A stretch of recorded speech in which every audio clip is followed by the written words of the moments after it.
Hey, everybody, welcome to Noir Bar, live from the shadiest district of Noir City in the year of our Lord, 1942. Come on in, grab a seat, get your drink orders in, and get comfortable for a late night, laid back time of banter, booze, broads, and bullets. And joining me tonight at the bar are Farquhar and Sam. Farquhar, how are you? Why are you calling me that? I was reading a book the other day, and one of the characters was actually named Farquhar, and I'm like, I'm pocketing that. I'm going to call him What the fuck does that even mean? I don't know, but that was the character's name, Farquhar. Fuck, I'm thinking of Shrek with Lord Farquaad. You and these other monsters ruining my perfect world. How do you spell Farquaad? Farquar. It's got a Q.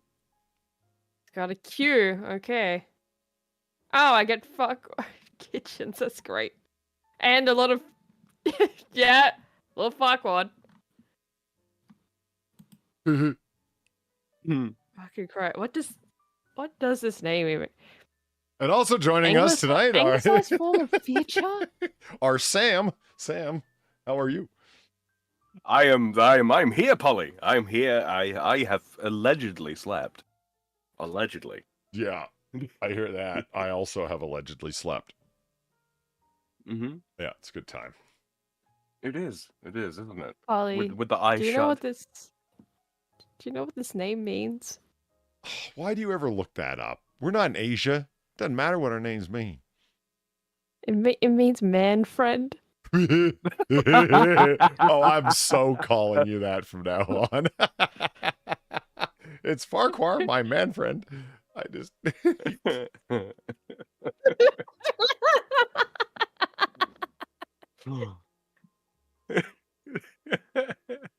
Yeah. So, please don't call me that ever again. Please. I can't guarantee that. Do not talk to me. Do not talk to me or my Anya ever again. I fucking hate it here. It's fine. Yes, that. Exactly that. Oh dear. I think I would really despise if somebody had a stream deck and put me on it. I don't think I'd like that at all. That would bug me. I mean, have you seen the Ploy Junior videos? That's kind of what that is, isn't it? That's a good point, and Just I detest video that. Yeah. No, no, not a fan. Whack 'em, fuck 'em. That's all they knew. Bang.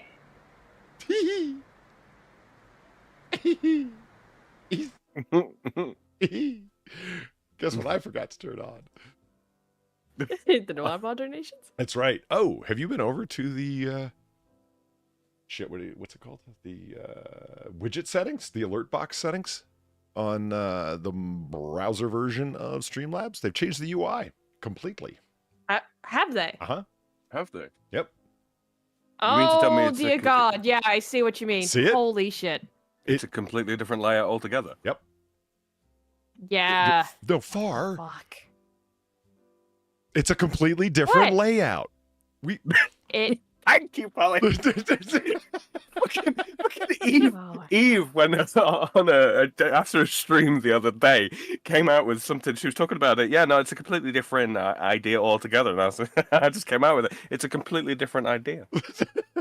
But it doesn't work if like, only one person does it. Right. When it ends with all together, we have to say it in harmony. It's Yeah. I was so upset, man. I was so upset. Never before have I felt so alone.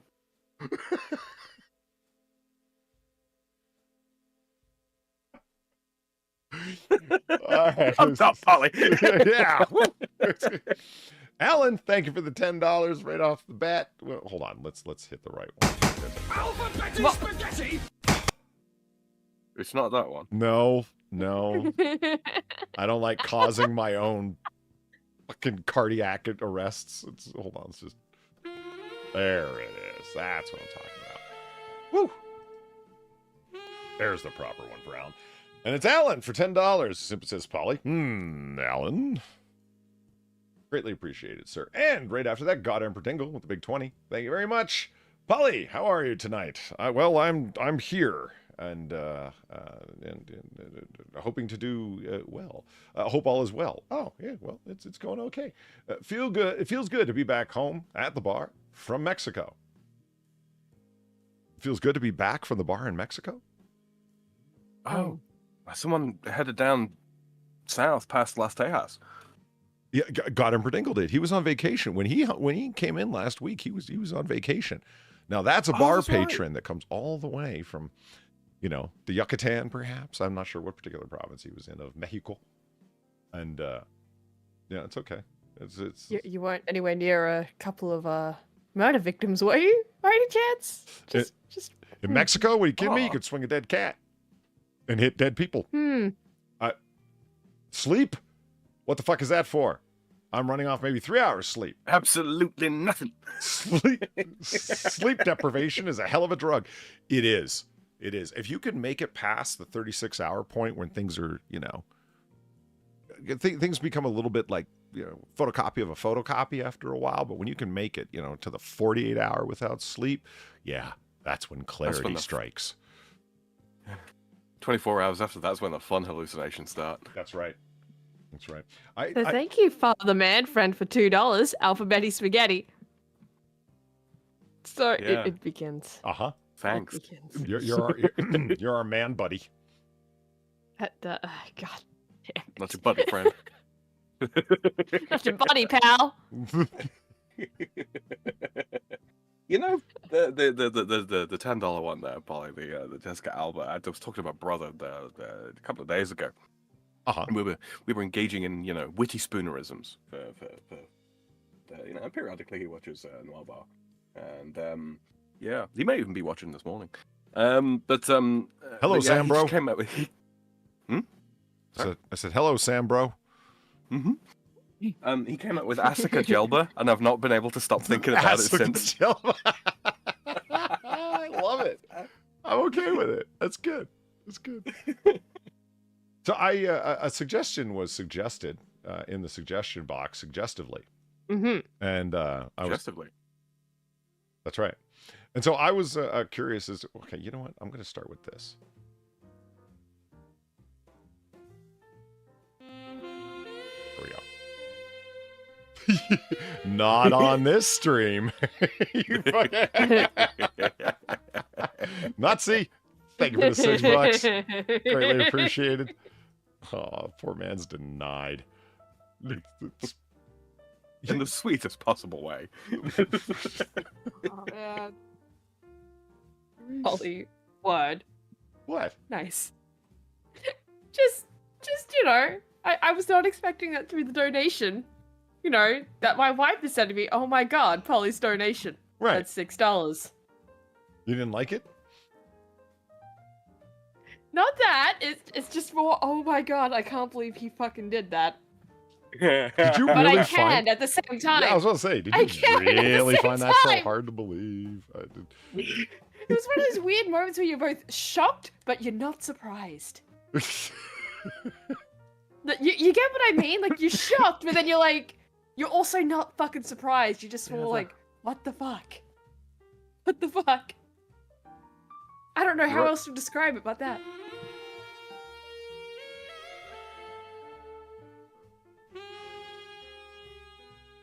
Oh man, that's a frustrating thing.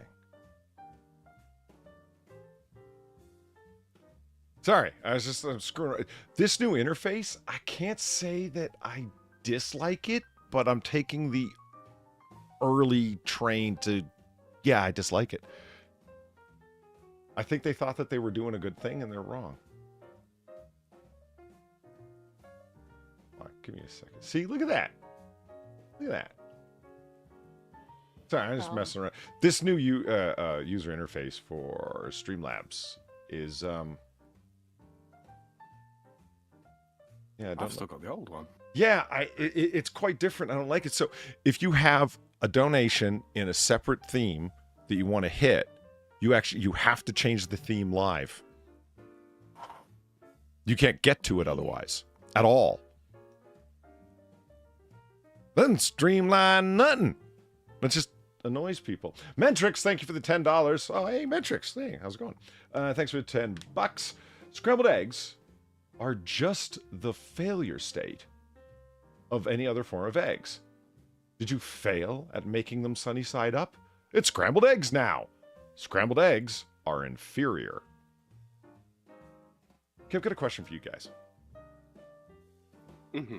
Well, wait, It's shit. about eggs, so yes, it's gonna be no. Yeah, I know. I was just about to say. Somebody said earlier on today, yeah, it'd be, those weirdo eggs with no yolk. I'm like, Far's dream egg. No, But it's that's not. not, I is it? like the yolk.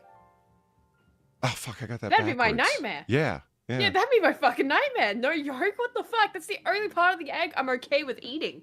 Yeah, see, that's right. And I forgot. Okay, and that's exactly why it seems so ass backwards, because everyone wants like an egg white omelet, right? Not a all yolk omelet. Egg yolk. Yeah. An egg white omelet. What's the fucking point? People, honestly, people have. I just want to dip my bread in it. I, That's all I want. I hear that. Runny yolk with Yeah, for egg it's some dipping. toast strips. Yeah, no, very good. It's like the best shit. I completely agree. It is quite nice. Yeah. Are you like your dad with the pepper? No. No. God, no. Okay. No. He goes fucking insane with the pepper. I need to take a picture of it one day, like just to demonstrate. Holy fucking shit. It's more. Would you like some egg with your pepper? You tell your dad from me. Up top, Far Pop. It's. I just. I agree. No, I don't think I'm going to encourage Dad Zeus me with that one. You tell him that I completely agree. Because I remember one time we were talking about like stew or soup or something like that, and I was shaking the pepper and I started sneezing, and you went, "What do you like, my dad?" I said, "What do you mean?" It's like he puts like a layer of black pepper on top of stuff, and I was like, it's like a fucking layer. It's not even an exaggeration. It's not me just going like, oh yeah, it's a shit ton of pepper. It's like a layer. No, it's an actual fucking layer. He's like a New York Italian grandma with garlic powder. I get Yeah? Yeah? Just holy shit.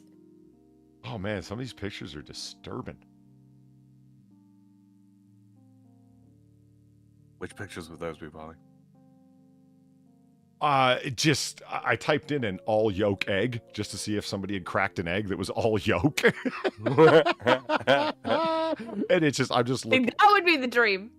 Yeah, I know. And I'm just looking at like not okay pictures. Like it's just a lot of pictures of yolks. So I'm looking at a bunch of like orange and yellow spheroid. Globules. Yeah, hold on. Let me. Do you think somebody was sick enough to make an all yolk omelet?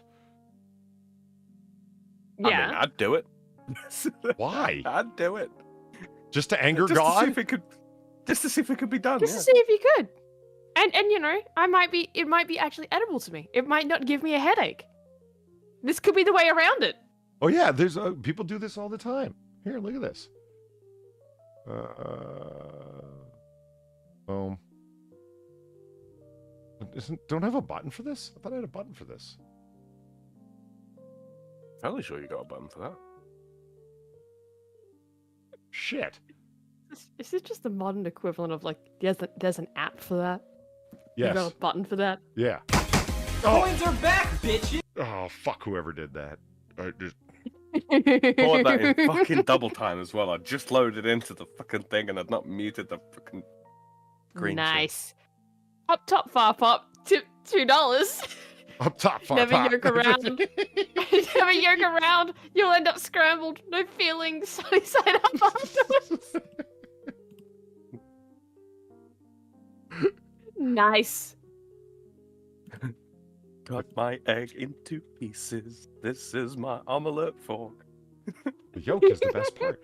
So to me, I mean, that is one of those things where if I have any trouble with cooking, like, top 3 troubles that I have with cooking, okay, is timing of things. Particularly if you have 3-4 things, like it's not 2 because I'm not an idiot, but like 3 or 4, there's something in the oven, there's something over there, there's 2 things on the burner. That's okay. Wow. Things start to get forgotten. Oh yeah, that's getting into insanity. Yeah, but there's people that are very adept at doing that, and either people think of it as multitasking. They got 4 things on their mental desktop, and they're fine. They're all simmering away. No, that's not me. So what I end up doing is like this will be finished, and then this will be finished, and then this will be finished. So strangely enough, I've started to adapt to it, where it's like that's not done.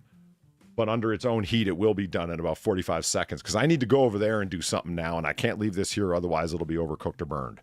Does that make sense? Yeah. Like, stop. Mate, that's 90% of cooking. Just, I'm going to turn this off, so therefore it doesn't burn, but will still be hot by the time this thing's ready. And get out of my kitchen, I'm cooking. Yeah. It's just, you damn kids, quit running around my legs. I'm cooking stuff. Actually, let's just look at this here frame. There we go. Look at all yolk omelets. Polly, what the fuck is with that search term, brother? Yeah, I didn't type it. Yeah, all yold. All yold. Well, It's a thankfully, miracle it even came up with it, to be honest. it was above the frame fold, Sam, and nobody would have seen it had you not mentioned it. I know, and that's why It's I said funny. something.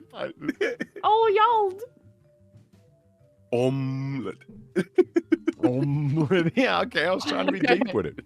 Oh, look at this. Look at this sad that's cat just vomit. sad. Yeah. Oh, look whose it is as well. James James Corden. Corden. Yeah, that tracks. What? I love the little dollop of whatever the fuck that's Yeah. supposed to be on it. It's It's just there. It just makes it look even worse. It's not More creme suspicious. fraiche. It's not sour cream. What is that? I don't know, but whatever it is, it makes it look so much more suspicious. It really does. Yeah. I mean, mayonnaise. It looks like mayonnaise. Well, James Corden is a very self-satisfied man, so. Damn it. Gordon Ramsay, thank you for the $1. Sounds like a skill issue. Well, let me tell you something, Gordon. You want to talk about skill issues? Yeah, he kind of makes scrambled eggs. That's exactly what I'm saying. See, we got scrambled eggs up on screen. Gordon Ramsay's here trying to tell me some shit about skill. I didn't burn my fancy artisan bread that I said was necessary for scrambled eggs while I was busy shooting my fucking mouth off about how you'll hire and fire chefs over their ability to make a scrambled egg that you fucked up live in real time while burning your artisanal toast. Fucking homo. Fucking Polywad. Fucking right. Riker's home cooling. Thank you for the $3 and the Weebo legs. Are there any omelets made with Awan eggs? You know, for Worf. Now, for those of you who don't understand, Riker, this is back when Star Trek TNG was still like basically TOS in the 80s. It was like the original series, but still in the 1980s. They had really caught their own footing. And in an episode called Q Squared, fuck, why do I start talking about Star Trek? It's just evidence of a misspent youth. Anyway, so in an episode called Q Squared, a Time Squared, but Q was responsible in the first draft of the script, but not the one that you saw. Again, more evidence of a misspent youth. Riker is making so-called omelets in his quarters, and he invites all the peoples by, like Worf, LaForge, and Dr. Pulaski. And Dr. Pulaski, being a good old crotchety doctor, brings beer. That's my kind of doctor. Yeah, it was ale, but whatever, it was beer. She brought a big old tankard of beer for them to all have. She goes, your omelets deserve nothing less. And while he's making it, those were no omelets. Motherfucker was just making scrambled eggs. He just cracks eggs, whips them in a bowl, and then pours them on the griddle. He didn't add nothing. No salt, no pepper, no onion, no chopped red pepper, no mushrooms, no bacon. Anything that somebody might add to an omelet? Nothing. So No cheese? Did they lose like the recipe for omelets in the future? And that's just what they thought an omelet was? No. Like, what the fuck happened? See, I have this running theory, call it a fan theory, that Riker is an incompetent asshole. I mean, Okay. this is the man who almost effectuated the complete alien takeover of Starfleet because he was whoring around on Ryza. And this one prostitute that he was hanging out with said, hey, you ridiculous cuck, try this game. There's totally nothing wrong with it. It ended up having like a pervasive program inside of it that was a brainwasher. God, yeah. Yeah. And it's like, why don't you take it back and give it to everyone on your ship? And he's like, okay, anything for pussy. And did.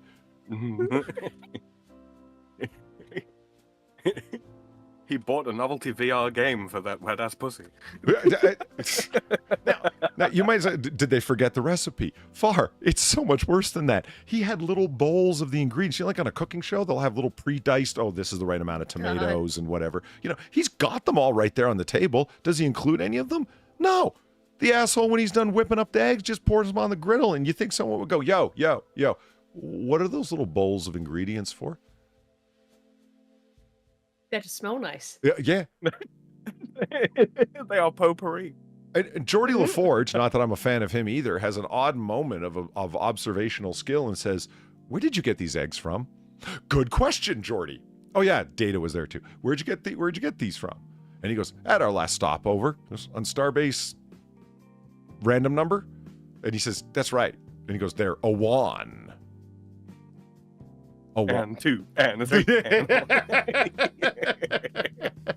And everybody found them absolutely horrible. And as soon as they put them in their mouth, they were choking, except for Worf, who wolfed them all down. So yeah, there's the joke. Well, yeah, because they had nothing else in them except fucking egg. Yeah. Thank you, Commander. So I want to show you this. Like, look at all of this. See, look. Oh, look. Bar's happy. I don't like how they've been geometrically arranged. No, What, you that's don't wrong, like flour egg? I don't like. It does look like a flour egg. Oh my god. Yeah. You don't like flour egg? This is Leftover what cell yolks. division looks like. Clever ways to use them. What do you mean leftovers? If you're The fuck do you mean they're leftover? if you're making a meringue, like lemon meringue pie, you just Okay, yeah, I guess. Yeah. But yeah, no, yeah, that makes sense. You know what bugs me that I see chefs do? And it's like, you shouldn't do that. Sam, when you're, so you do the 2 halves side, and then you go side, and then get the egg white out. Do you do that with the 2 halves of the egg? I typically don't actually. I find the easiest way for me to separate the egg is actually to crack it into a bowl and then literally just reach in with a clean hand and pick the yolk out. Yeah. You do that. I do. Really? I do. Yeah. Whenever I've done it in the past, I've done the eggshell thing. Thank you, Far. Thank you. Up top. That's it. That's so much fucking about. And if you don't get a clean break on your eggshell, you're liable to get bits of shell in with your fucking... I usually do get a Imagine clean if the break. chef came out and held up his right hand and said, I dipped my hand into everything you're eating. That would, you know. Why don't you just at that point use like a big spoon or something? You know, just Is the scoop it up. Frenchman really going to have to be the fucking advocate of fucking maniple hygiene here, Polly? Have you ever gotten the double yolk, Far? Possibly when we actually had chickens and we were actually getting fresh eggs, but Sure. we got a lot of weird eggs from, like tiny little baby eggs. Woo!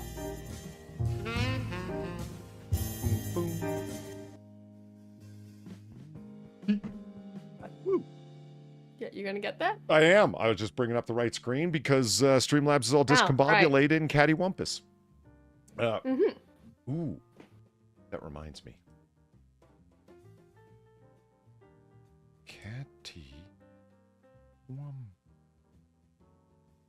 gonna make that shirt. Okay. Rotten Corpse, thank you for the $5. I got my new pistol up. You know, you reminded me of something today when I saw your name and you're talking about pistols. You should DM me a picture of your 6, excuse me, your Beretta 96. I had a picture of it, and I forgot what it looked like, and we need a launching point to annoy Far with gun talk. And I can think of no better way than a bar patron's own firearm. Ron Corpse, thank you for the $5. I got my new pistol optic in today. Once I get the Smith & Wesson Shield night sights on, I can do the full install. Woo! Which Shield? I'm curious. The 2.0, 9, 45. How dare she? I wanted that cake. Okay. What did they do to oh these God, eggs, it's- by the way? Look at that. I don't Overcooked fucking the know. fuck out of them by the looks of Yeah, like I think they've cut them with not a butter knife, but like just a table knife that has those minor serrations on it, and that's fine for the whites because it'll go right through. They're soft, right? But then I think it got caught up on the relatively soft yolks. That's my guess. Sorry, Far, you were saying. So thank you. No, it's okay. Thank you, Serpent21, for the $3. Now you would appreciate those Owen eggs if they made it into a Hungry Jack brekkie sandwich. Did you ever get that fast food breakfast, by the way? Yeah, I probably did at some point. I probably have. I've gotten a few of those. But no, I would not have it in Hungry Jack's brekkie sandwich. I removed the eggs. Because there's always a lot of egg white in you them. It's never extricate worth them, it. do you? Yes. I extract them. Now, of all of the things, Yeah, for what? fuck's Yeah, what the sakes. fuck is that? oh, you never seen one of these things? Okay, Brad White just mentioned that in chat, and like Sam, who is the master of all superfluous He kitchen sounds like he's tools. in pain. Yeah, No, see, this is superfluous. My kitchen utensils are not superfluous. no, They have I don't specific blame purposes. Brad Young or anyone else who has one of these. Okay, Mr. Grabs the egg by hand. Yeah, I mean, you don't want to do. You don't want. I mean, I wouldn't say this. You don't need this, but one of these are classic. Yeah, they have various shapes, but along these lines, and you just crack the egg into it, and then it it auto does it for you. It's a fine tool. This is for the fucking Real Housewives of LA who have got fingernails that are like fucking 6 inches long and overly decorated with diamantes and all that kind of. Yeah, I don't want to get my fingers in the dirty fingernails. Holy shit, he's so mad. Yeah. He's so mad. Discord, egg please, Rock Sports. separated. Just hit me up on Discord. You'll be at the top of the list there. Do you know now, Far? I think we should join forces and tell the guy with a dedicated sugar cube spoon to go fuck himself. Yeah, honestly, yeah. Dude, why are you so mad? Look, the sugar cube spoon is valid, right? Because people who are reaching for sugar There we cubes are go. not preparing food, right, for other people. So their hand hygiene is probably lacking. When it comes to preparing things with raw fucking eggs, you wash your hands, preferably throughout the Look at this, period of Far. cooking. Look at this. But Well, certainly yeah, before. Look at it. Oh, Look at that's it. cute. It's an egg separator, and it just vomits the white. Blah. And it's got the serrated head to crack eggs on. It's totally unnecessary. Nice. And it's Oh, nice is that they it- got is an. it supposed to be an egg? Like, so it's a cracked egg? Oh, it's an egg that's also a nice. chicken. I just realized. Yeah. Yes. Yeah. What came first, the chicken or It's the egg? wrong on Joke's every you, level. it's both! It's wrong on every level. Which makes it great. Makes it fucking fantastic. Holy shit, this is really pissing you off. I'm gonna use your fucking tea steeper as a fucking egg separator for. Yeah, go ahead, do it. Oh, that's louder than it used to be. What the hell? You said that last week. No, it's fine. It actually is fine. It's playing at a similar level to it's Far and myself. Well, not Far's. Nothing is as loud as her, Well, right, you know, mantle cracking bullshit. But yeah. Thank you, Ron Corbs, for the $5. 40 Smith & Wesson Shield 2 Performance Center, 4-inch barrel, not ported. And Rant Sam Rant. Well, thank you. This is ridiculous. Your shield is a 4-inch barreled performance center? And that's what it said. 40 Smith & Wesson Shield 2 Performance Center, comma, 4-inch barrel, comma, not ported. Interesting. I didn't know that they I wasn't aware of that variation. But I mean, once it's performance center, you know, it's all up and props to you. Props to you, sir, for shooting a shield in 40. Because most people are like, I don't like the compact in 40. It's a little snappy. And it's okay, listen, limp wrist. Man up. It's not that bad. Yeah. That's what I'm saying about the fucking yolk separators, Polly. Thank Fucking you, grower. Hollywood, for the $2. The longer Sam rages about egg white tools, the more I realize the French aren't real. All too real, my friend. All too real. You will feel my reel. Yeah, what you gonna do about the egg separators, huh? I'm gonna beat them. I'm gonna beat them. Uh-huh. Get it? Because eggs. Very Yeah, funny joke. I get it. I get it. So, I mean, there's your standard shield 40. No, wait. This is the port. Okay, so everything but the porting. Ignore the porting along the top of the barrel, and there you go. Yeah. This is a far-sized handgun. This is small. Oh, yeah. I mean, far. I would just. I realize you're a revolver person, and there are more than enough. Whoa. Oh my God! I got that reference just from the name. Fuck. What was the name? I didn't actually catch it. Peptide cake. Yeah, cellular peptide cake. Yeah. For the $3. Now, Worf liked this cake with mint frosting, but Troy's head was on the cake. Are we sure there wasn't any wine in that cake? What wine pairs well with mint frosting? Rosé, actually. Fruity rosé. So, Data, the android, is having nightmares because he's running this part of his program to be able to dream. Part of his original program by Dr. Soong, and he wanted to activate it because it's time that I'd be able to dream. And he has these horrible nightmares. And normally I hate when they do nightmare imagery or dream imagery, even in television shows. It ends up being really stupid. The Sopranos did 3 separate dream episodes, and they were all, as the kids say, the big gay. And it is just terrible. Except for this one, because I've got a story related to this. Holy shit, people made their own cellular peptide Did you cakes. dream? Did you dream of the cellular? Because this peptide happens cake? in the episode. Look at this. Fuck. Yeah. So Deanna Troy, they obviously just cut a hole in the table. Data walks up with a it's like an engineering component that vaguely resembles a knife. It's actually just like a splicer unit to physically separate 2 different things in a circuit board or whatever. You know what I mean? It doesn't matter. The point is it vaguely looks like a knife, and he walks up and cuts into her shoulder, and she's like, Data, don't! Data, no! Now, here's my story. Way back in the day, I'm up way later than I should be, having to get up for high school the next day, and I woke up just kind of blurry-eyed and looked at the screen and saw, Data, no! And I was like, what the fuck? It was horrible. It was horrible. Nice. Yeah. And so every time they're sitting around talking about it, it's actually a great running joke. They'll, in that scene, whenever they'll, what kind of cake is that? They'll say it's a cellular peptide cake. And from the other side of the room, Worf will go, with mint frosting. He's very much fixated on the mint. And then as they're talking about it, 2 minutes later, I mean, are you enjoying that cellular peptide cake? And then Worf, with a mouthful of cake, will go, with mint frosting. It was some well-needed humor, because I mean that is some real fucking body horror bullshit right there. It is.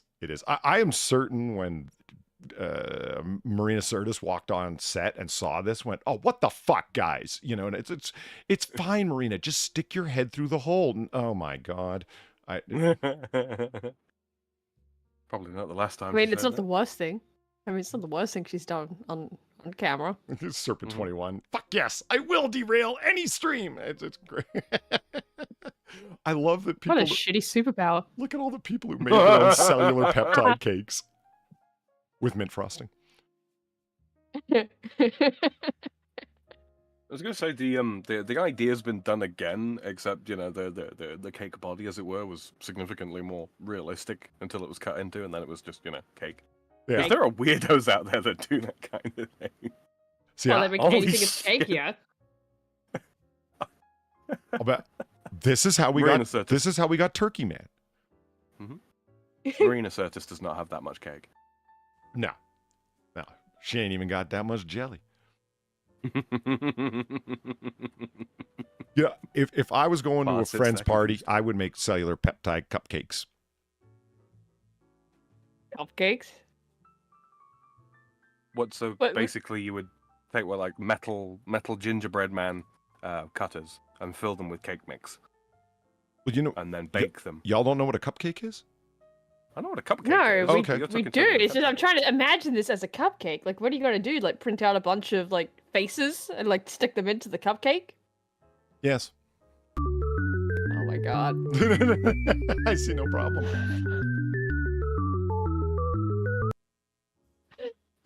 Give it a second to actually load again. What the fuck? Streamlabs.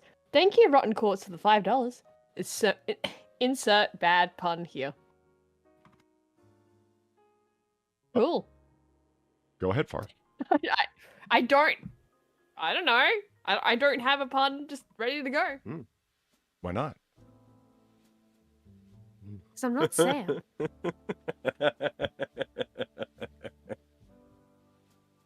I before E except after C. Yeah, that's the scientific method anyway. It works a fair portion of the time. Honestly, it's about half. What are you giggling at? It's fine. It works for Shield, even though I didn't follow it just now. Mhm. I before E except after. Don't listen to the Frenchman tell you about English. Come on, who are you gonna believe? No, exactly. You know, it's not like it's not like it's 2/3 poorly spelt French. So I'm the You better monks. shut the fuck up there, Sam. right. You crossing some lines, boy. Pump them brakes. Yeah. I did. Yeah, you don't like egg separators. Shut up. Egress. Rest my. Oh yeah, I case. forgot I did that. I'll probably get some. Wow, no, I'm not on Twitter enough for people to care what I say or do there. Oh, hey, look at this. Clever. How dare she? I wanted that cake. Relevant. Chat can't even see what I'm talking about. What the fuck? Go ahead, Far. Thank you, Serpent21, for the $3. Far, my awful superpowers, when used to get Polly or Druggle to talk Star Trek, is greater than any power you will find in a comic book. It's Sure, true. sure, whatever you want to believe. Whatever you want to believe. It's true because I'm not going to deny it, it's just the pretty easy buttons to push. Honestly, what I would like to see is because people come up with some pretty good random and distanced references. Where if you don't know Star Trek, like Awan eggs, that's not exactly inside baseball, but it's a pretty obscure reference if you don't know the episodes. Like somebody who wasted their youth. For Far, what would it have to be? Spy Family X? Red That's not Dwarf? really I think you close. had an X on the end of that. Spy X Red Family? Dwarf lore. That's probably closest to the mark, right, Far? Yeah, Red Dwarf. Would you know a I don't know. deep lore? Probably not that deep. No. Far, double Polaroid. That mean anything No. to you? No? No. Oh. No. That does not. Crichton becomes a human. No. Vaguely, but no. Look at that. Like, I watched Red Dwarf, but, you know, like, I when I say I watched Red Dwarf, it's like we had 3 VHS tapes. You can imagine how many episodes are on 3 VHS tapes, right? I know I keep saying it, but us three, we're really going to have to sit down and watch Red Dwarf. I think yes. Polly will get mad kicks out of it. It's It what is Star Trek good. Lower Decks could have been. I'm glad you threw in that could Cool. have been. I know people really like, a lot of people, and people whose opinions I respect. Bryce has talked about it. He's like, oh, it's really good. I tried, man, and I'm not even a purist. I'm the guy who will defend Shades of Grey. And anybody who knows. Okay? They're going to be like, what the fuck are you talking about? That's the worst episode in the history of Star Trek. And I could defend it. I'm not saying it's good. I'm just saying doesn't belong at the bottom of the list. It don't belong on the list. And I can explain why and justify my opinion. So I'm not somebody who's a purist only about the very best or whatever the fuck. I like all actual Star Trek, meaning Enterprise and back and all 13 films. And yeah, I'm including TAS. The animated series, because Why don't we watch Red Dwarf after this? We could. Just find a spot where they actually have it. I'm down. because we've You got a can follow 3.5 hour June the King to watch. That's why. Back away. Yeah, fuck off. Fuck Yandere Dev. I've been hearing about this motherfucker for about 3 years. If I'll be damned if I don't find out excruciating detail regarding the man. Fuck Yandere Dev. Let's watch some comedy. Yeah. I really do think you're gonna. I really think you'll like it, Polly. I really do. No, I've heard really good things, honestly. So it just... What? Cloudbot Redemption. What does that mean? Fuck.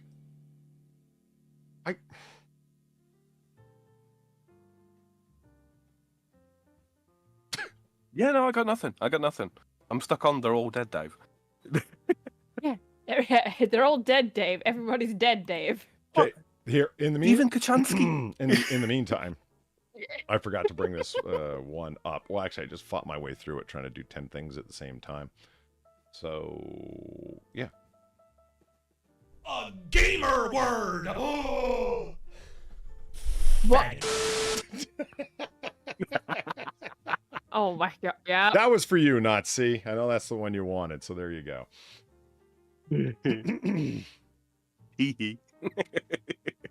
I don't care. Don't be afraid of YouTube. A bunch of faggots. They don't... Yeah, alright, there we go. What? Goodbye! Goodbye, everyone! Far and I have got half a polyword pass each, okay? So by our powers combined... We do. We It's do. allowed.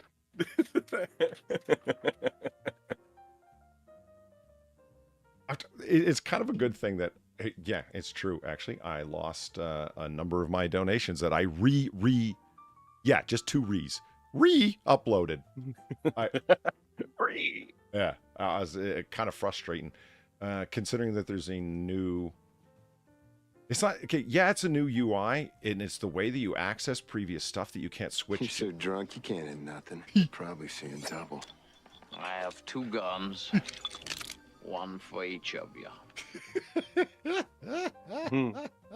Garevaline, thank you for the 450. Finished my history final. I called out that objective question. Also, I gave a hot take on the atomic bombs, only being controversial years later when we saw the radiation illness and cancer. Well done, by the way. I hope your instructor was somebody who appreciates attentiveness and reasonable historical argument, even if not their thing. Mm-hmm. But because some people go, don't you know, people, like, you know, they're going to go like the unironic thing, like Far and I will joke, people died Far. You know what I mean? Like there are Far there's instructors that'll be on some people suffered, you know. Like it's I'm aware it was war. They don't mean it as a joke. You know, No, they don't. Like completely unironic. Ah. That's when you pull up the picture of Al Pacino judging you. Oh yeah. Hold on. I got that.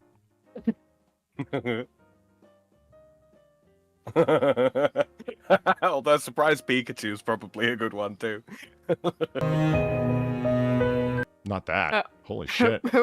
Wait, we're just going through so many things. Hold on, it's here somewhere. I need to get better organized. There he is. Yeah, I think you need to close some of these tabs, man. Judgy I got a Pacino. meme here. Yeah, this was the look on Valine's instructor's face. It's the look. It's the look. The look of love. It's the look. It's the look. I went to Heat, my copy, my Blu-ray remastered edition, and went to find this scene, and because this is him turning and seeing Neil McCauley, seeing a woman sitting in the passenger seat, parked irregularly when there's all these like blah blah blah, and it's that out of there's something askew about it, and that's what makes him stop and turn and look judgmentally, and that's why he looks so judgmental there. It's actually a really busy scene. People are constantly walking in front of him, and it's all the better. So I fed it up into Topaz Video AI and slowed it down by 8 times after doubling its frame rate in flow frames. Because I care about my donations, okay? I just don't grab shit from the internet and throw it up on Streamlabs and go, oh, here, give me money. This isn't even for money. This is just for funsies. Anyway, It kind of worked out all right, but when you slow down something too much and the frame rate isn't, it's hard to explain, isn't by even factors. And if you use it, and that's fine if it's not by even factors, but you have to pick a different frame interpretation model. And you'd get a kick out of it, Far. All of the models, whether they be for frame interpolation or they be for just AI upgrading, are all named after Greek or Roman gods. Yeah, so there's Apollo. Lagnos. There's the two ones for frame interpolation are Apollo and the Titan, Kronos. Mm-hmm. And really, they didn't want to go with Hephaestus? I would have thought that they should have went with shit. What are the names of the three fates? The three female fates. Oh, bloody hell. Yeah, oh god. Well, we have the internet. We do have the internet. Yeah, we do. They're in God of War, I know that. Oh no, this is the instructor. Clotho, that liked my Lachesis, and comment. Atropos. I'm sorry, what are they? Clotho, Lachesis, and Atropos. Nice. Oh no, this is the instructor that liked my comment, saying the Confederacy was just a rage quit.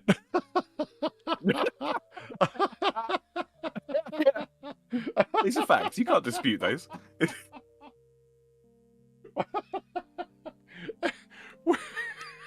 I'm sorry, that was pretty good. That's it's most instructors would be like, Yeah.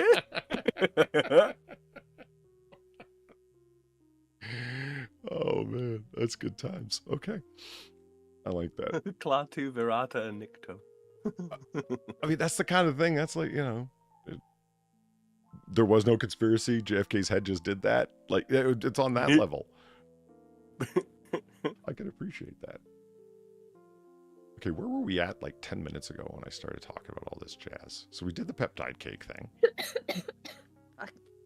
We're not finished with the eggs yet. You may have thought we were, but we ain't. People don't think it be like it is, but it do.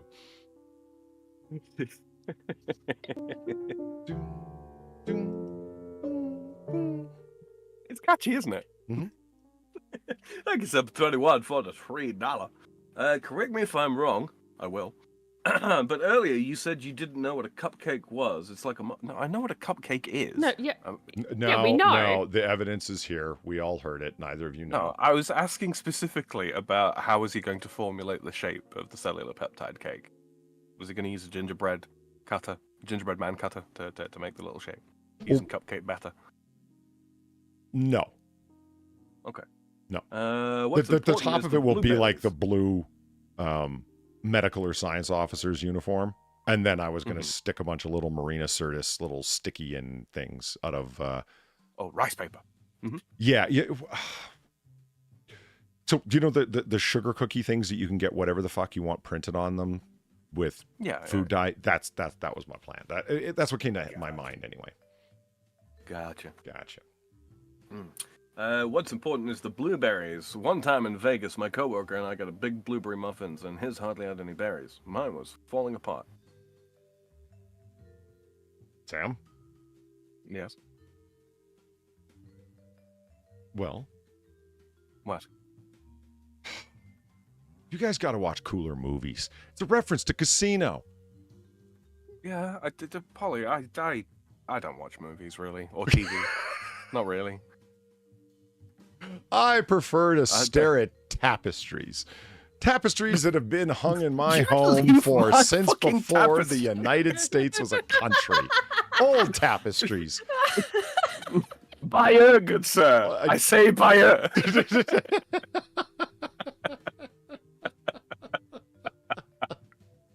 I picture, if anybody remembers the animated series Goliath, which incidentally was like a Star Trek reunion because half the voice actors were from Star Trek. The main character, Xanatos, was Commander William Riker. The evil female gargoyle was Marina Sirtis. And it's like, what is this, the Star Trek reunion? It was... Prophecy. Yeah, and I'm not complaining about it. It was an awesome series, but in the original, so the gargoyles that are alive in ancient Scotland, and then a spell turns them to rocks permanently, right? And then Xanatos, who's fascinated by the legend, I'll cut to the chase. He fulfills the legend of how to break the spell, and boom, gargoyles are alive in the modern era. But they know nothing of, like, it's in New York, and they're at the top of a skyscraper. And so Goliath, voiced by Keith David, my very favorite voice actor of all time. No, Mel Blanc is. Then Keith David. Anyway, there's this great, like, fish out of water, whole series of fish out of water jokes where Goliath is trying to understand what the hell's going on. You know, he's looking around. He's like, this is a greater city than I've ever seen, looking out all of Manhattan, right? He's like, why are there no walls around this great city? And then the detective that he comes to befriend goes, well, actually, most threats these days come from inside the city. Yeah, I can see Goliath having a vested interest in defeating flying rocks. Xanatos turns on a giant computer screen, like a giant wall-sized screen, to show him stuff. He goes, let me explain something to you, Goliath. And Goliath walks up to goes, it's incredible. It's like some kind of living tapestry. And that's what comes to mind. I'm picturing Sam watching a big screen going, my God, it's like my tapestries are moving. I mean, you know, if I don't sleep for 3 days, my tapestries do move. That reminds me of the scene. This is not a good movie. This is one of those movies that's so bad it's kind of good in a weird way. You ever watch Hugh Jackman's Van Helsing? I have, actually, yeah. Yeah, I enjoy the movie. I know it's silly, but what's his face in that? That's still one of my favorite depictions of Dracula, even though the movie's kind of bad. Also, it's got Kate Beckinsale. I mean, come on. Yeah, there's a scene where there's the tapestry, sort of detailing the sort of history of the fights between the two peoples, you know, the lycanthropes and the vampires. Yeah. And then the tapestry kind of comes to life and all that kind of thing. Yeah, I'm reminded of that scene. Reminded of that scene in particular. Oh my God. There it is. Is that not the? What? Is that not? Is that not the most? Is that not the most Bob De Niro face the Bob De Niro's ever done? That right there? There? Yeah. I think this is an impersonator. Mm-hmm. No, I'm fairly sure it is. Mike from Red Letter Media. Well, oh, holy shit! You're right. Yeah. Yeah. No, that doesn't impersonate. Now I say upbeat, but that is a very good Bob De Niro impression. This is the scene in reference. I hate having to do that. That really bugs me. It chaps my hide. It's a burr in my saddle. There we go. He's sitting there talking to the so-called chairman of the board, Philip Green, I believe was his name. He's the guy that the mob fronted to be the squeaky clean front man, right? And he, and you should appreciate this. His name is Sam Ace Rothstein. So Sam is sitting there at the table. And while he's talking to him about deadly serious casino matters and the way you're going is risking everything. What are you doing? You can't be such a perfectionist. And in the middle of arguing, you can't be such a perfectionist, he points at his muffin. And there it is. And says, look at your muffin. Your muffin is full of blueberries. It's falling apart. Mine has nothing. And somebody recreated the fake muffin because I just love that people are like this. Just holy shit, I can't believe somebody did that. My cupcake runneth over. Yeah. Look at this. Every business needs a Sam. Well, you know what? I run a business with a Sam, and I disagree. I run a business with a Sam, and yeah, I kind of disagree too. But what does he do in response? He walks into the kitchen and demands that the chef put an equal amount of blueberries in each muffin. Oh my fucking God. He goes, it's like everything else in this place. You don't do it yourself, it never gets done. And he picks up the muffin and walks in and goes, I want it. He goes, do you know how long that's? I don't care how long it takes. An equal amount in each muffin. Jesus Christ. Went full Karen. A muffin I don't care if it's a socialist. smattering or a handful. An equal amount in every cupcake. The whole equal amount crap actually wasn't necessary. I actually get the point that he's making. He could have just said, look at this, never again. Because this is the problem, right? It's like, I love blueberries, but I don't want blueberry mush in the center of a muffin. No, if you're going to have that, you may as well just liquefy the blueberries into a blueberry jam and put them in a donut.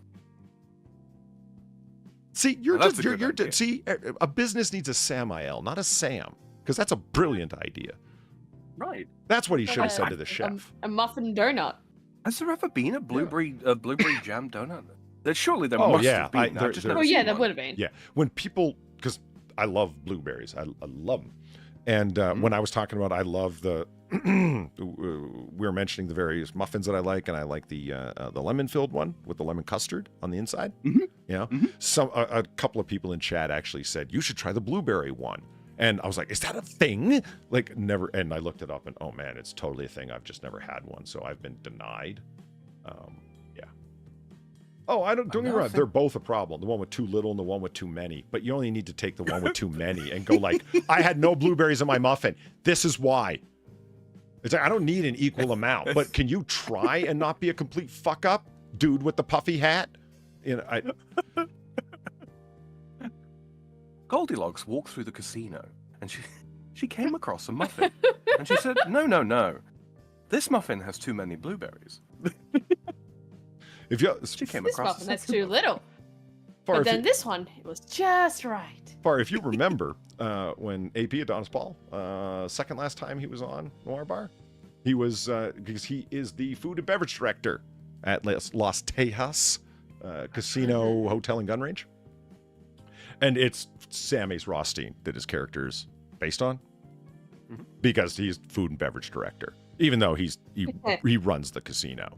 But he had to have a name because there's no way that a guy with more than a dozen bookmaking pinches on him, like for running illegal bookmaking gambling, there's no way they're going to give this guy a gaming license in Nevada.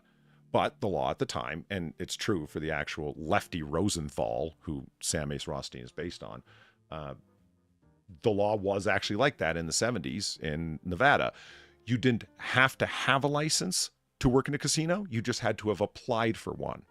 And then if you reapply for a new job, even if it's only to change your job title, they put you at the bottom of the list.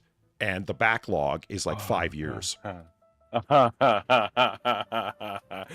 I'm just going to put that down. I'm sure there's some applications for that within the EU, you know. So he was continually changing his job title to ridiculous things. And one was food and beverage director. And it's like, what the fuck does that mean? And then they changed it again when he started his own show called, what the hell? He was entertainment director at that point.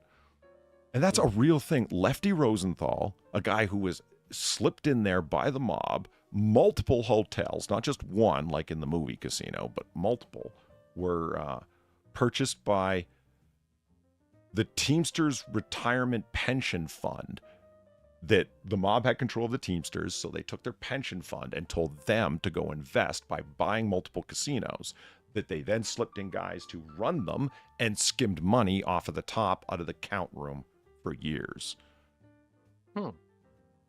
And now it's corporations that came in with junk bonds and worthless penny stocks to pump and dump, create the capital, bought the casinos out from underneath the now being run out of town mobsters, and run it just as criminally, but they're corporations, so it's fine. Yeah, Server21 is right. Aces High was the name of the show in, because he's Sam Ace Rothstein instead of Lefty Rosenthal, so they call the show Aces High. This guy gets in so much trouble at the casino that he go do something else, stay under the radar. So Rosenthal's idea was, okay, I'm going to run a TV show, a local one, right out of the casino. That's his idea of staying under the radar. You can still find examples of it that are up on YouTube. God bless people who keep their VHS. Am I right, Far? Yes, God bless. Because it is so cheesy. This guy, he's a mob bookmaker from Chicago, and he's interviewing Frankie Avalon. His first guest was fucking the chairman of the board, Frank Sinatra himself. Yeah, under the radar. Yeah, right. Yeah, Under the radar. Yeah, who would notice, right? And oh man, when the mob bosses in DC Chicago low found profile? out- What's that? Is that what we'd call a DC low profile? Right. Right. And you can still read the news stories of his car bombing. That's what started off the serious investigation. One day he was coming out of a rib joint, got into his car, and it exploded. And interestingly sensitive enough, ribs. there were no Muslims in sight.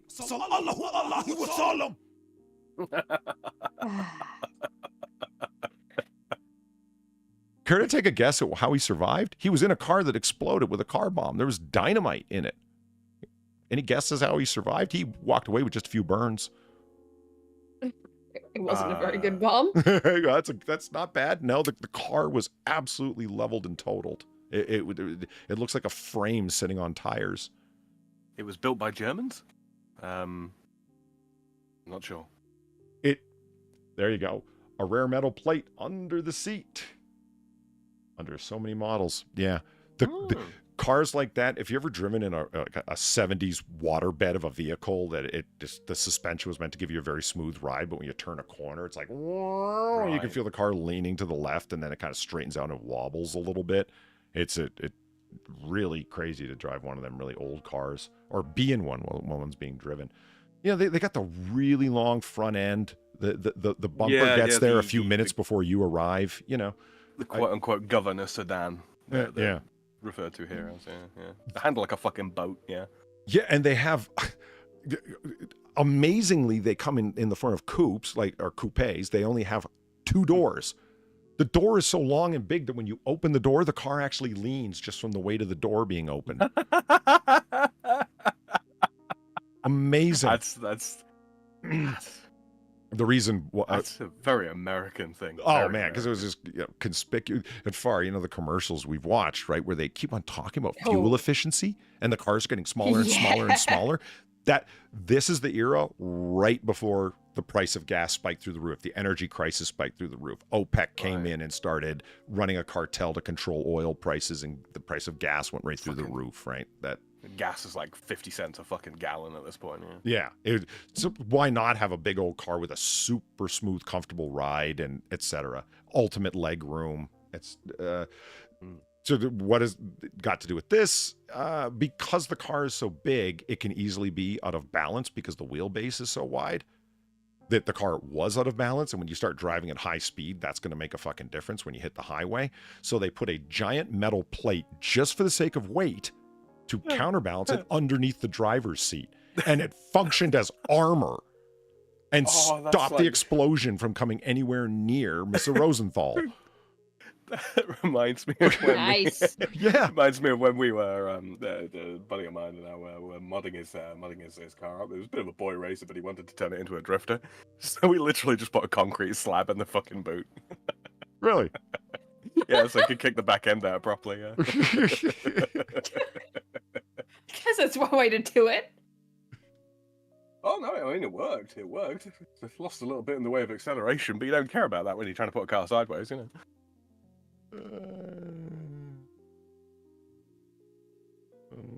Let's see if we can find it. I'm curious. Yeah, I was thinking about let's see. There you go, Far. Holy shit. Look at what was left of his car. Shit. Wow. And he walked away with away just a from that. few minor... there he is right there. That's him walking away from it. Holy shit. Amazing. You're alive and fine too. Kicking. It's perfect. Not a problem. Yeah, wow. Literally walked away from it. Yep. That's impressive.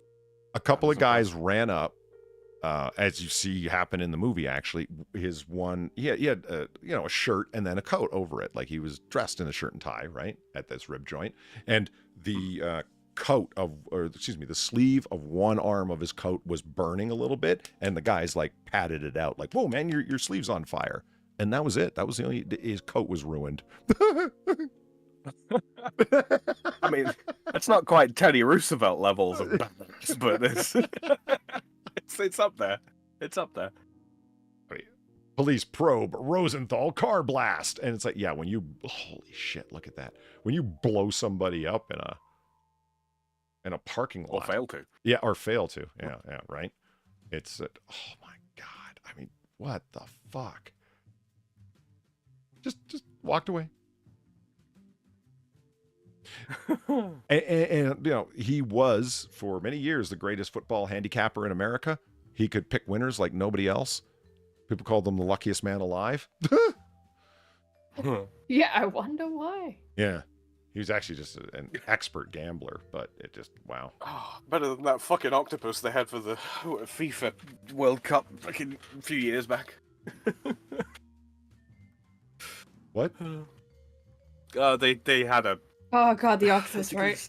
Yeah, the soccer, the football, the World Cup, right?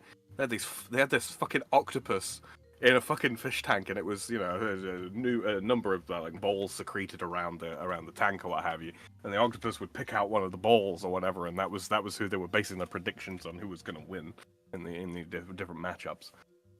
Superstitious nonsense up there with, like, you know, astrology.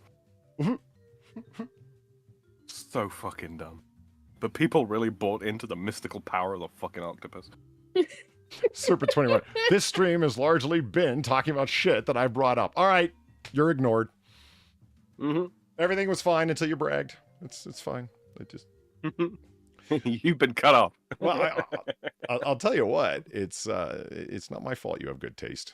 I mean, these are actually interesting things. So, and I mean, imagine if you went over to Far's game stream and you said, "Did you know Lefty Rosenthal in 1984 was nearly blown up in a car bomb?"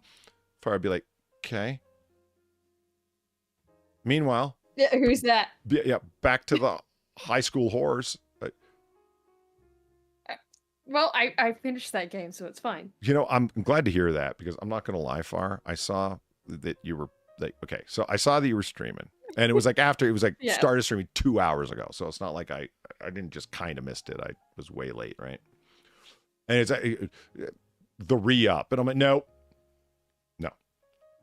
Just listening to the story last time was depressing enough, so no. But you missed out, Polly. You missed out on abusive lesbian relationships. Oh, really? Yeah, you actually did. He's been to university. He's seen enough of those. Still do. Oh, you know, I don't mean to be stereotypical. See, that's the kind of shit that'll actually end your stream. I won't go there. But yeah, I'm just saying it's not hard to go. That one is abusing that one, if anyone is. It's not, I mean, you know. The tiny little ooh girl and the big, huge butch lesbian. Gee, I wonder which one's abusing which. Yeah. But then again, you never know. Size doesn't necessitate aggressiveness. It just it can go the other way. Yeah. It can go the other way. So I wanted to talk about, okay, so here, this. Bar, if you want to go get a juice box, now would probably be the time. This is the Smith & Wesson Shield 45. I want to get one day. This is the 1.0, not the 2.0. I actually kind of prefer the 1.0 in some ways. Look how slim it is. Look at that. The whole front of it is just muzzle, Sam. Look at that. Yeah. What? I don't know, man. I don't know. It doesn't speak to me. You know. I mean, that being said, I must preface this with you know, with full admittance that I am very much a 1911 fanboy. I like the way they look. I like the way they hold. I hear you, but if you wanted to go with a, well, the idea of this is that it's a concealed carry. It is slimmer, lighter, smaller, and when you compare it pound for pound with something that holds the same amount of rounds, in this case 6+1, a 1911 can't match it. So if you're doing outside the waistband and it doesn't matter, yeah, 1911 all the way.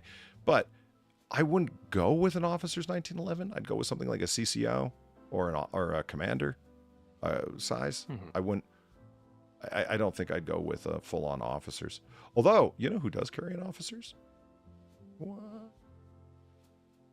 Hold on. Well, I do. This guy. Yeah, I'm okay.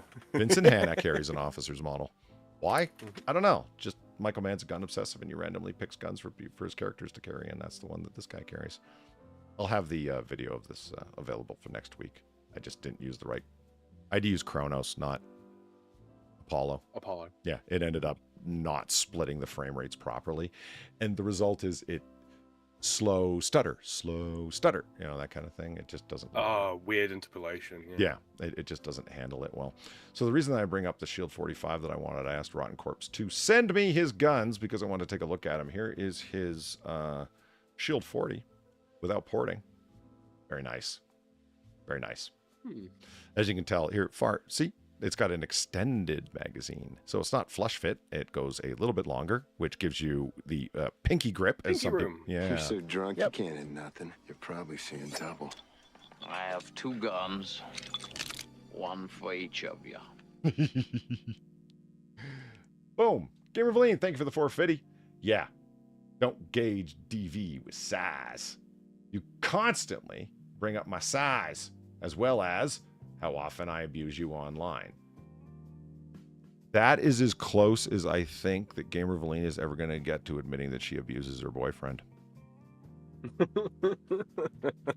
That's what I took away from it. It's reasonable. Yeah. Yeah. Slipknot brings up a rather pertinent question here. Did you see the AK-50 video from Brandon Herrera? From Brandon Herrera, yeah. I have seen them. Did he, as he's going through his test builds, video. did he put up a new one? Like as the... Yeah, there's a... No, I haven't.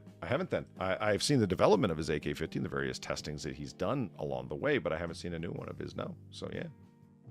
I was so excited to see it's done.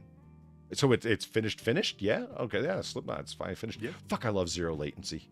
Or near zero latency. It's great, isn't it? Yeah, it really is. It fucking rocks. Did Far actually go get juice boxes? No, I'm still here. Oh, okay. But you sound distant from the mic. Did you sit back, fold your arms, and miff? No. You know. Miffing. Miffing is a wonderful verb. And here is his 96. Okay. Look at that. This is a space gun if ever I saw one. Look at it. I respect it. I appreciate a man who leans in. I mean, it's got all the things. If I'm not mistaken, that's also a decocker only. Not a slide safety. Look at that. Wow, it's just got all...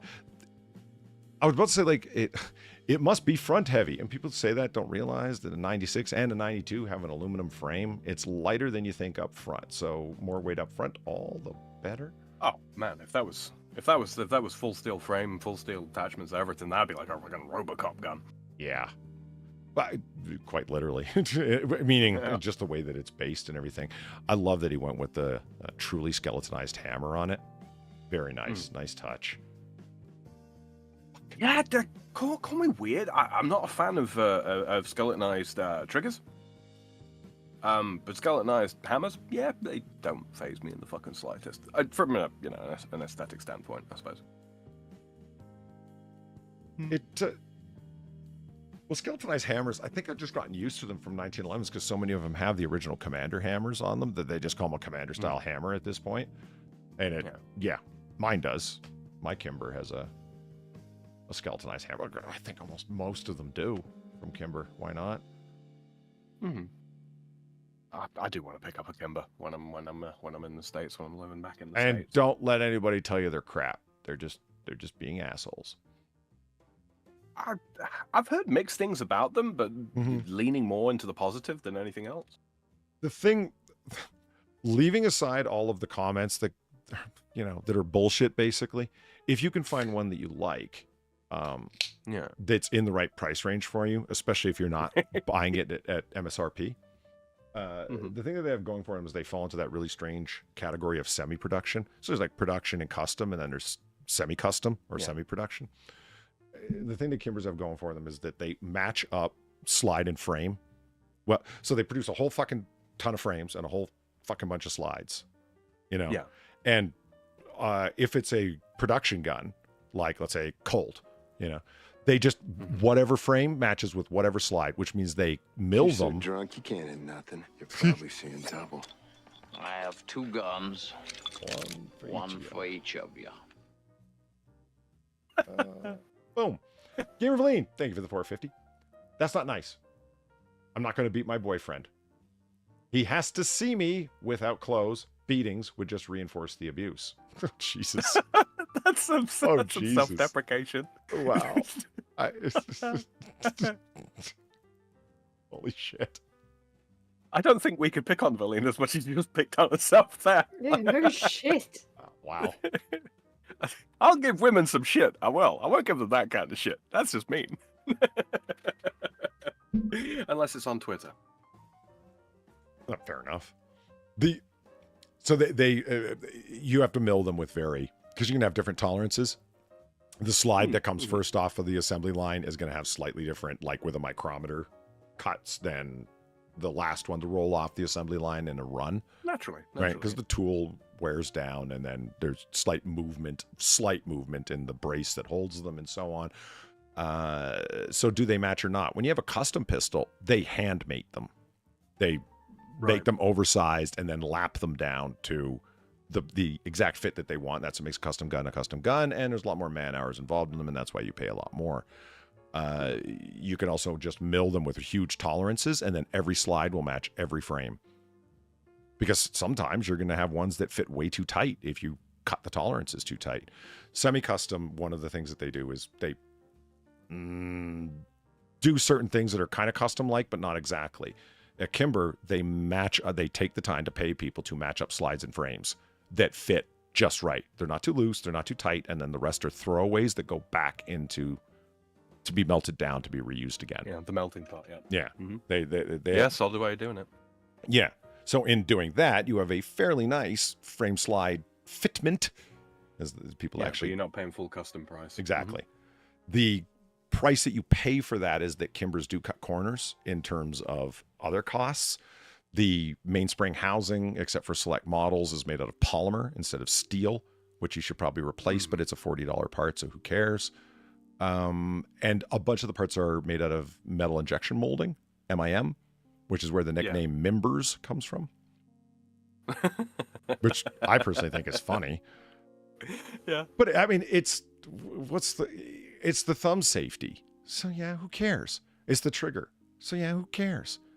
It's the mag release. It's not a critical operating component. It's fine. It's like it's not as structurally sound. What are you expecting someone to shoot your fucking thumb safety? The thing is, just like, I mean, like metal injection molding, you know, you could criticize it, I suppose, for what it is, but I mean, you know, we've been sand casting fucking metals for thousands of years, and that's basically the same thing. To a degree, people that are very much against it would say no, but Sorry, I just saw the big teacup. Yeah. Hey, Far. Made me giggle. Yeah. Mm-hmm.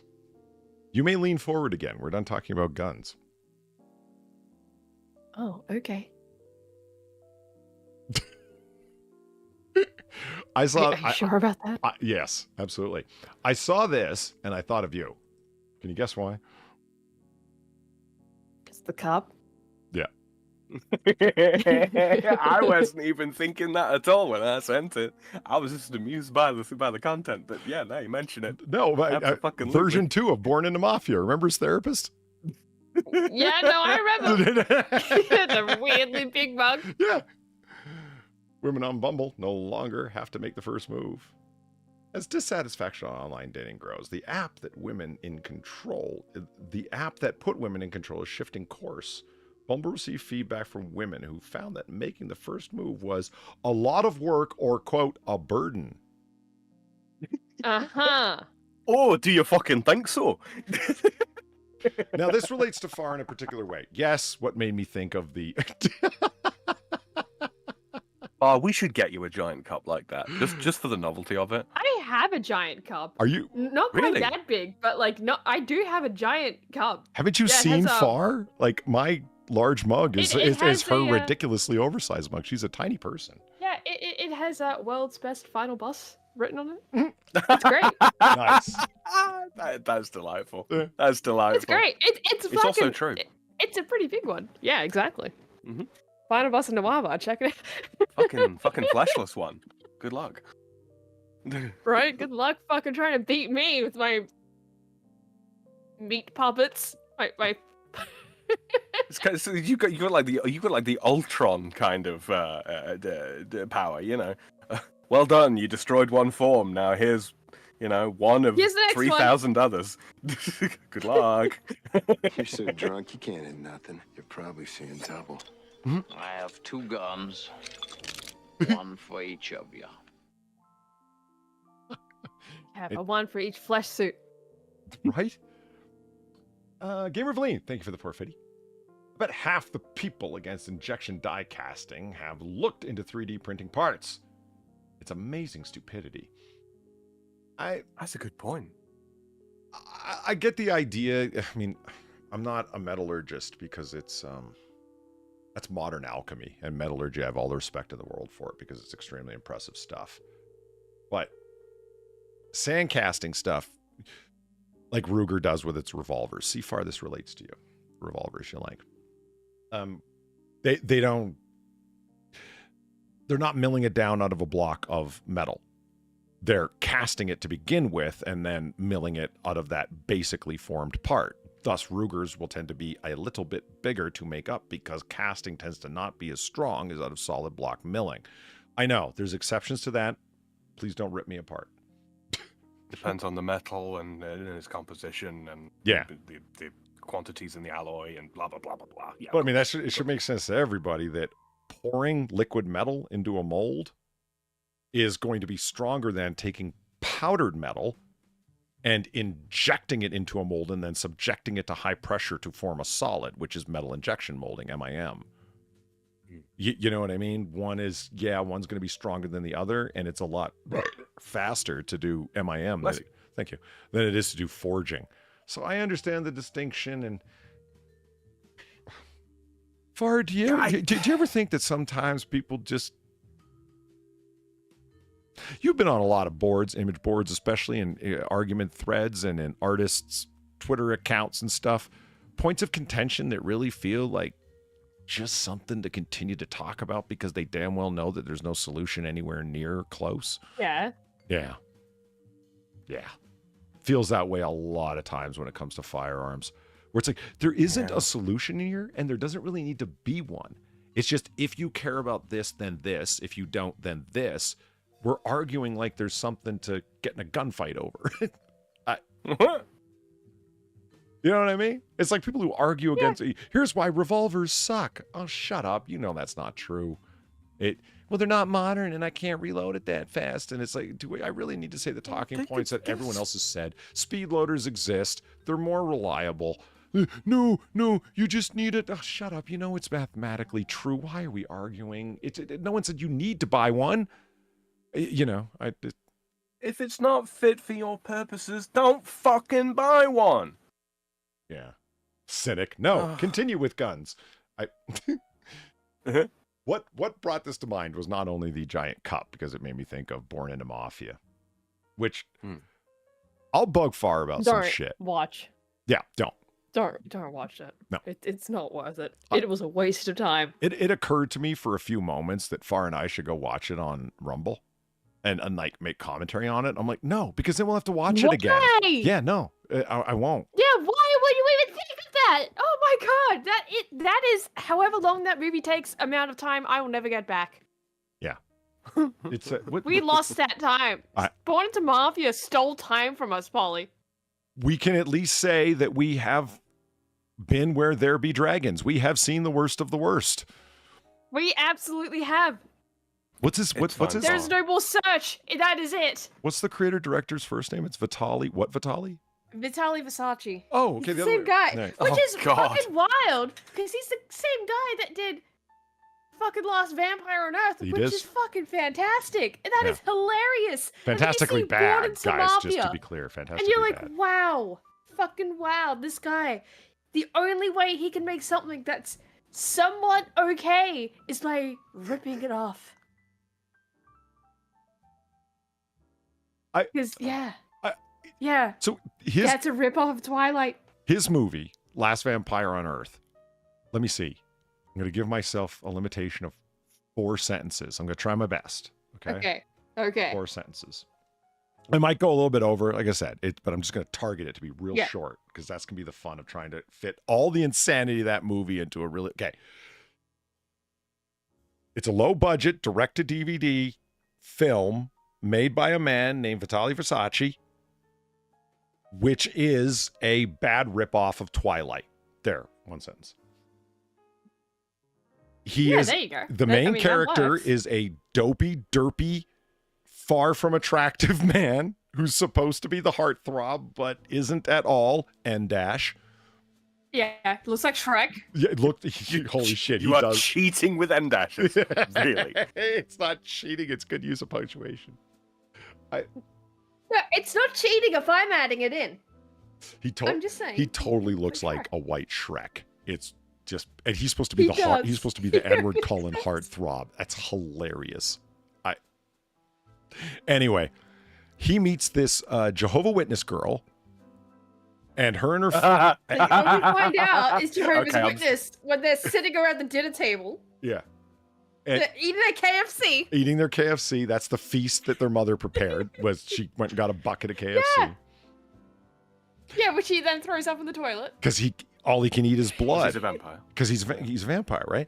Now, they're Jehovah's Witnesses, so they have very strong scruples as it relates to blood in terms of transfusions and et cetera, right? Yeah, well, they call it vampirism, don't they? Right. So, he holy shit. Now, she has super AIDS, the girl. Right.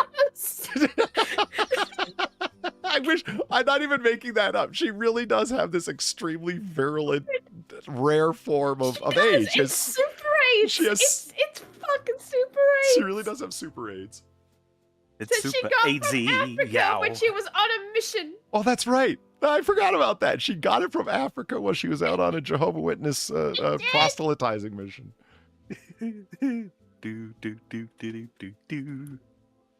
It's a bad ripoff of Twilight. Is a terrifying phrase. Oh my god! I'm kind of sold on the premise, guys. I'm not gonna lie. I kind of want to watch it. He's quoting it. Oh, you should. We really should. We should add that. How is... about we do that first and then Red Dwarf? How about that? Because I could watch some. I could watch some Last Vampire on Earth right now. Yeah, and when asked what was his favorite, Vitaly Versace, the writer and director of the film, was asked in an interview, "What did you like the most about your actors?" He said they were punctual and they showed up. Yeah, they showed up because he had issues in Born into Mafia, which was the movie before this, right? Of people not turning up. So one of the only kind of vaguely funny things about that movie is Go ahead. This is awesome. Go ahead. In certain scenes in Born into Mafia, right? Because the actors just couldn't be fucked to show up to set that day. It's not like they were getting paid. Right? Or if they're getting paid, it's in like what, prescription pills or some shit? Who the fuck knows? But he's like but like, so he'll get an actor that's vaguely similar, but kind of not even really. I'm thinking of like the black guy specifically in this one, right? Yeah. Where like they shoot the back of his head and he's not even the same shade. Yeah. He doesn't even have the same skin tone as the guy that he's trying to be. Because he's got like a shaved head, like he's gone with the slick look, right? So they take another white guy that also has a shaved head and they tint him with makeup and just shoot him from behind to make it look like it's the same guy. But they don't have the same rear look at all. One guy's got a much wider neck with folds in the back of it when the other guy it's so clear it's not the same guy. Yeah, it's so fucking clear. It's like that joke of like you see of like, oh yeah, here's the stunt double, haha, and they look completely different. It's exactly that, except no, that was legit. All because the actor playing that character just didn't show up. I'm pretty sure that's also why they killed off some characters in that, and they just came back at the end like, yeah, we're totally still alive, guys, because they just didn't fucking bother showing up. Yeah, when they die, it's just like they'll show the gun and they'll show the person shooting it, and bang, bang, bang, and then the next shot is just somebody leaned over in a lump with like, you know, looking like Julius Caesar with his cloak pulled over his head so you can't see his face. Yeah. See? Yeah, It's like always, that's one of the comes back only to funny Ron. bits. It's one of the only funny bits of that entire movie. Like, we can pick out bits where we're just like, what the fuck? Like the mug. Although, in the version we watched, there was no mug. Because apparently there's multiple versions of Born into Mafia. Yeah, that's why I called it version 2. That is the only thing that when we were watching a review, when Red Letter Media finally got around to getting a copy of Born into Mafia, we saw before they did, Far. We did, which was weird. And then, like, the version they were showing, right, they showed, like, weird little things where we were like, wait, is this the same movie? We know it's the same movie. We've watched this. Yeah. What the fuck is going on here? Which is how we found out. Scenes? There's different versions of this fucking thing. Yeah. When it was published by one small distribution company, it's this version, and then the original one that Vitaly Versace did with whatever distribution company he used then, yeah, it was a different edit of the same movie. And I forget, do both of them have the on-screen word bubble pop-ups? Oh god, the word bubble. Oh fuck. There are times, Sam, in this I'm movie not that's supposed to be sure. deadly serious. It's supposed to be about a Russian mobster, a Russian mobster's son. But Father, I do not want to be in mafia. I want to go to America. And be But son, you must take religious. But son, you must take over mafia. That is a 10-minute scene of them just doing that back and forth. There's nothing of worth in that entire fucking scene. It's just, but son, you must take over mafia. But father, I want to go to America. I do not want to be in mafia. But son, it is family tradition. It is the family business. You must be in mafia. But father, I do not want to be in mafia. I do not like it. This is the Russian Billy Elliot right here. Yeah. Sam, I'm telling you, if look, you got 10 minutes of screen time. You have a father and son in the back of like a Lincoln Town car. It was supposed to look like a limo, but it was clearly just like a Cadillac or a Lincoln Town car. You know what I mean? Yeah. And they're supposed to be talking. He's like, just like Far said, you need to join the mafia. And the son's thing is, no, I want to go to America. My mother's dead. She was deeply Christian. I am influenced by that deep Christianity. I want to follow that path or whatever. Like, that's the whole thing. And everything that I just said is what they repeat over and over again. 10 minutes. Yeah. I am certain I'm not even exaggerating. We were like looking at it when we were watching it, right? And we're just like, wait, how? Like, we're laughing at it first because it's so fucking ridiculous. Yeah. Of just like when I'm saying, but son, you must take over mafia. But father, I do not want to be in mafia. That's not that far off from what the actual dialogue is. No. Like I'm saying that jokingly, but it's really not that fucking far off. So when about 3 minutes of this shit passes by, we're just like, is this just gonna keep going? When does this end? And so we're looking at like the time bar on the fucking thing because it was just a YouTube upload, right? Yeah. And we're just like looking at the time bar going, how long is this just going to keep going on for? 10 minutes! Yeah. It became 10 minutes! It became an intellectual challenge. Like, can I Pizzolatto this thing? Like, no, I can't do it as good as the master Nick Pizzolatto would. But I'm certain, Sam, if we put our minds to it and then Far to add a little, like, emotion to it and whatnot, we, the three of us, could come up with a far better dialogue scene where it's like, give the characters some depth. Where the son brings up the mother, and then the father starts talking about, you knew her for like 3 years. I loved her. Like, bring some depth. Like, do you know what I mean? Yeah. Like, have a flashback in the middle. I brought to the Olive Garden so many times, son. I loved her. Yeah, Sam, in the previous scene before they were in the limo, they're supposed to be in a high-class restaurant. You know what I mean? And it's supposed to be, he's a mobster in here. He can buy out this whole expensive restaurant to just have a single meeting. You know, it's clearly in an Olive Garden. It's not even clearly. They don't even try to fucking hide it. They show it on the outside. Like, it's an Olive Garden. It's a Russian Olive Garden. And they have a woman standing off to the side singing. They want it to look like it's a cabaret at night where there's actually like musical entertainment, like live music playing, and it's just some sad, broken down housewife wine mom singing in a mic, looking radically overdressed for a fucking Olive Garden. Wish.com literal in. Yeah. I don't like. And in some ways, it's hilarious. In other ways, it's like I could see the Russian mafia being really this out of touch. Yeah. Honestly, yes. Honestly, yes. Yeah, and it's just it's also just the extra level of this is supposed to be. So the set of the early movie, right? It's supposed to be in fucking Russia, right? Does Russia actually have Olive Gardens? And if they do, are all the signs in English? Because that was the other thing. Like, this is all supposed to be in Russia. They go to the library where he's, like, reading the Bible or whatever the fuck. I don't even know what he's doing. He's at a library for some reason, though. I think one of his friends kills himself at the library or something. That's right. Or, like, no, he doesn't kill himself. He's, like, No, it's framed as a suicide, right? Because the mafia got to him. But, like, at this library, you see posters up in the background. They're all in English. There's no Cyrillic to be seen. Does Russia have Olive Garden? Russian olives. Oh, Russian olives. Nice.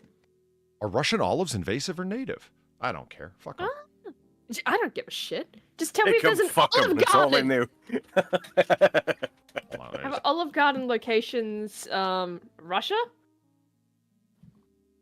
How many countries has Olive Garden expanded to? There it is, right there. Yep. Olive Garden. Oh, Russia. okay. They do have an Olive Garden. All right. We love Okay. Georgian cuisine, and this place didn't disappoint. And Olive Garden. I hate Olive Garden. Wow. I do, personally. Wow, they I do gotta be- Olive Garden differently in Russia. Holy shit. Yeah. Apparently, they serve native Georgian food. Georgian cuisine. And not the good kind, Okay. like, sausage gravy and biscuits Oh, and you hush never went puppies down and- to Georgia. Yeah, No. The Yeah. That's a oh big god, country, this is hell, Georgia. right. The devil went down to Georgia. How the hell do you know that reference for? That was amazing. It's not an unknown fucking song, Polly. Well, I mean, when you were telling me about the songs that were being considered for the Australian national anthem, and you started saying, you don't know this song? It's Dancing Matilda or whatever. And I was like, what? No, I don't know this. Waltzing Matilda. Waltzing Matilda. Right, to be- I am but an to be fucking fair. Australian. Yeah. To That's be my fair, favorite. Waltzing Matilda is pretty specific. And I really said like you don't know that because I've brought it up a couple of times before that. It's still funny. Oh my god. Oh, man. I mean, it's... Man, how did we end up speaking about Born into Mafia so fucking long? The giant cup. Yeah. Giant cup, yeah. Yeah, it was the giant cup. Oh, that reminds me. Speaking of the giant cup. Oh, where's the giant cup? Giant cup. Okay. So, but in recent years, Bumble, where women need to make the first move, have the initiative, so to speak, received feedback from women who found that making the first move was, quote, a lot of work and, quote, a burden. Mm-hmm. Now, not surprising. Now, I remember, because we're talking about FarZoosme gaming streams, I was there, not this one, but last. And Yes. one of the characters in the game said something to the effect of talking about men hitting on women or being approached by men who are going to make a pass at you. And it's like, because they always do it when you're alone. And Far went, yep, they do.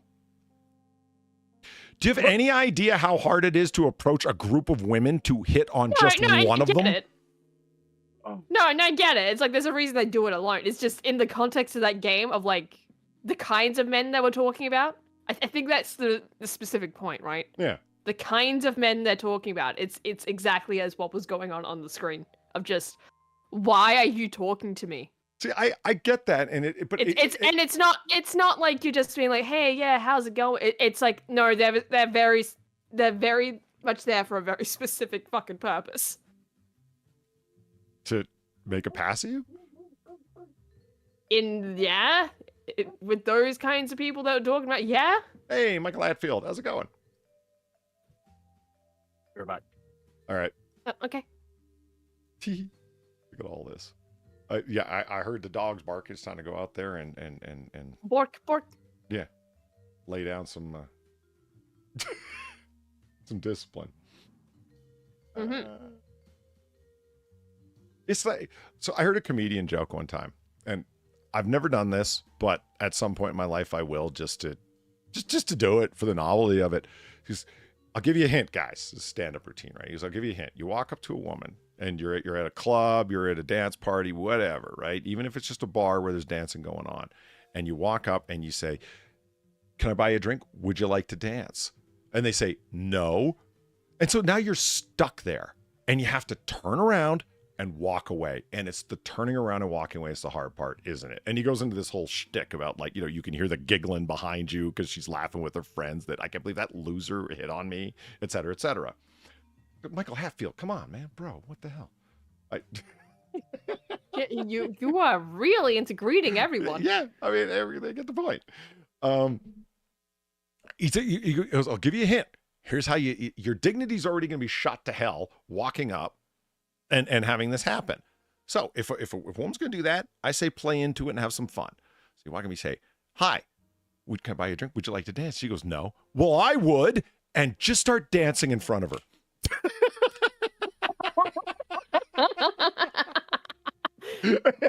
He goes, here, practice this move too. And he's like doing the snaps with the arms going and the hips are flailing and whatnot. Everything's out of rhythm and shit. And it's like, hey man, oh my God, your dignities are already fucked. You might as well drag her into the embarrassment pool with you. And I'm like, fair enough. I like the cut of your jib, sir. Yeah, Justin Wilson's right. It's a power move. It's a little different. It's a little different in the context of a club, you know? Like what I was thinking of, like when that scene came up that you're describing, right? Right. It's in a high school. You know? Yeah. Like, yeah, why do they approach me when I'm alone? Which, like, I understand why, you know, men approach women when they're alone. It's just in the context of that, especially with, you know, who Nicole is, they already should know. After a certain point, yeah, maybe don't do that. She's kind of a psychotic bitch. A little bit. Just a little bit. Yeah. Like, she's a self-described sociopath, for fuck's sake. Like, yeah, she might be a little bit psychotic. Why would you do that? You are not safe from the cold, even alone. In fact, alone, it's probably even fucking worse. Because danger brings excitement, that's why. I guess, but like, still, the point's still there, though. It's like, in the context of a high school with these kinds of women, why would you do that? I don't get why any of the things that are happening with these high school, both of them, guys and girls. I mean, it's focused on the girls mostly, it seems, from what I saw anyway. The story threads I saw were mostly about the girls. Yeah. But, Far, you know, something comes to mind. Funny. Have you... Oh, shit, I already forgot the name of them, and somebody told me. I'll source the information from chat. Visual comic books, the Batman ones are really common. They have a number of story threads in them, just like Class of 2005, 98. What is it? Yeah, Class of 09. Class of 09. Where it can go different ways depending on the choices that you make, and that sort of... Visual novel? Yeah, it's a company though. That's somebody like threw out the name, and I'm like, fuck, that's it. They're available up on Steam. I was wondering, you guys should come along with me, and we'll tear apart Batman's choices and make fun of him for being an orphan. What?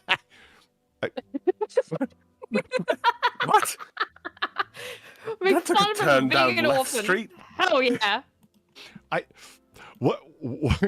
What I should do is send along to you the shtick that I'm thinking of. Is there's this line in Frank Miller's genius masterwork, The Dark Knight Returns, where it's become the woke future, even though he wrote this in 1986. It's hilariously prophetic, where criminals are not responsible for what they've done. It's law enforcement that puts them in the position of having no option but to commit crime.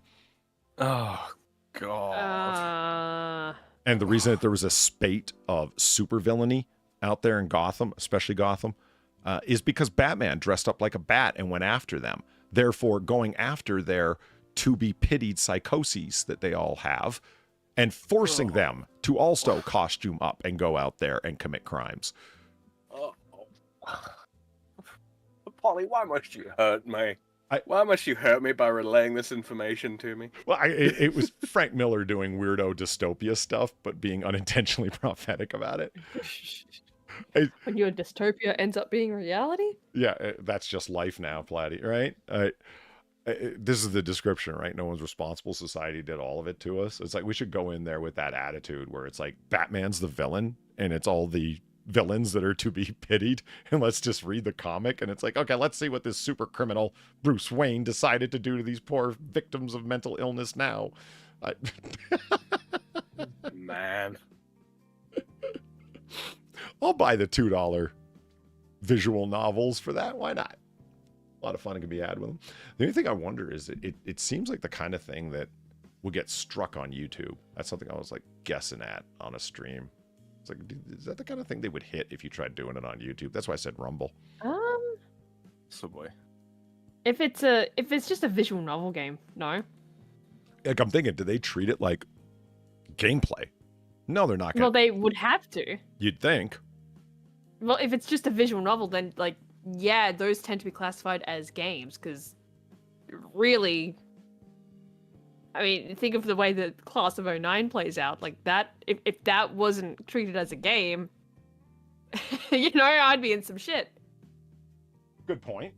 Good point. I mean, it worked like that for Class of '09, but maybe it's the litigiousness. I mean, are there still studios that hit people up for gameplay but shouldn't? Some, but they don't get too far, I don't think, depending on who it is, though. Well, I'm not looking to go all the way to the Supreme Court over some fight. I just don't want my channel struck, says the guy with the polywords. I don't know. I'll find out one way or another. Somebody told me the other day I'm playing with fire, and I'm like, whatever. I think you're going to get hit by flagging. So, you know, if some polyword shows up and takes offense, that's what'll get me. But I mean, come on. They're not cool enough to come in here. I just... something else I brought up for you, particularly Far. Boom. In your face. Firefox power user keeps open 7,400 browser tabs for Holy 2 shit. years. Digital filth my butt.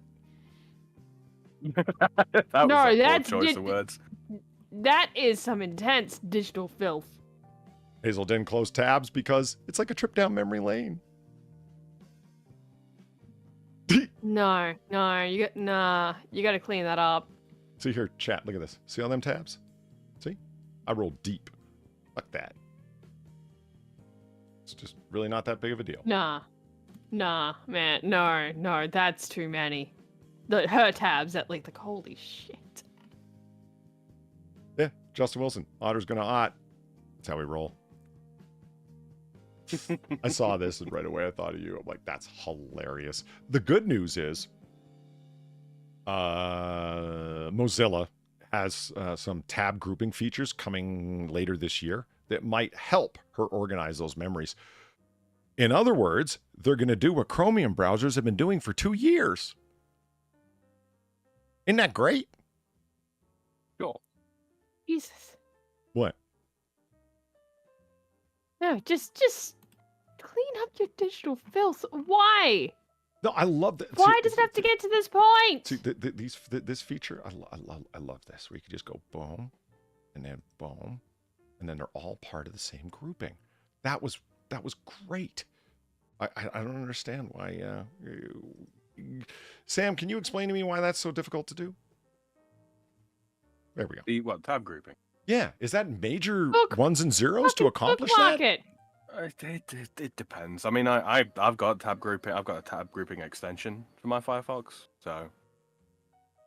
I wish you had told me that before right now. We need to talk after stream. Remind me of that. I didn't know there was an extension for that, or otherwise I would have been using it. Yeah, it doesn't work the exact same way that Chromium's does. Basically, what it does is it saves sessions of tabs that you can then reopen when you want. Oh, I from see. A little clicky menu. When I don't think having nonstop tabs open like that.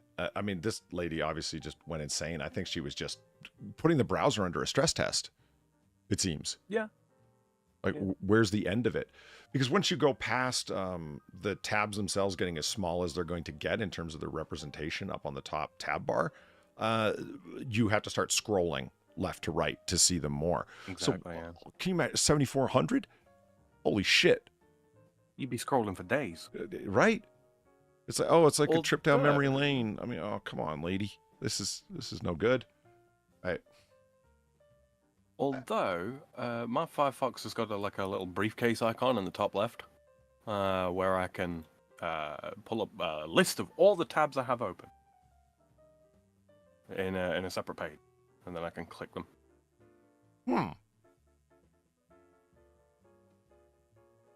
Which is quite useful. Hold on, let me put this in English real quick. Okay.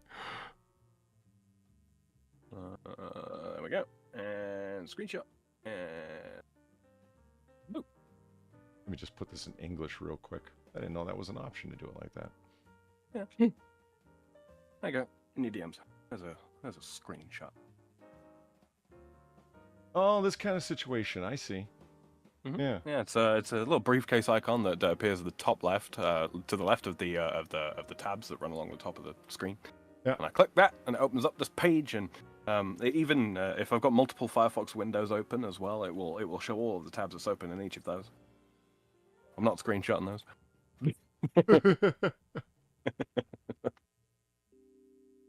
Did you?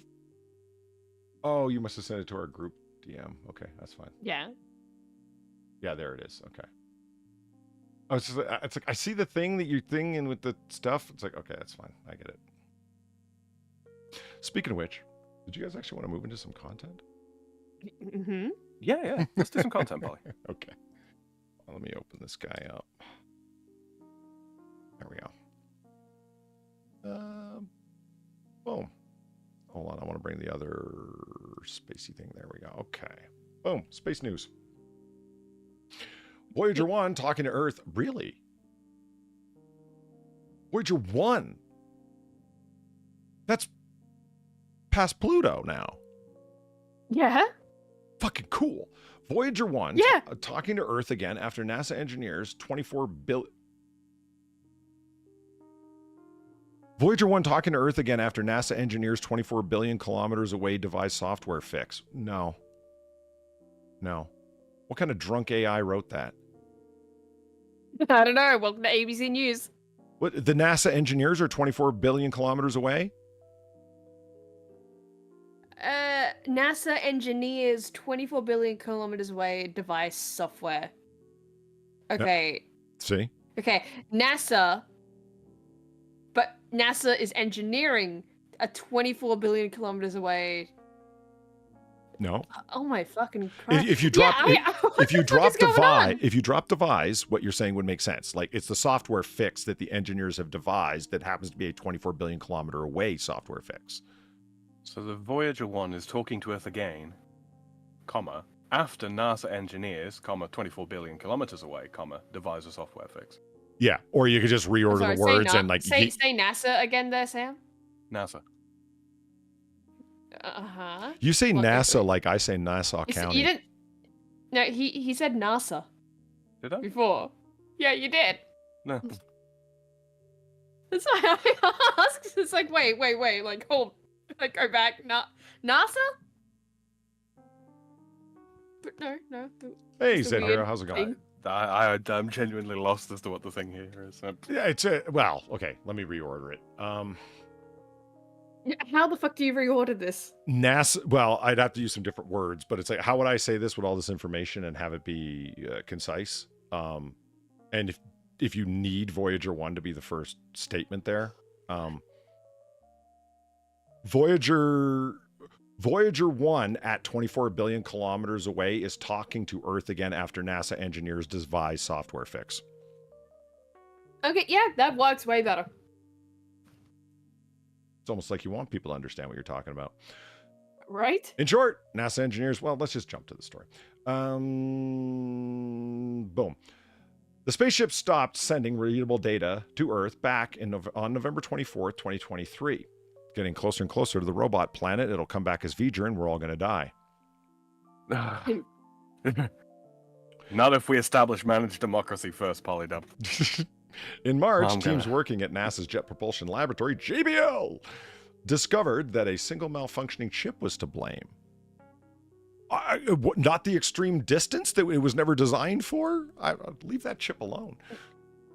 They then had to devise a clever coding fix that worked within the tight memory constraints of its 46-year-old computer system. Leave chip 3 alone! Its 58 bytes of RAM is impressive. There was a section of the computer memory no longer working. Dr. Linda, that's why it took so long. told the ABC. So we had to reprogram what was in that memory, move it to a different location, link everything back together, and send everything up in a patch. Then on Saturday morning, we watched Voyager 1 send its first commands back, and we knew that we were back in communication once again. That's pretty fucking awesome. Tip of the hat Holy to you. shit. That's So really they did cool. a 24 billion kilometer BIOS flash, is what I'm hearing. Yeah. Just reprogramming chips that were never meant to be reprogrammed in this way. I'm fucking impressed. Yeah, that's insane. Yeah. Yeah, with hardware that was perhaps never designed to administer a flashing of this sort. Yeah, no, that is quite impressive. Dr. Spickler said that they were receiving engineering data, so they knew the health and safety of the spacecraft. The next step is going to be to develop a patch so we can send back the science data. Are you really a doctor? The science yeah, data? Doctor type doctor. You think the reading it's been taking, that it's telemetry, and sending back the science. Are you a doctor of communications? They're a scientist, not a fucking PR personnel. No, I think they are a PR person. That's the kind of person that would send back. It's been doing the science, and now we're going to upload it. No, it's the other way around, retard. Download it. That will be really exciting. It will be, to once again learn about interstellar space and what has been going on out there since we've missed since November. Rocks? I'm just kidding. There's actually a lot going on out there. Dr. Spike. Oh, yeah, there's a shit ton. Yeah. Said Voyager sent back data in real time, so the team had no facility to retrieve data covering the time since transmission was lost. Aww. Yeah, 46 years ago, they didn't have terabytes of storage to put on these things, you know? Yeah. Launched in 1977, Voyager 1 was mankind's first spacecraft to enter the interstellar medium. Americas. It's Americas. Okay? Come on. Be honest. In 2012, it's currently more than 24 billion kilometers away from Earth. Messages sent from Earth. Yes, it's Americas, and you know what? They're using kilometers, Polly. That's got a sting, buddy. I'm not one of those metric people. Fuck metric people. It's like, yeah, in Star Trek, they talk with metric numbers, and they rarely ever use Celsius even. They use Kelvin most of the time because of the high numbers that they're talking about. Except when they're ordering like a water, 2 degrees Celsius, that kind of shit from the replicators. It's point of reference, right? You know, when it comes to dealing with, you know, temperatures in space and all that kind of thing, what is your point of reference really? Are you going to use the boiling point and freezing point of water in space? It doesn't really track, does it? As such, I mean, sure, Kelvin is based off of Celsius, but yeah, no, you use absolute zero, and then build up from there.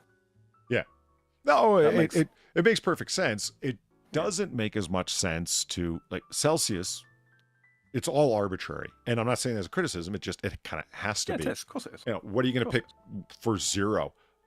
Water's really important to us. It's the universal solvent. It makes up most of our bodies. It's everywhere. Okay, freezing point of water. And 100 will be the boiling point of water at sea level. Yeah. That's pure H2O. Yeah, okay, fine. That doesn't bug me. It doesn't make nearly as much sense out in space. But whatever, fine. I don't care. Right. Yeah. My only point with it is that when people say, "What's wrong with America? Catch up already." Me. Guys, think about how we're talking about billions of dollars. It's not worth it to switch over all the units of measure. It's an insanely expensive thing. For what purpose when you can just run a conversion quite simply? Yeah, it makes conversations online frustrating, but that's not worth fucking billions of dollars. We need to send that money to Ukraine. I think when it comes I do think like ultimately when it comes to distance over land, it really doesn't matter whether you use miles or kilometers. I mean, there is a usefulness to miles. I wouldn't say get rid of miles. You can envision a mile quite easily, you know. You can hold a mile in your mind fairly fucking easily. When it comes down to very, very small things, thousandths of an inch I find rather difficult to work with.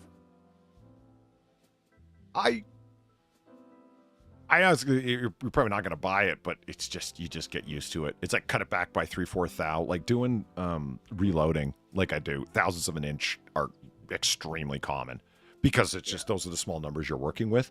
And you just say it's 3/4 thou, and that's it. That's all you've said. I don't know. People are pretty flexible and elastic when it comes to dealing with measurement systems. It's fine, if you know what I mean. The only units of measure that I actually have a problem with, apologies, Brits. I actually am a fan of Britain. But the stone thing, y'all need to stop. It's the equivalent of orders of magnitude, though, ain't it? Ounces, pounds, stone, hundredweight, ton. What the hell's a hundredweight? It's 100 weight. Yeah, what the fuck is that? That doesn't explain shit, Sam. Is that it? Are you handboxing us right now? Is that a thing? What in what the handboxing? Well, what's handboxing? Sinatra convinced Drunkle on a AAA that there was such a thing as a handbox. It's a box like no.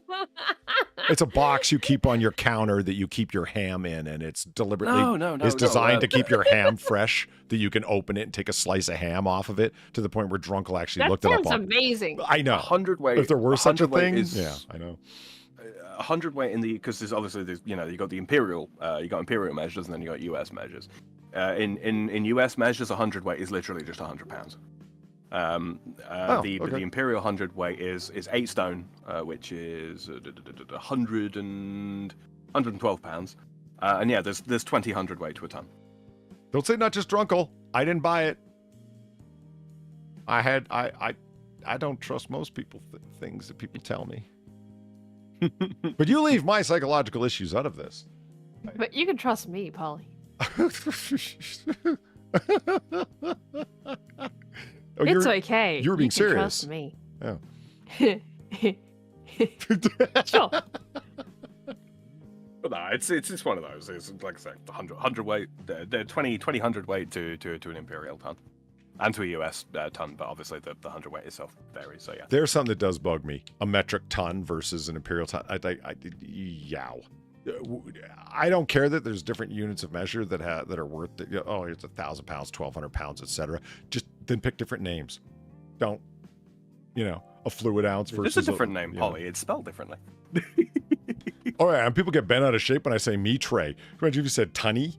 Just because it's got an E on the end or a double N. That's it. It's all right, Polly. You can emphasize the point by color. Color. Color. Yeah. When it's spelled with a U. Oh, right. My siblings and a couple of my close friends, we know a lot of Americans, and we had this running gag for a while in our various Discord chats where we would one of the Americans would say something and they come out with an unusual word, a word that's not super common, and this was the running gag would be, oh yeah, there's no U in that. Oh, don't get me wrong, Zed. He said it very convincingly. I mean, it was an impressive bamboozle. I'll definitely give him that. But hold on a minute. If you take issue with hundredweight, but not bushel, or a dram. I take issue with all of this. What the fuck is any of this? I don't take issue with dram. Not at all. I take issue with pronouncing draught as draft, but other than that, it's okay to be wrong.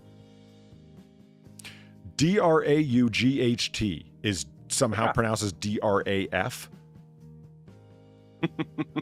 Come on. Let's find a middle ground here of sanity. The dough ought to know. I'll leave it at that. Okay, I believe we were talking about Voyager. Messages sent back. Right? Messages sent back from sent from Earth take about 22 and a half hours to reach the spacecraft. That's cool. Really? I would have thought a lot longer. Yeah, like that's just a day, like just under a day, really. That's so sweet. That's pretty damn good. Yeah, that's speed life for you, I guess. Yeah.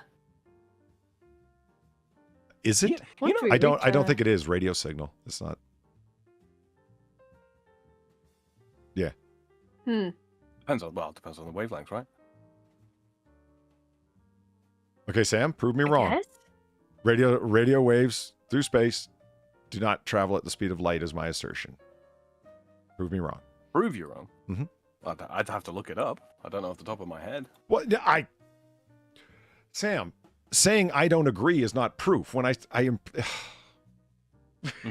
I was implying for you to look it up. Why is work with me, people? Right, as in I don't have the information to disprove you on hand, Polly. But you could Google it. That's what I'm saying. Yeah, I'm Googling it now. Okay then. I'm just saying, Polly, I can't do it offhand. I'm going to have to look it up and provide somebody else's argument. So I'm not really the one proving you wrong, am I? Why are you beefing with me?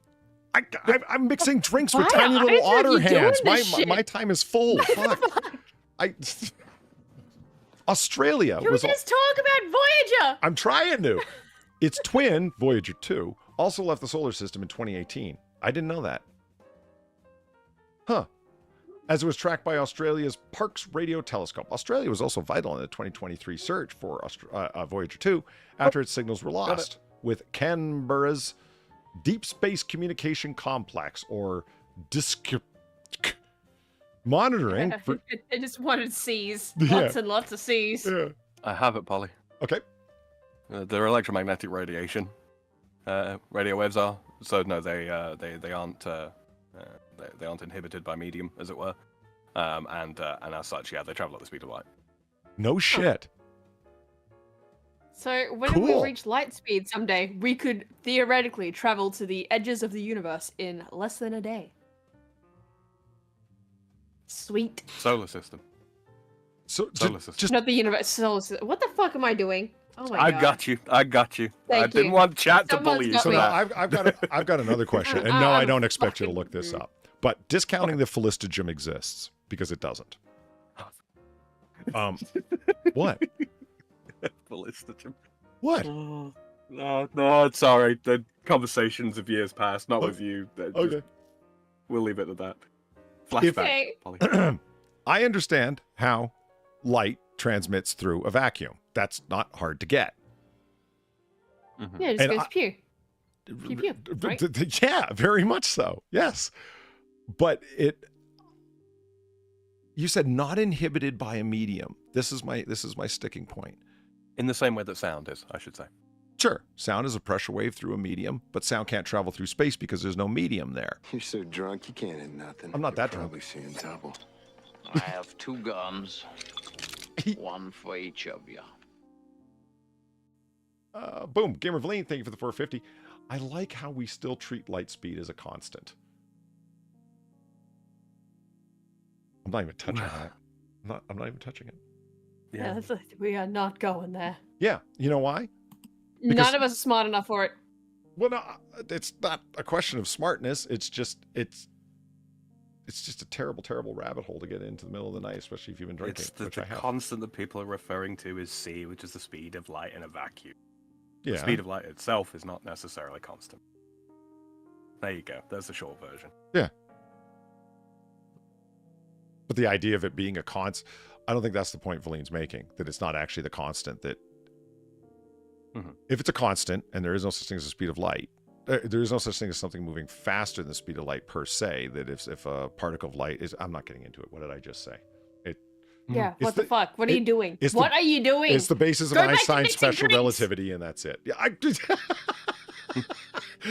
was like the one. I always liked the one, right, where it's like, okay, so you got a spaceship, right, and it's traveling at sea.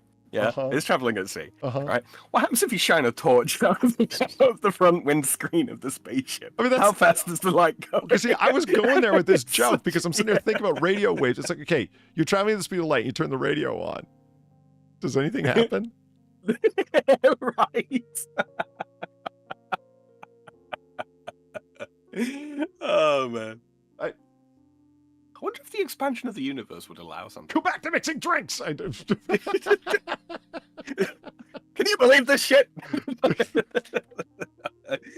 That's the subtitle of the show. You just said you wouldn't get into it. I don't know, man. Sounds like you're getting into it. I just want to point something out real quick because over the past 3 days, it started with one video I was watching on YouTube where one person was making a fairly innocuous point that wasn't a big deal, and the comments exploded as they do on the interwebs, but especially on YouTube, you know?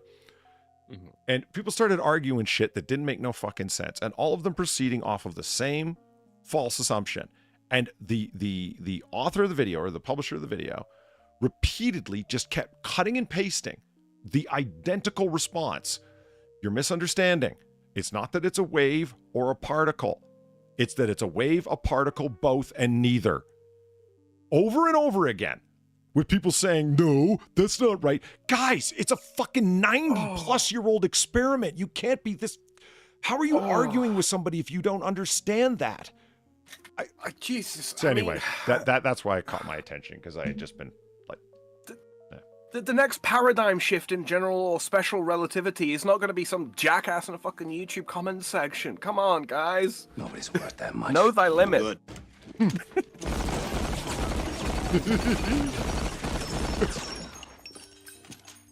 than that. Otsan, thank you for the 650. Polly, I'm going to need you to step away from the precipice of quantum dread. Precipice of Quantum Dread. That's my next album title. Right? I wrote a poem It's called prog, One Polly. Time. I still haven't finished it. It's going to be a prog album, Polly. How am I supposed to finish? The waveform won't collapse. There's an analog for the fucking for a slowly decaying marriage.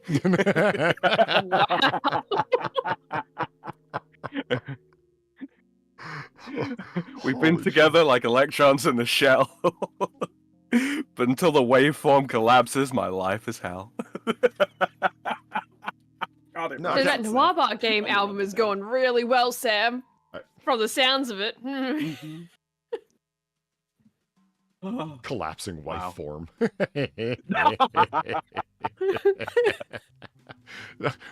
It's just called hitting the wall, brother. It's that's track 4, carbon-based waveform.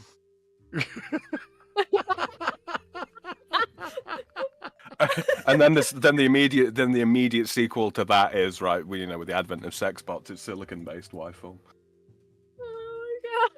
I apologize, bar patrons. I don't. That's great. No, I do. Bar may have stolen the lease, but everyone still thinks I own it, so I'm responsible. It's just. And they sold the lease for Now location there's an analog 1. for you for a slowly decaying marriage. Interesting that we haven't gone back to location 1 in forever. And why do you think that is? Because I own it. No, it's because Noir Bar. That is what we're going to try to do. It's because Noir Bar is right across the street, and until we wipe them bastards out, there's the final boss. Nah, it's still me. You want to be the final Or boss? Mr. Caddington. Or Mr. Caddington, I'm not sure which. Mr. Caddington is pulling Noir Bar's owner's strings? Oh, now there's no. now there's a... So like the church is behind everything, right? The fifth column of Cattery. Fearless day. Gamer Valine, thank you for the 350. Universal expansion is being questioned because the vacuum of space shows evidence of deviation. Variance of a vacuum would create a variance in the speed of light.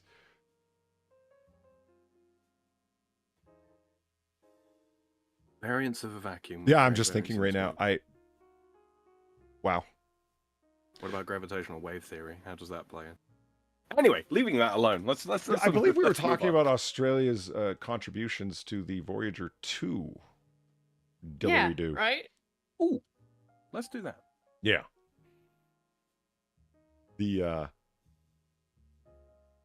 I'd love to keep talking about this, but I actually haven't figured my way through what the hell it was that bugged me so much about that. Yeah, I'm still working on it, so I'll get back to you. I'm sure everyone will be waited with bated breath. Okay. With Canberra's deep space communication complex monitoring for signals and then sending a successful command to shift the spacecraft's antenna 2 degrees. Oh. I mean, that is impressive, but just it's kind of funny. It's like 2 degrees. Yeah, it's only 2 degrees, but when it's like as far away as Pluto, holy shit. Oh, absolutely. Yeah, no, that's You know. impressive. It's just funny that it's like, oh yeah, and we shifted it by a total of 2 degrees. Like, okay. Both Voyager Oh, yeah. spacecraft carry golden records, 12-inch gold-plated copper discs intended to convey the story of our world to extraterrestrials. Yeah, that's not going to end terribly for us. Yeah. Not at all. You know, they had an episode of Star Trek Voyager about that, where aliens like took the tech that came from an early Earth probe and they blew themselves up with it and blamed humans for it. And so when Voyager shows up, they're like, the demons have come. The ones who they perceive it's like, we sent out this probe with the intention of people destroying themselves. We knew it was an inevitability, and now they're showing up as conquerors to take over the waste-laid land. They want to shoot the messengers, huh? Yeah. I blame what's his nuts? Mr. Billions and Billions. What's his name? Elon Musk? No. I wanted to call him Carl Malden, and that is so not who he is. We're talking science. The guy who Science the original host of Cosmos before the Sagan. Carl Sagan. Thank you. Thank you very much. Oh, Eagles. See, I keep forgetting. We've got zero latency or damn near. It's amazing. Thank you very much, Outsan and Eagle. That's greatly appreciated. Star Trek OS or Star Trek NG? What? Not original series. It was Voyager. Voyager that happened in. It was the 4th episode from the end, like a season 7, like episode 20, 21, something like that. So 2 degrees. Both Voyagers spacecraft carry golden records. We're going to talk about the golden records one time, because there they are. I appreciate the challenge of what they had going on here. I sincerely do. I'm not looking to mock. And how to play it. Yes, we'll teach you how to make a phonograph. You've got to be kidding me. If you don't know English or any other human-based language, or any other language that's vocally based but then also has a writing variant of it or version of it, it's extremely assumption laden. And again, I'm not being critical. I appreciate the challenge that they're dealing with here. It's like, well, how do we do any communication unless we assume something? And I hear you. I totally hear you. But the idea that some of the things on here are intelligible in such a way, it's this little symbol right here that is actually provokes more laughter than you think that it would. They are trying to demonstrate the period of rotation of something, and that will give us a base to which to... La bola más grande.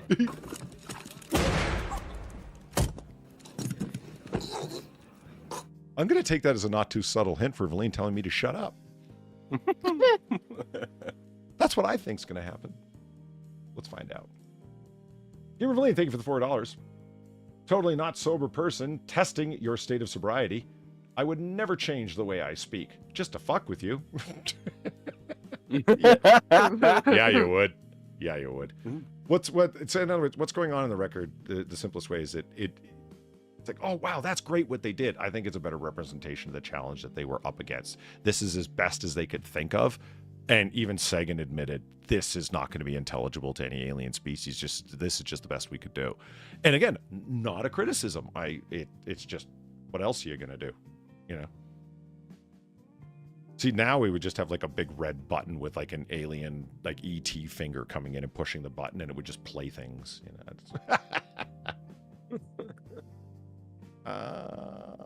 The contents of the record selected by straight white men at NASA. Okay, calm down, Polly. It's a criticism that's actually laid at this a lot. The height of white supremacy is that they sent this out there and speaking only for them. Seriously, I'm not even kidding. That's so dumb though. Like, it's with the contents of the actual record Who are itself. they more likely to come into first contact with? The nation or groups of people that are sending, rockets out into fucking space, or those that are still living nomadic lifestyles on the fucking Serengeti? Sorry. that got to space before anyone else, bigot. I will not deny the achievements of Wakanda. Yeah. White people built Chicago.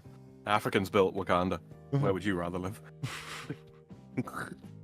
I actually saw that meme floating around on Twitter again not long back, and I was like, yeah, pocket in that. I'd rather live in the place that actually exists. Yeah, right? As terrible as it is, you're opting to live in non-existence. Aren't you basically opting for self-yeeting? I mean, is that not You're living fatalism in a Akon nutshell? City. You're basically living in Akon City. Sorry, I'm not living there. I'm living somewhere real.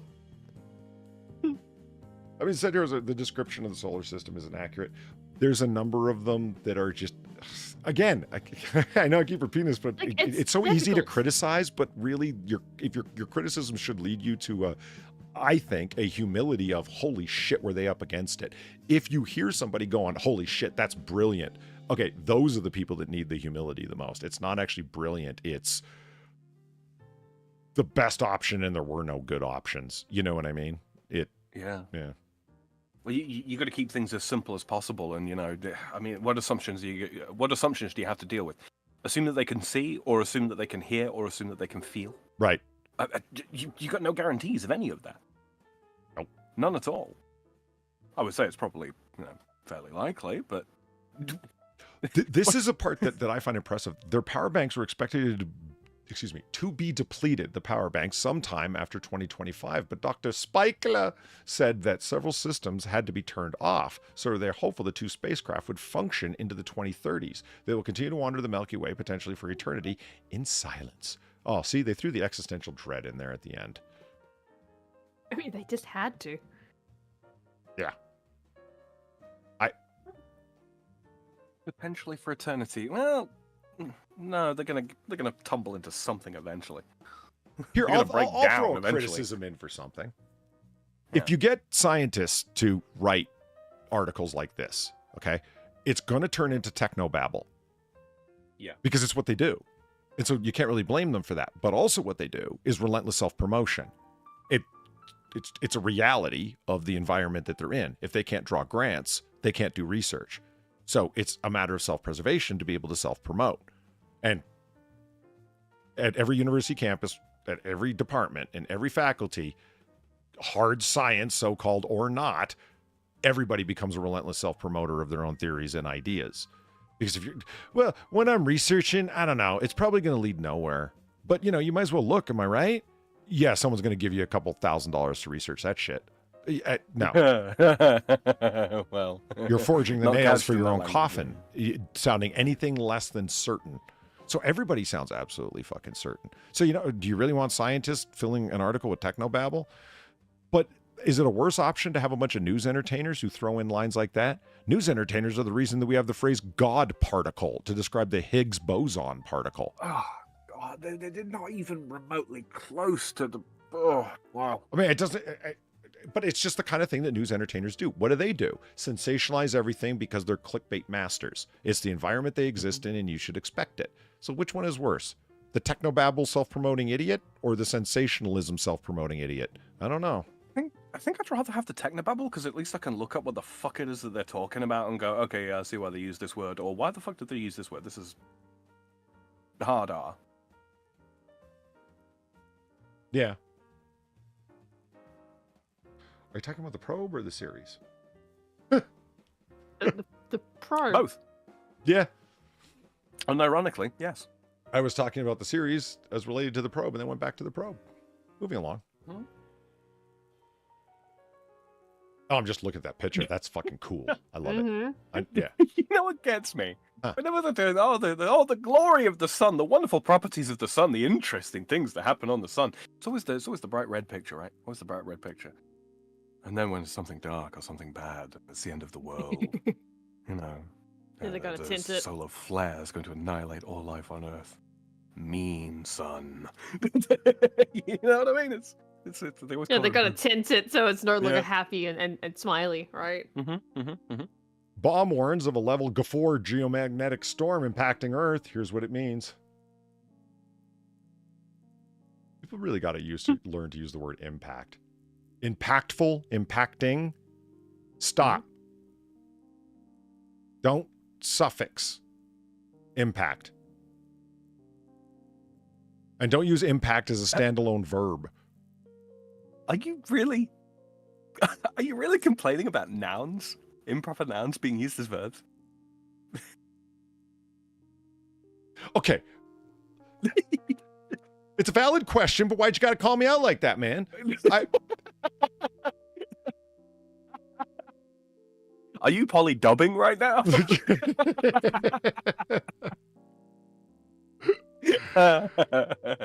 Oh, man, there's your evil son. Look at that. Yeah. Oh, wow. Apollo is angry.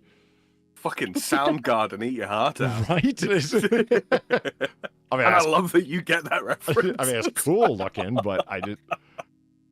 Oh, wow. That's awesome. Look, space whales! There's space whales all over the surface of the sun. Look at them. You can see them. Look at those dark shapes. yeah. Those are space whales. Huh. They're mad. Mm-hmm. Did I ever tell you about the time that I had my telescope out when I was a kid and I forgot to put the fucking welder's glass eye screw-on addition to the eyepiece? And I almost came close to burning my one eye right out of my face. You didn't, but I can actually believe it. Yeah, I could believe it too. But I feel like I've heard this before, but yeah, I could see you doing that. Here's what happened. Okay, so basically what you already heard, there's this little screw-on addition that is really dark green glass that you see in welders' helmets and whatnot, welders' visors. Yeah. Is polarized glass or something like that? Is that what it's called? And I'm not trying to say it's the same material. I'm certain that it was because I've looked at the sun and the sunspots many times, and it's like, no, it was fine. So it, you know, it's, yes, it's magnifying, but filtering out almost everything except for the one tiny band that ain't going to burn your eyeball right out. Anyway, I put that, and it's like I wanted to look at it a lot more brightly because I had this slick way of, because when you magnify the sun, you also magnify its movement. We know it's not the sun moving, it's us, but you know, you get the idea. You have to, you're going to magnify its movement, so you got to track with it. And fancy telescopes have a little motor that will track automatically. Mine wasn't that fancy. But anyway, I start to lean over to take a look, and it was just the glare of the reflection of part of half of the light that made me whoa and back the fuck up. I didn't even actually get my face over it. It was just, like I said, part of the shine was enough to tell me something was very, very wrong. And when I went whoa and I looked up, there was the brightest spot I have ever seen in my life on my ceiling. I had created an unintentional solar laser. Oh my god. True story. Fragment of the sun. And I'm like, this is God reminding me of why it's wrong to fry ants with a magnifying glass. I'm just picturing like an ant walking across the ceiling at that particular moment in time, gone, reduced to atoms. Unintentional solar laser, name my next single. At least 7 coronal mass ejections from the sun have been observed, according to a U.S. agency. Not any particular one, just somebody said they worked. Just a U.S. agency. You know, my uncle who totally works for NASA said this. Yeah. Yeah. On Friday, the Bureau of Meteorology warned the event would impact Earth from about 8 a.m. AEST.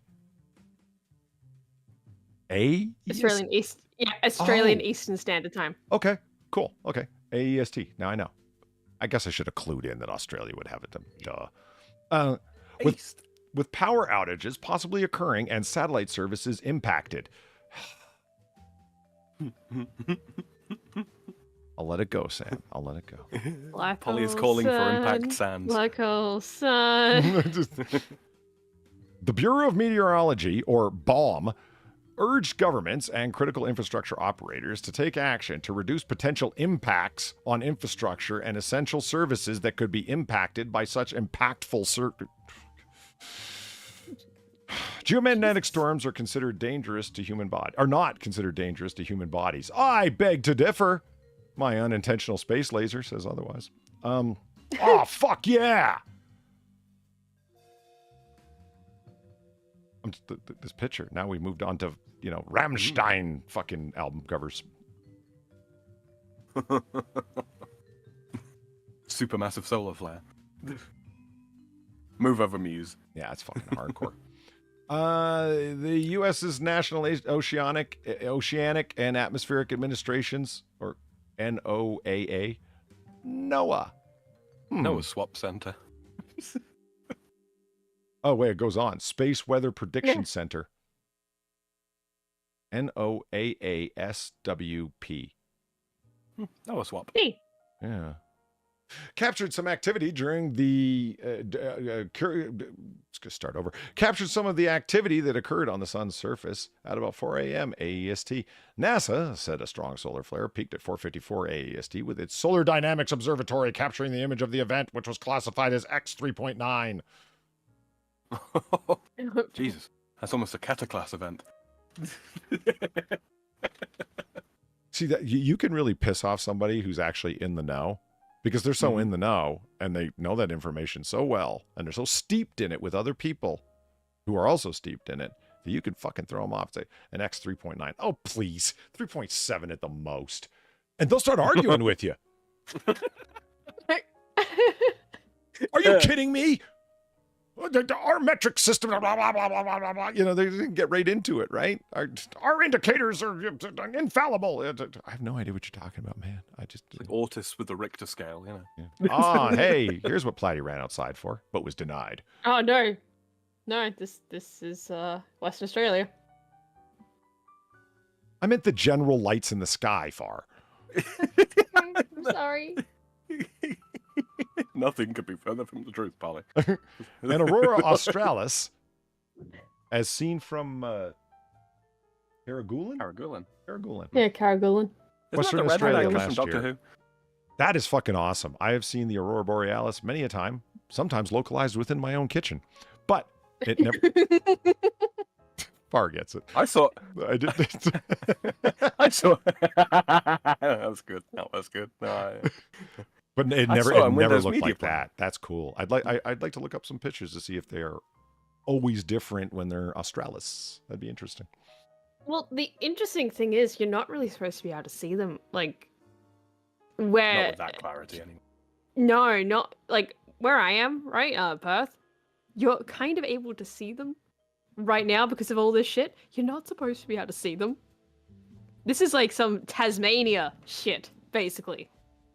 Yeah, zero light pollution, yeah. No, because they're southern enough where, like, yeah, they can kind of see it. Yeah, for some reason it's just kind of been crawling closer and closer my way for the last year or so. Don't know why. Are the Gaia worshippers blaming climate change? I haven't heard shit about it. All I've heard is, like, people going, wow, yeah, come outside and look at the aurora. Like, people are more marveling about it than really being, like, concerned.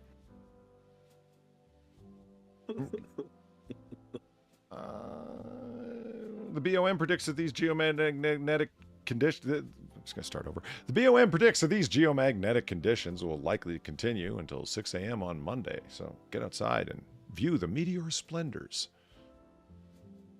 Yeah, do what Platy did as soon as she jumped into Discord. I'm going to go out and look at the sky. Yeah. No explanation. Just, okay. That actually happened. No, yeah. Like, hi, how are you, Far? I'm going out to look at the sky. It just gets up and doesn't elaborate. It's like, what the fuck? Maybe that's what happened to, hold on here. Maybe that's what happened to Michael Hatfield. He was on accident. His stuff was repeating like that. Yeah. And so he had to, like, disconnect and reconnect. Maybe the Aurora got him. Or, well, got his service provider. You gotta watch out for those auroras. Yeah. They're gonna fuck your day up. Coronal mass ejections occur when large clouds of plasma and magnetic field erupt from the sun's surface. Oh, good God. According to the Australian Space Weather Alert System. I love that there's... the space weather system. That's when I feel like I'm living in the future. Yeah. You know? When the mass ejections hit Earth, they cause geomagnetic storms. Oh, you could be more specific than that.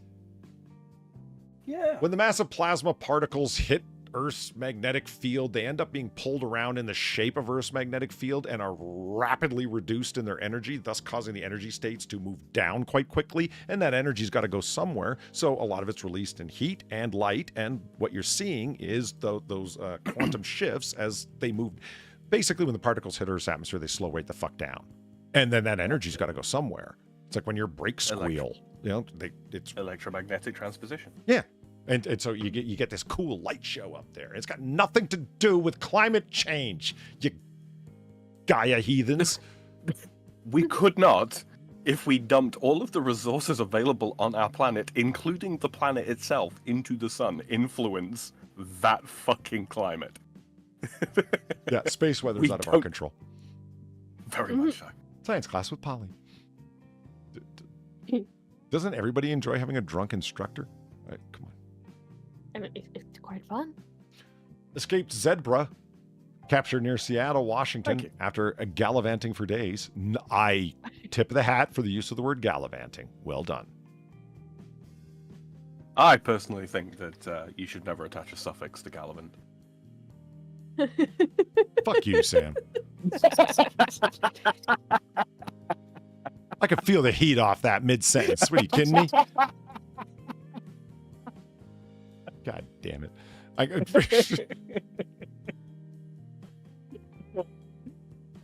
going to use this for me for once. I fucking hated you. Yeah.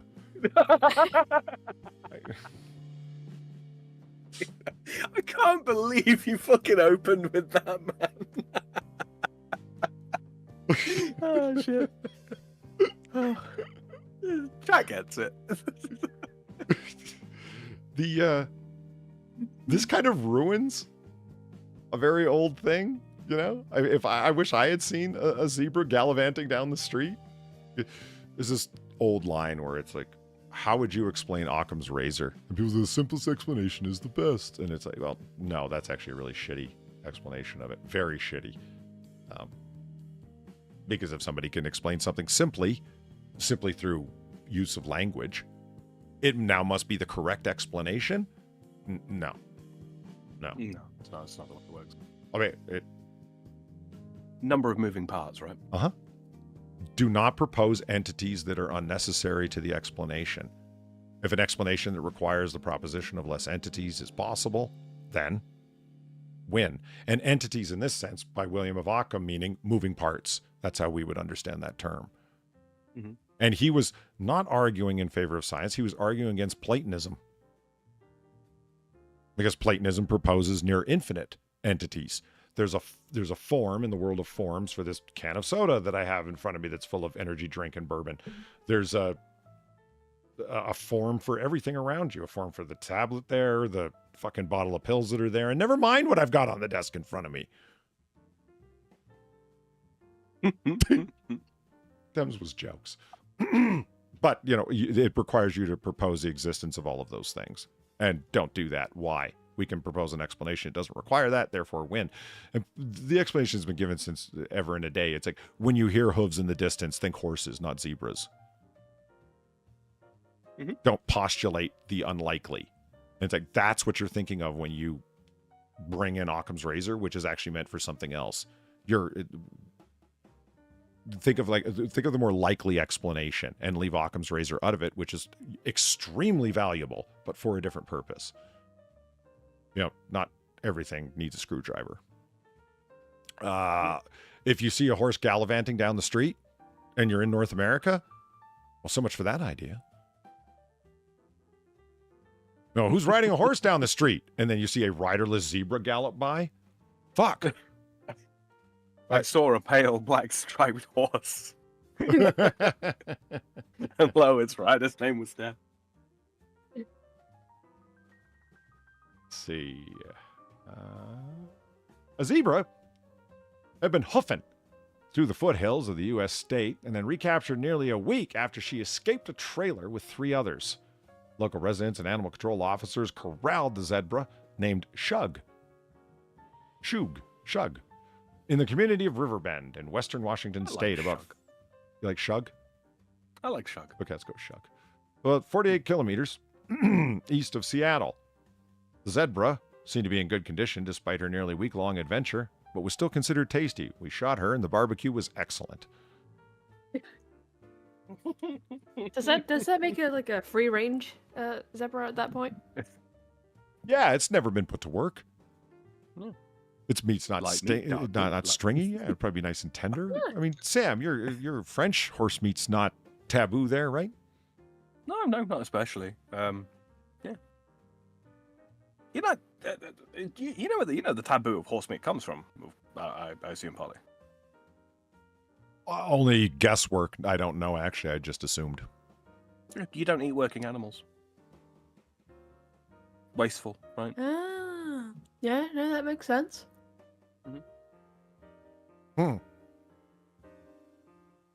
I would still totally eat a horse though. Yeah, no, it's honestly, it's not bad. It's not bad. If you have an appreciation for beef, you probably won't dislike horse. A bit tougher. Huh. Good to know. Imagine if we bred horses like we breed cows. Like cows, we've bred them to be walking food, you know. Mm-hmm. And so, you know, you got all these big, fat, short-legged mares. That's probably what it would look like. Yeah. Mm-hmm. Delicious, delicious horse meat. I mean, there were battle cows were a thing. Yeah. It sounds funny, but it's true. People. No, it happened. I mean, just take the biggest ox in the field, right? Stick some armor plating on that son of a bitch. Set him loose amidst the enemy ranks. Yeah, he's gonna fuck some stuff up. Slap him on the balls before you let him go. You know. Yeah. Shug was one of 4 Sugar. zebras that escaped as they were being transported from Washington to Montana last Sunday. Wait, I thought it was 3. Oh Oh no, never along mind. with 3 3 others. others, Never yeah. mind. Okay, yeah, I'm an idiot. Continue. So it was on the interstate and they broke loose. So they caught up with it just strikes as a funny picture. Owner Christine Kelgan told the Seattle Times she bought the zebras in Lewis County, bought the zebras in Lewis County, Washington, and was bringing them to a petting zoo she runs near Anaconda in southwestern Montana. That's cool. I'd go to a petting zoo with a zebra. Yeah. I'd buy a zebra. Yeah, you'd have people like lined up along your fence post just staring. You know, Right. I'd have a white picket fence as well. that wouldn't stop them. No, of course not. But I'd have the white picket fence with would the it be zebra. painted with would it be painted with zebra stripes just for that extra camouflage? No, I'd leave it plain white. Just so people would ask questions. Several surprised residents, including a rodeo clown and horse trainers, stopped to help corral the animals because apparently I'm sorry.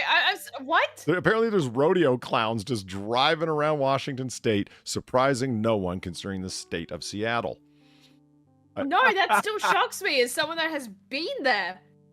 What the fuck? Why are there rodeo clowns just in Washington State? That is the last place I would ever expect a fucking rodeo. Welcome to America. What the fuck? A rodeo clown, a horse trainer, and a zebra walk into a bar. Right? It's there, isn't it? And then the bartender yelled, "Hey, we don't service their kind here. Come on, he needs a drink. Look at his long face." What does he drink? Red Stripe. Nothing far. This is gold. What the? I don't know what's going on anymore. Don't let him have too many. Makes the right horse's ass out of himself. And then you got Platty in chat saying, "What do you think Toodles was?" I don't know what the fucking Toodles is. Oh wait, is that the clown that your mum dressed up as? Is that what she did? Hold on. Your mother-in-law has a clown persona, and you're wondering where the rodeo clowns are Yes. coming from? Holy No, she shit. did. She did. She showed me pictures. I was like, wow, no wonder Platty is so fucking terrified of clowns. Look at this shit. She was proud of it too. We're making zebra-related puns, Polly. So. We're making zebra-related puns here, Polly, and Faz is having a fucking mental breakdown. No wonder you don't know what's going on. Radio clown. It's the clown. It's just You know, like attends the children's birthday parties, and like everyone pretends they love the clown, but really they're all terrified. yeah, that kind of gives you back rubs. I know what you mean. Clown. Yeah. Don't do that. So the random passerby, no, the random passerby rodeo clowns and horse trainers stopped to help corral the animals as they galloped through a rural neighborhood, but Shug had managed to elude those attempts. I thought usually it was the rodeo clowns that did the eluding. Huh. How the turntables. Yeah.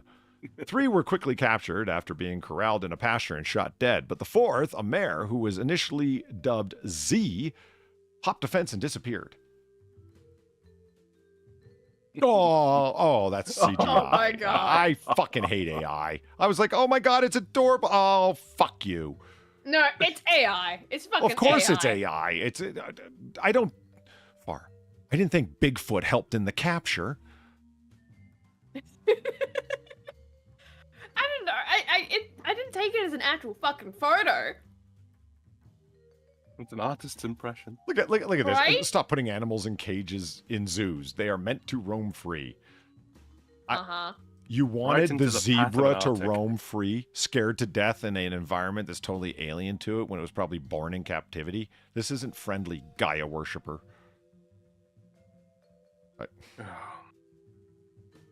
Shug's adventure was quickly captured public attention, spawning social media memes that placed the animal everywhere, from riding a ferry across Seattle's waterways to running on a baseball field. But The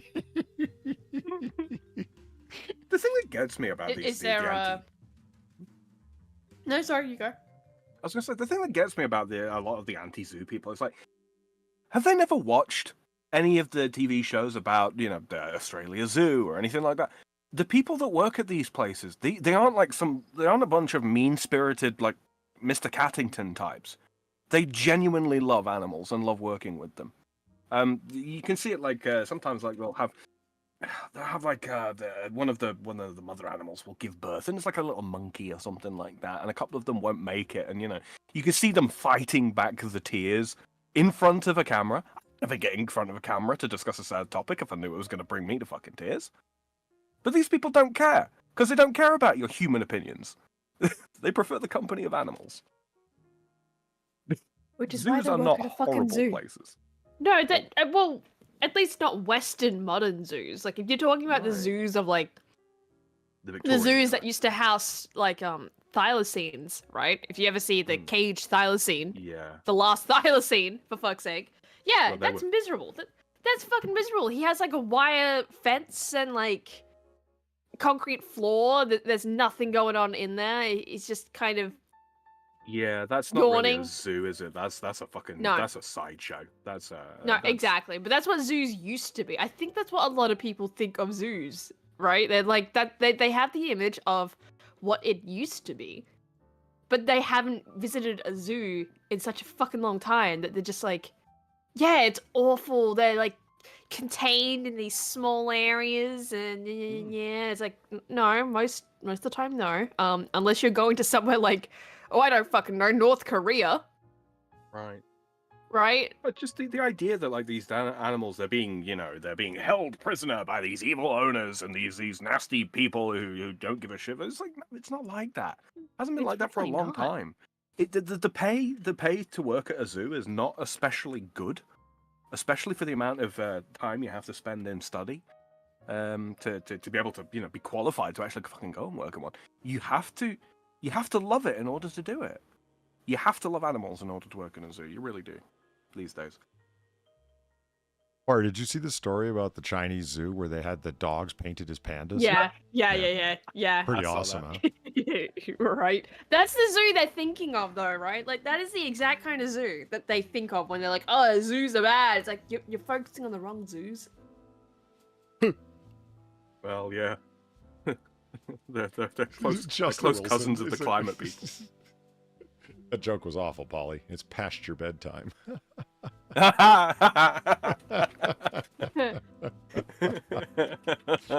okay with that. That was good. That was good. That's not bad. That's not bad. Police search for assailant after knife attack at Westfield Carousel Shopping Centre in Perth. Yep. So, I guess a little background, right? So we heard about this on the radio, because radio news announcements, right? They didn't tell anyone what it was at first. They kept going like, "Oh yeah, don't go near the carousel. Don't go near carousel shopping. It's closed down. Don't worry about it. It's all good. It's fine. Just don't go there." And it's only like at about maybe 5 on the radio that they start going, "Okay, we're going to actually tell you what happened. Yeah, so there was a stabbing, and the guy fled. No one's died. They're all just, have slashed faces. There's no threat to the public." I'm sorry, what the fuck do you mean there's no threat to the public? Dealt with, right? You didn't catch the guy that did the slashing, stabbing thing? The guy who's doing the pokey with the knife is still on the loose. Yeah. Yeah, like, what the fuck do you mean there's no threat to the public? Excuse the fuck me? In some senses, I'm kind of okay with the notion of them not like telling people exactly what's going on. Kind of. No. Yeah, like that was fine. That was He's not fine. like It was just like the rubberneckers, right? weird. Well, yeah, it was just the weird like way they handled it, right? Where like in comparison, the immediateness of the Sydney one, right? Because yeah, there was a stabbing attack in Sydney too. Haha, not the priest, the one before that. Yeah. But it's like, that was a little bit more immediate, and I guess it's because they actually took the guy out, right? He didn't just escape. Fuck is they shot him. dead, so it's fine. Yeah, they fucking shot him. Okay. Yeah, I mean, dude stabbed a baby, so you can't really feel too bad about it. Oh but, yeah, they- fuck it. No need for a trial. Yeah, Blows like- that off. Okay. Yeah, right. So. Yeah, right? Yeah, but it was just weird in comparison to hearing about that one and then the priest stabbing, right? It's just like, don't come to carousel. Just don't do it, man. It's like, I feel like by announcing that in that manner, right? You're gonna get more people trying to turn up to see what the fuck's going on. Like, I get why. I get why you would say that, just, like, don't come. There's, something going on, but you don't want to say what it is. But I don't know, it's kind of a weird instance of when they say on the news stuff like, "Oh yeah, dead body found, it was natural death, no suspicion," and it's like, that's a suicide, isn't it?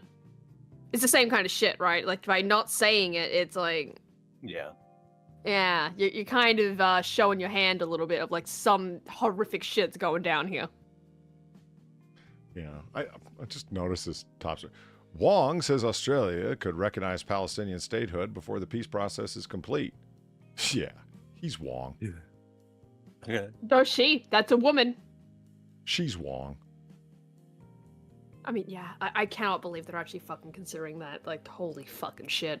No, it's just could, maybe, possibly. Shut up. What are you doing? Fuck. Don't. Come on. I just cannot believe they're fucking considering that, honestly. Honestly. Police Just searching gonna for make it 2 worse. men after an apparent knife attack. An apparent knife attack at a major Perth shopping centre on Friday afternoon. Police were called to Westfield Carousel in Cannington around 3:30 p.m. After receiving reports. They initially said a 20-year-old man had been slashed in the face by a knife by another man who fled the scene. On Friday evening, they said a third man was involved in the incident, and a second knife had been recovered at the scene. They were looking for 2 males. Now, they say it's unclear how the victim was injured. Okay. What? Police Yeah. say there is no There's so ongoing much threat to the confusion. public or further cause for alarm. Yeah, you see what I fucking mean? I It's do like, see what what the you fuck do you mean? No. That there's no threat to the public or further cause for alarm when the guy that did the thing is still out there. That's not how that works. Fuck, that makes me so mad.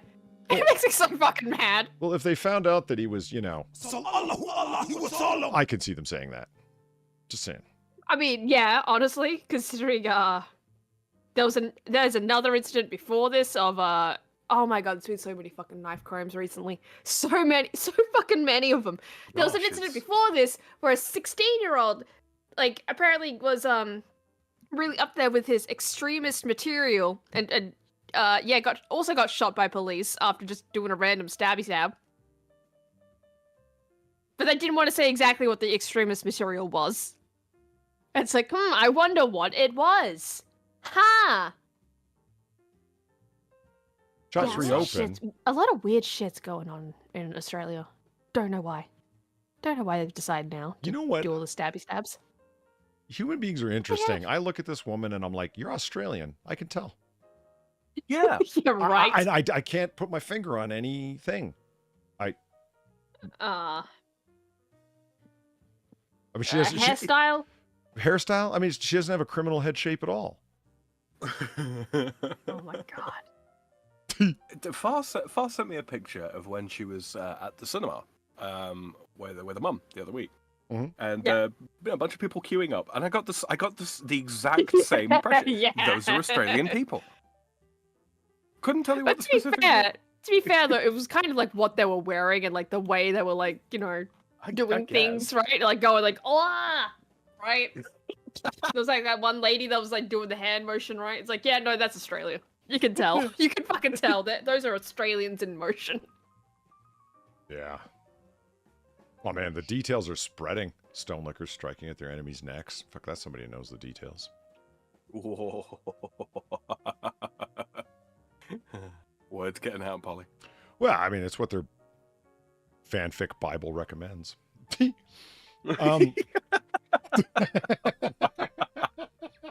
Mohammedan fic. Yeah. But we don't talk about that kind of stuff here. The safety of our customers, business partners, and people is our highest priority, they said. The center team are assisting police in relation to this matter and will continue to do so. You know what I'd find interesting, actually, when I was reading that? Because I have no doubt that they've got a pretty large security contingent at a mall that's this big. Oh yeah, no, it's fucking huge. Like this place is not small by any fucking means. Like I've only ever been there once, and yeah, it's fucking massive. Never want to go there again. Not even considering this. Like I never want to go there again. Completely ignoring, stabby stabs, but Yeah. it's that fucking massive though. I think it would be interesting if a private security force like that's here, the contingent that's responsible for the security here, and it's like the police say, "Oh, it's fine, you can open your doors again," and they're like, "No, we're responsible for the security of not only the businesses but the patrons thereof.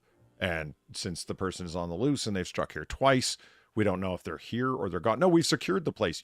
Okay, you say you have. We're still on security procedures. Apparently, you don't have the same standards that we do." I think that'd be really interesting. If there was It'd be a good thing. A difference between, well, we're responsible to our, like the police officers saying we're responsible to the local mayor, local magistrate, whoever it might be. And they've told us that, it's fine. We've gotten our orders from the top down. And it's like, okay, and so have we. But we don't answer to the magistrate that you answer to. We're a private security force, and we're here to protect the businesses and the patrons thereof, and we don't consider it secure, so we're not opening our doors. We're telling you to open your doors! I can see them hauling them off to jail for that. The interesting thing in you saying that is the incident in Sydney. They actually, even though the guy there was shot, so the actual perpetrator was, dead, I don't think they actually reopened that shopping centre for like a week. Really? Yeah, and to be fair, like a lot of people, like it wasn't just the guy that was perpetrating the stabbings that died. There was a few others that did. Baby lived though, so don't worry. That stabbed baby, it lived. That baby's fine. Made of Probably. stone stuff. Yeah. The mother did not survive though, so whoops. But yeah, they didn't open that center for like a week or something like that. And when it reopened, it was still like, I don't think a lot of people came back. So here's another example. Look, this is just PR stupidity. Ask me how to deal with this. A lot of harm was done. New South Wales to apologize to mark 40 years since homosexuality was decriminalized. You're going to apologize to mark the anniversary of decriminalization? Like, guys, this is not The only people who would want this are activists. Yeah. Do you know what I mean? Like this is. Well, maybe people that were actually fucked over by this, but you know. I don't believe this is the first time like, that the New South Wales government has apologized for this. Oh, probably not. And it's, hey, an apology after an apology after an apology just sort of seems like, do you think that reverses time or It makes it cheapens better? Yeah, yeah. It's like, oh, I can just say this thing. It's like a lot of the politicians apologizing you for it. can, but It's likely they weren't even alive when this happened. 40 years ago, there's probably 35, 38-year-old politicians involved in New South Wales and their policy machine. Why not? Mhm. I don't know. I just read that. I'm like, why? I'm not saying don't mark the anniversary, but by that, wow, come on. But we don't I don't talk know, about celebrate politics it maybe? here. Yeah. Instead of like apologizing, Celebrate it with a like, bunch hey, of like yeah, community literature no longer a or crime. an art festival or whatever the fuck you want to do. But this is making it about you, not them. You know what I mean? Yeah. Well, ain't that activism in a nutshell these days? Well, touche. Oh, hey. Ooh. What is that? It's It's a adorable. quill. It's a vole? A quoll. Oh, a quoll. Quoll. Okay, I've been introduced to a new adorable Australian animal. Huh. It looks like a marsupial pika. Look at it with his big eyes. Right. DNA editing could make northern quolls cane toad resistant and potentially avoid extinction. Okay, they eat them and they're poisonous to them? Well, yeah, cane toads are super fucking poisonous. Huh. And because they're not native, you know, they don't exactly have many resistances, Right. right? So, you know, kind of eats it and it's like, well, you're super fucking dead. The small marsupials often eat the toads and ingest the toxins they produce, causing quolls to die. In Queensland, this has already triggered a 75% drop in quoll numbers. That's sad. Yeah. Oh. Yeah, that sucks. Yeah, I want to pet it. Exactly. Yeah, that's just. But combined research. Well, unfortunately, I don't think petting zoos exist for most Australian animals. Most of them want to kill you. They're adorable, but you know, don't go near. Combined research and the U.S. firm Colossal Biosciences. Nothing says U.S. like Colossal Biosciences is a name. Mm-hmm. Has provided a lifeline for the endangered animals. We're one of the biggest threats to northern quoll populations by altering 2 genomes in the quoll's DNA. Professor Pask said they could develop an immunity to the cane toad's toxins. He said millions of years of evolution of the same animals as South America, blah, blah, blah, blah, blah. Look at these evil little bastards sitting there menacingly. Recruiting poisons. Yeah. Not doing their fucking job. What were they supposed to do? Like eat the fucking the bugs that are eating the fucking sugarcane, hence cane toads. Oh, okay. Yeah, I forget is it cane beetles? Like weevil? I thought it was I thought it was a weevil. Could be wrong. I don't think it's a weevil. It's an insect. Fuck. We'll leave it at that. Yeah, like I know what they were brought in to do. I just forget what the actual bug was. Oh shit. That's terrible. What? Ooh. Just the poor quolls. It's adorable. Yeah. Yeah, well they're dying. Oh. Yeah. It's like, okay. Welcome to Australia. Yeah, what a letdown, man. Holy shit. Thanks to human introduction of toads, they've had to survive through a marked decrease in the quality of life. Yeah. Bunbury. Burnbury. Yeah, Bunbury. Bunbury. Right, okay. Bunbury. Bunbury tornado captured on film as it leaves a trail of damage to 140 properties. Cool. Let's watch. Yeah, watch as you see the destruction of a place that was really not built for, well, not built for the shit. All right. Does the roof just get lifted off? Probably. Let's just sit here. What could happen to us? It's fine. Yeah. Not like a fucking funnel cloud could move at like 200 mile an hour. Mm-hmm. All right, come on, let's go. Yeah, I mean, to be fair, we never really get this kind of shit down this way. So it's kind of, well, like, oh, wow, look at this. Just another car yeah. driving by. The other guy's like, "Hey, what are you doing, mate? Just drinking some beers? Oh, yeah, us too." But both of you are driving. We're Australian. It's fine. Okay, let's see the buildings. I mean, look at those sheets of water on the ground. That's fucking nuts. Oh, yeah. Welcome to storm season. Yeah. I've hydroplaned and it scares the shit out of me, and that just looks like hydroplaning. Oh, look at all the fucking remnants of humanity flying around in a circle. You see all that shit? Look at all that stuff. Memories. Yeah. And you see this cow go by, you know. It's just oh man, that is frightening when you see all the stuff and things up in there. Yeah. Yeah, oh, wait till you see the buildings that are just the leftovers, the remains. I was saying a couple of weeks ago we had a tornado warning here, and I actually I looked out and I saw the funnel cloud trying to form. It was the weakest shit you've ever seen. Yeah, and then you see this. Yeah. Trees broken in half. Is this a different one? Yeah. Yeah. It's right the fuck there, huh? Yeah, he is right up on it, isn't he? Yeah. We're not in Kalgoorlie anymore. Right. And he's driving towards it.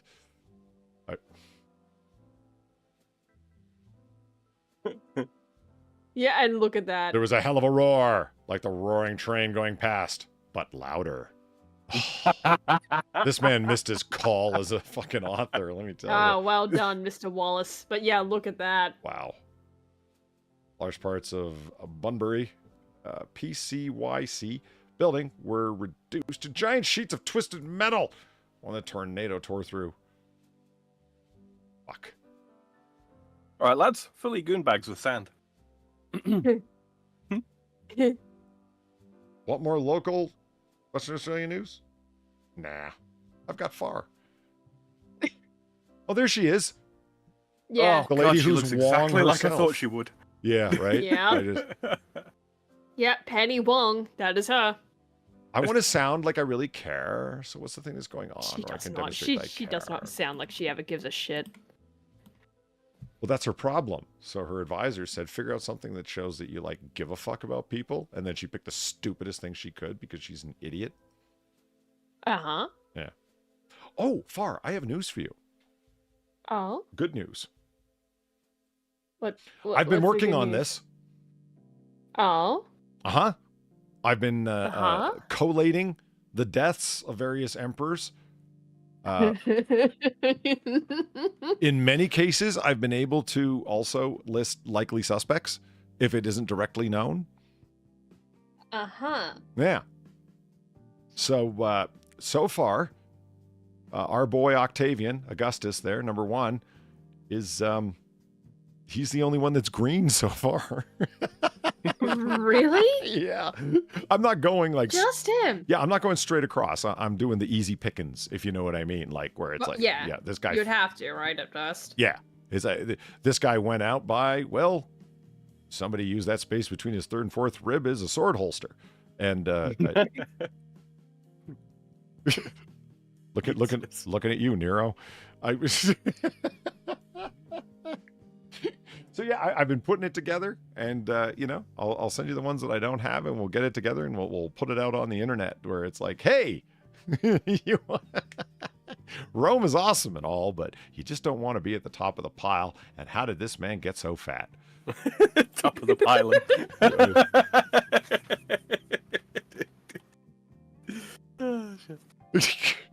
Why'd you make it sick, Sam? Fucking hell. What the? I didn't make it sick. The word pile comes from pilum. And So it's a plural. A likely story. Uh-huh. Yeah, you know, you don't want to get stabbed. You don't want to be at the top of the pile. So some of them did die of old age, though not many. I wonder what. What? I was gonna say, I wonder what the average life expectancy of Roman emperors was. We can Not probably work that out. high. Oh shit! Not very high. Since I'm pulling the data, I'll be able to Weebo Jones this thing. Exactly. Yeah, you would. Yeah. And apply a little quantitative analysis to it, so it'll be like, oh yeah, you know, if you came into power anytime before 190 AD, your chances of survival were not too bad. After that, oh man, you had the life expectancy of a housefly. And you'd be replaced probably about as quickly as a housefly too. Little bastards. Yeah. Well, there was always a friend of a brother of an adopted uncle of a, you know, there's always someone you can go to, right? It's just, you know, while we're at it, since we're putting it together, we might as well throw together a family tree as to how all these bastards were related. And then when it breaks and then starts anew again, right? Because the first like 4 or 5 emperors, like Nero is related to the, Yeah, they're all related in weird ways. Yeah. Like either like actual blood relations or like just I'm adopting you because reasons. yeah, the Octavian, Augustus there is Caesar's sister's son, like nephew. Yeah. So it's But he adopts him right, as well. as his full-on son. Yeah. Yeah. Which wasn't known while he was alive. It's only when they look at his when they get his will out of the was it kept with the Vestal Virgins? I think that in the I don't even remember. in the Republic's vault. I can't remember. Did Caesar Senior not have sons then? Caesar He had Senior. the- I don't know why I find that funny, but I do. Caesar Senior. Did he not have sons? No. He No, had he did daughters though, not. right? He had a couple of daughters, I think. A daughter? I don't remember. Am I remembering that right? I don't know. I'm drawing a blank. You think that would be obvious knowledge, but I have no idea. Yeah. No, just I wanted to make a line about, you know, it's Yeah, totally didn't want to be a king, but you know, established an order of succession. Well, he was busy slaughtering Gauls for quite some time, Sam. He was busy. Yes, he was. And you know, making a calendar. But that was after he had made it back and sent what's his name? Not Pliny. Fucking his enemy that he had it out with, that the Egyptians beheaded. Fuck. Drawing a blank. Yeah, I'm drawing a blank too. Yeah, anyway. So I've begun the work on this. I hadn't forgotten about it, and I'm looking forward to it. I just pretty much like the way this art looks so much that it's like, you know what this needs? A death tracker. So it It needs color uh-huh. and Wait. statistics. Who was Seneca killed again? Who was Seneca killed by again? Was it Nero? Nero had him put to death? Well, Nero killed a lot of people close to him. So, you know, probably is the answer. No, not Ptolemy. Fuck, I can't remember. Just drawing a blank. He married Octavia, Octavian's sister. The general that I'm thinking of that Gaius Julius Caesar had it out with. I can't, for the life of me, I can't remember. Pompey. Thank you. Yeah. The other P guy. Yeah. Pompey. Lots of P's. Yeah. Pompey married Octavia. Caesar's niece, Octavian's sister. See, I mean, that. Would you feel ripped off or part of a plan if you were Octavia and your sister was, or your brother was Octavian? Would you feel like, what the fuck about it? Yeah, but the funny thing is that Octavia that got married to Pompey had an older sister, older half sister, right, called Octavia the Elder. Yeah, there's That's a lot of right. that sort of shit that went on in Rome. Yeah, that's right? Where they just named the kids the same thing over and over, and it's like, I would feel fucking cheated. You know, there's, oh yeah, I have an older sister. Her name is also Far. My younger sister, also Far. I'm just Far stuck in the middle. I don't fucking know. Like that would be fucking. That's like. Do you have no creativity? Why would you do that? Very Roman. The interrelations as well, because like Octavia was one of the ancestors of Little Boot, and Claudius as well, Emperor Claudius. Yeah, I still think of the oh god, I forget the names of them, right? But there was that fucked up story of like the two brothers and the two sisters, right? Like separate, right? So the two sisters had the same name, the two brothers had the same name. They were married off to each other, right? Uh-huh. But they were like one set of them, like so one brother and one sister, like they were like they were not matched well, basically. So you had two of them that were fine, two of them that were just the absolute most depraved, fucked up people you could possibly imagine. Mm-hmm. And so the depraved ones, like, no, not the brother, no, like one of them on each side of this, okay? They're not related, but they get married off to each other, okay? Mm-hmm. And this is where it becomes really hard to do this when they have the exact same fucking names! Like, and so, like, the two of them ended up having an affair, and, like, they ended up, like, assassinating the other two. So they could be together. Like, that's an actual true story. I still think of that. It's like the whole confusion of like the two sisters have the same name. The two brothers have the same fucking name. Why would you do this? I love that there's two guys that only have 1 year, and I actually don't know anything about either one of them. Like everyone else is like 14 to 37 for Tiberius, and then Germanicus is 37 to 41 AD, etc. Right? And then you get over here, and it's like 69 AD, and the guy after him 69 AD. Wow, bad year. Oh yeah, it's the year of 4 emperors. I think that is. Like there was an actual year where they just had emperor, then emperor, then emperor. Yeah, you ironically enough, not nice. Galba to then when you get Vespasian in, then Vespasian was able to hold it for 10 years, which makes sense because he actually knew what he was doing. That explains a lot why everyone talks about Vespasian, and therefore I like know actually something about him. And then these like, you know, these 4 dudes that were just kind of, well, it was following Nero, and he managed to cause problems. Yeah. Hey, listen, Poseidon had it coming, all right? Yeah, fuck Poseidon. Wait a minute, was that him? That does track. I can't remember whether that was him who declared war on Poseidon or not. Yeah, Caligula? It's either him or it's Caligula. I thought it was Caligula. Yeah, I think it was. Yeah, that's what exactly it. I think it was Caligula, not Nero. We'll find out. Fuck the battling rectangles. We'll have the peak Roman channel. It was a very good year, right? It's just, oh, it counts. Vespasian was a good seizure. Seizure. He had great seizures. Yeah. Mm-hmm. Fantastic. 10 out of 10 seizures. Yeah. And it's tough to hate, you know, some of them. There he is, Claudius. Nerva. Oh, hey, Trajan. Mm-hmm. And then every Brit's favorite emperor, Hadrian. Hadrianus. Yeah. Mm-hmm. The Spaniard, I believe. I believe he was from España. Mm-hmm. Huh. In any case, Far. Yeah. Keep Sam away from the booze. I'll be right back. Oh, okay.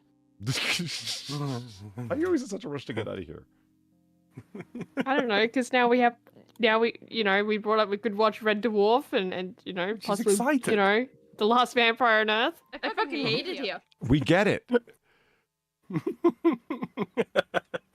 Well, while Polly goes off and does whatever the heck it is that he's up to, probably get a drink or something like that. My throat is very dry, because, and actually... Go get drink.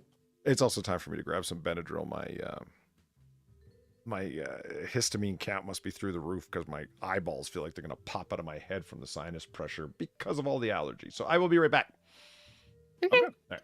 Well, whilst he's doing that, I'm going to take the opportunity to remind you wonderful people to, you know, it needs to be touched, like the like button.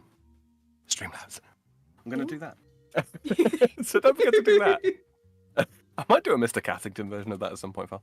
We can clip I wasn't going to say anything, but it. But it's kind of there, isn't it? I guess. Yeah, and if you are brand new here, or you're a returning viewer and you got unsubscribed for whatever reason, because that still happens periodically, don't forget to gently caress that subscribe button while you're at it. Far periodically throws our Streamlabs links into the chat. If you would like to pelt us with pennies, you can absolutely do so. You're not under any like obligation. right now. You're not under Wham. any You're not under any obligation to do so, but we do appreciate absolutely everything that comes our way. And you get the opportunity to send us a little message with anything that you do throw our way, and we'll read it out, provided that it is, generally speaking, stream safe. Looking at you, BG. Anyway, I keep calling him out. I'm gonna pick a new punching bag. I really do. Anyway, if you are listening in the future and you don't get a chance to take part in chat or didn't get a chance to take part in chat, that's absolutely fine. Go ahead and leave Polly a little comment down below on the playback, and he gets a notification when those come through. And if it's a question, something that would merit an answer, I'll get back to you. I'll get back to you, or he will endeavour to get back to you at the soonest possible juncture. If you do have a question or comment about a specific part of this stream, something that requires a little bit of context, go ahead and add a little timestamp. Little timestamp, right there into the That's comment. an old one. I'm bringing it back, pal. I'm bringing it back. And that helps us get a clue as to what the heck it is that you're talking about. Because we forget these things pretty much the moment we've done them. I don't even remember what time I got out of bed today. So that's that out the way. I suppose we could talk a little bit about what Far's been doing in stream-wise lately. Obviously, this is the class of 09. Yeah, I think we pretty much talked that to death, to be honest. Have we? Yeah. Is Hollow Knight done then? No, it's not. I just have to fix the fucking capture card bullshit.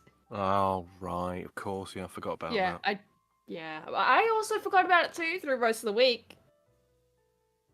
It's like, oh yeah, right. I have to actually, fix things. Whoops. Oh, there's a ferret in chat, Far. Oh. Yeah. Hello. He sends us lots and lots of hugs. Hello, Gevki. Hugs. Man, I've been up to some stuff. Now my streaming schedule's sort of like actually back on track. I was a little bit delayed this Thursday, just gone. But yeah, so I do Twitch Tuesdays now. Stream on Twitch on Tuesdays. Just because, I'm putting it bluntly. People tend to be busy. People tend to be very busy on Tuesdays. It's not a great day for streaming. But a lot of people sort of pointed out to me, well, maybe you should try going over on Twitch and see what's going over on there, because a lot of people that watch game streams watch them on Twitch. And I was like, you know what, that's not a bad idea. I'll give it a go. So I'm doing that now. If you want to find me over on there, it's just twitch.tv/thefreedomfrog. No spaces, no capitals. So you can find me on there. I've been doing Elden Ring with Eve and Zelthor. We've been making our way through that using the seamless co-op mod, so that's been fun. Very difficult. We die a lot. Yeah. We do die a lot, but it's usually a good time. So if it tickles your fancy, you can catch me on Twitch on Tuesdays or here on YouTube on Thursdays. See me be bad at video games and swear a lot. It's a fun time. Watch the bosses of Elden Ring bring me down a peg or two, huh? Or 5. And then, of course, as per usual, on Sundays I've got Sci-Fi Sunday coming up, which will be more of the Outer Worlds. So if sci-fi is more your thing, check me out on Sundays. And then fast streams throughout the week. No, just the one day. Just the one day usually. Yeah, like that's all the time I have. It's all I have. I've got nothing left. But yeah, make sure you go check that out as well. Let's have a quick look at chat, see what chat's actually saying. Probably complaining about my endless shilling. I don't blame them. I hate to do it, guys, but I hate to do it. But if I don't talk about it, at least sometimes, people forget. People forget. Or they come and ask me, Sam, when are you streaming again? It's like, always the same time. Kefki says, Sam, send me a link to your Twitch. I will do. Justin Wilson says, that is how an Elden Ring do. True. Eagle says, I'm never busy anymore unless it's going to a freaking another doctor's appointment. Oh, right. I'm finally done with physical therapy myself, thankfully. Yeah. Let's see. Come watch the Frenchman be humbled. Eagle says it was a well-placed chill. Well, I'm glad somebody thinks so, Eagle. I'm never quite sure. Shadowclaw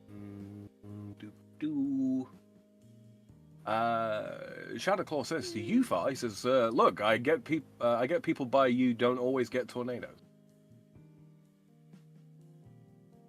Disruptive ones aren't super common where you are they? They're not. Oh God, super no. prevalent. No, that's kind of why it was like we were warned about storms, right? There was a storm warning, but I don't think anyone really got a tornado warning because it's not as if tornadoes aren't really a thing. Like I guess, you know, it kind of I shouldn't just say we don't get them. Like no, we do. It's just they're usually very tiny. Like you don't even really notice it. Most of the time when you get stuff like that, it's up north and it's cyclones.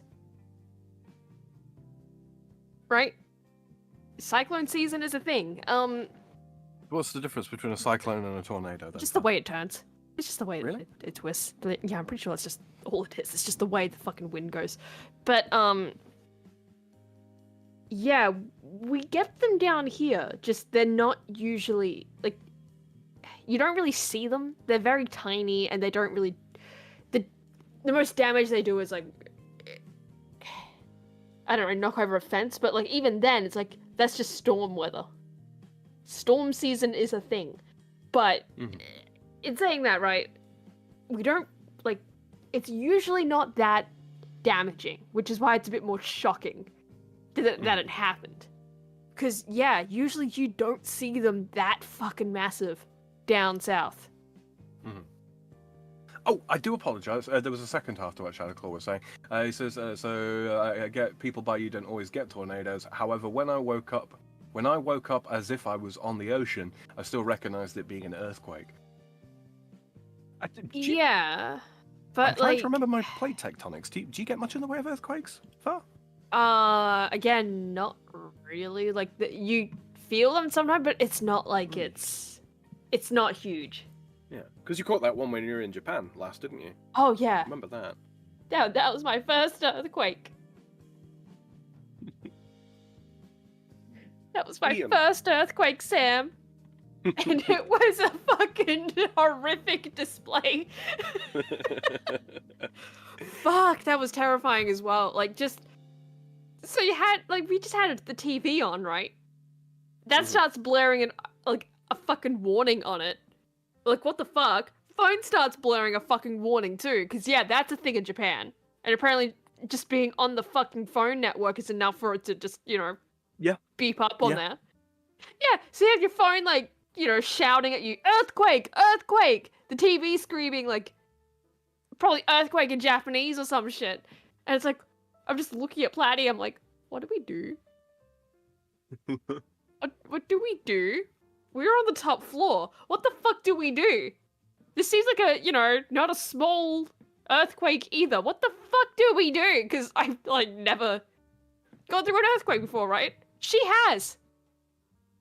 It's just like, okay, yeah, let's just stand at the doorframe to the bathroom, right? So we're just standing there, like, in the doorframe, and the whole room is just shaking. And it doesn't stop. It doesn't stop for, like, close to 5 minutes or something like that. Entirely too long. Like it just kept going, and even she's just kind of like she's calm, and I'm like probably outwardly like slightly looking panicked, like in the inside I'm just like, what the fuck, what the fuck, what the fuck. But I was like, okay, yep, this is happening, right? Speaking of Platy, No, she says, all right, I need to go to good bed. Good night, folks. Good night, Platy. night. Have a good night, Platy. Good night. But yeah, just by the end of it though, she's like, huh, yeah, that's going on a bit longer. Like, you think? Like, it was just like the whole like attitude she had towards it, like it's just business as usual. And it was just like, holy shit. But yeah, those that warning on the TV did not go away. It was on every single station. They take that shit so much more seriously now that they've had like, you know, Fukushima and all that happen, right? It's good. I don't think it's a problem. It was just kind of like frightening for someone that's not used to any of that. Just looking at it like, holy shit. Because again, first time ever in an earthquake. Ever. And it happened to be that one. Of all the fucking earthquakes. What's up, Ollie? I And just welcome back. screamed ever to back up for her. Oh, let's see. I thought you were saying I have her. I was like, what? I wanted to show you something far. You had seen it before, but I continued to work on it after revisiting a project that I had not abandoned, just set aside and partially forgotten. That's, you know, it's different. It's not the same as forgetting it. I just put it down. Put that coffee down. That's what I did. I'm going for the wide screen share here. Yeah, Eagle, that earthquake you're describing, that's like, yeah, it's on the west coast. Like, that's the earthquake I'm kind of talking about. It was earlier this year. That's the exact one. Huh. I'm pretty sure. Like, it's, when I say, you know, big fucking earthquake. Yeah. I mean, fucking big. Okay. I mean, that one, where it was on the west coast and we were in Tokyo. Mm. And we felt it that strongly. That's not, that's a pretty big one. I continued to work on this thing. And here it is, Oh. coming along. Oops. Huh, look at that. Yeah. I think it's coming along quite nicely. Oops, nope, that's not the right one. It's Alt, I believe. There it is, Alt. We're showing some people this. This is the, there it is. That's just me zooming in on the window. But I actually, I actually think it's coming along quite nicely. This is going to be for the ambiance things that I'm uploading. Nice. Yeah, I wanted echoey, distant. I don't want music playing out loud because that's not the way that people want to fall asleep. They don't need, you know, saxophone blasts in their ears and whatnot, and hard drum snares and so on. It's going to be echoey as if it's coming from a distance and whatnot. I'm thinking with this one, some nice fireplace crackles wouldn't be the worst idea either. So I don't know. Bit of a swish of wind down the street. Possibly. Well, don't play that music then. Well, I smart ass. It's just, if you don't need to be this Bedrock ought to do it. It's was more difficult than I will pain you than having to listen to about what was involved in getting it to work. This is my proof of concept video, just to see if I could make it work for myself. So you know, I'm certainly not done, but it's yeah. There's this one, and then there's the outside one, and then all of the various locations that I've decided on for Noir City that we're talking about for the game. McCarthy Park, Crime Alley, Basin Avenue, etc. Canal Street. Canal Street. Yep, absolutely. See, I know things. That's where the bodies are. Mm-hmm.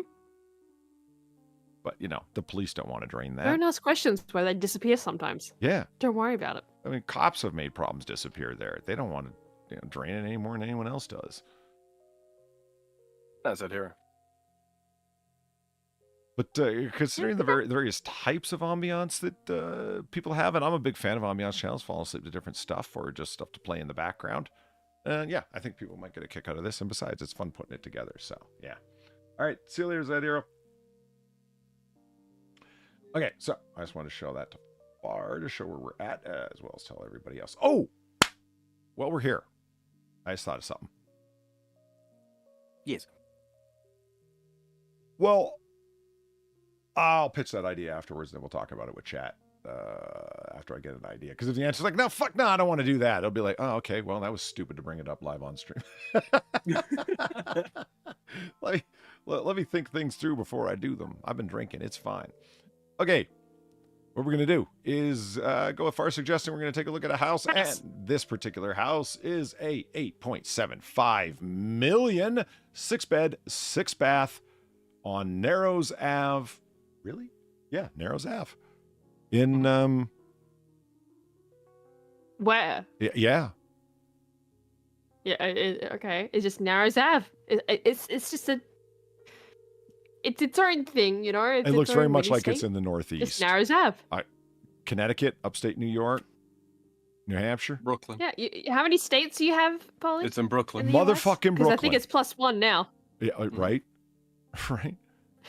Holy shit, this is in Brooklyn. I see why a place that isn't really all that expansive is going for 8.75 million. I get it now. Right. Yeah. In Brooklyn. Uh-huh. So again, 6-bed, 6-bath, Narrows Ave. Take a look. Oh. There we go. All right. So this is it All from the right, outside. So it's looking. Is rustic the right word for this? Yeah. Yeah. Okay. Is it? No? I don't know. It's attempting to be. It's attempting. Yeah, like attempting rustic. To be. It was sold to me as a gingerbread house. Yes. It's the rounded roofs that are throwing me. They look rather Keebler Elf Shire-like, you know? Kind of look cottage-esque. Yes. It costs an absolute fortune to have that kind of roofing done, especially in Europe, because you have to be specially qualified to do it. Right. It's like when I was reading about the poor bastards who have thatch roofs in England. They look great. They're just right out of Arthurian legendary past, if you know what I mean. They look so English. I love them. But I was reading about, if you have a thatch roof, you can't not have a thatch roof. You have to maintain it because of the history of it, if you know what I mean. But like Sam was just saying, the technical skill that's required to maintain them and how expensive those people are to hire, it's a nightmare. Don't ever buy a bar with a thatch roof. Holy shit. Oh no, it'll put you out of business. It doesn't matter how many patrons you get in, especially these days. You'd have to be charging fucking $14 for a pint, you know. Yeah, and they can only get away with that in London. Isn't that how Onto they the say house, London in right? Arabic? Yeah. What was that? Isn't that Onto how the they say house, London? right? What? Okay, fair enough. I Yeah. didn't specify names. What was that, Sam? Isn't that how they say London in Arabic? Close enough. And what was that, Far? Get the fuck on with the house? Is that what you're saying? Basically, Yeah, yeah. all It's right. like onto the house, right? There it is from above, looking at Oh its my its God. Brooklyn situations. Look at the houses next to it, and then look at this fucking place. Yeah. I was going to say that's Dutch style building to the left of it, right?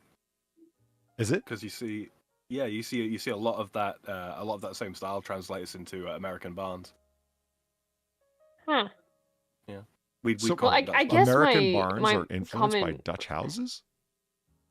No, yeah, kind of. Okay. Sam can't keep his story straight. But I was No, more that's mentioning that because, thought like, about just that. look at how out of place this house looks in comparison to literally everything around Absolutely. I'm curious what's going on with the top of the chimneys. Are these like retrofit for modern? Multiple flues. Yeah. That's I You hope see that a we lot get a in, close in on this wall. Like it looks like it's got a walking space I and then think we spots will. for archers. I don't think we will. Aw. Yeah, there's not an awful lot of I mean, pictures I'm here. willing to be wrong, but you know, that's the vibe I get with this. It's just it's house. It's house. Okay, I can tell you what. I want the room that's on the other side of these windows. I love those windows. Yeah. I don't know why. It's like, you know, it's you got different angles and whatnot. You got your own little roof that you can step up on and shoot down or dump oil on the invaders. The miscreants. Yeah. The taxman. Damn children coming on my Right? property. Is it just me or does like this row of sad little bushes here just is it just sad? Like Yeah, that's really sad. look at all Those are avocado plants, Polly. They just haven't come in yet. Oh, okay. Like this little row of sad little bushes, and then the collection of different sadnesses. It just strikes me as just a giant waste. It looks like you got property and property, and the only thing you've done that's great, and I love these, the hedges that are so thick they form a wall. I love that. It's like, local building codes say I can't build a fence. Okay, I'll build a Arthurian era battlement. I don't think that's the right word. A battlement? I don't know. A thick wall you can walk along. It works. Yeah? It works, yeah. Castle wall. Oh, yeah. Fuck yeah. Let's just yeah. Okay. Just have to show your pride as an American. Got it. Oh, he's talking about the stonework. Yeah. What's wrong with you? No, not the flag. Not the flag. Oh, I didn't notice that. Oh shit, you fucking didn't. How did we go full world star hip hop out of nowhere? What's with the fucking vertical angle? I don't know. Huh. I probably don't want to show you the neighbor's property. Probably. This strikes me as very Court of Versailles. Very much so. You know, where you'd ride up in the carriage and it. But don't be snippy. Yes, I know. Whoa, okay. I'm sorry, I didn't mean that to be so snippy. I like when they do stuff like this. It's like, this is okay. So it's an attempt to do the arch, like a Roman arch. But it's like, come on, man. It's the mortar that's holding that together. There's no architecture there. Who are you kidding? I mean, don't get me wrong. It's still impressive. It looks great. You didn't really try and fit that together. It's like, no, man, that's hard. And it is. It is. It absolutely is. There's a reason they're still standing. I'm just waiting for the fuck up, right? Like the way Sam described this was like, oh yeah, it's a great house, but there's a twist. I know. I'm just waiting for the twist. Sam did say that. There's going to be a twist that's going to piss off Polly. Okay.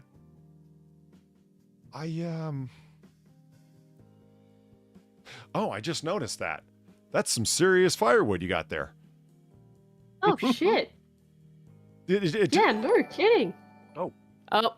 Crap. Sorry, those are supposed to be turned off. I apologize. Well, no, it's great that Kefki followed your channel. That's awesome. They're not supposed to come through. God damn it. Apologies for the heart attack that may have given anybody else. It gave me one. But yes, thank you, Kefki. It's, I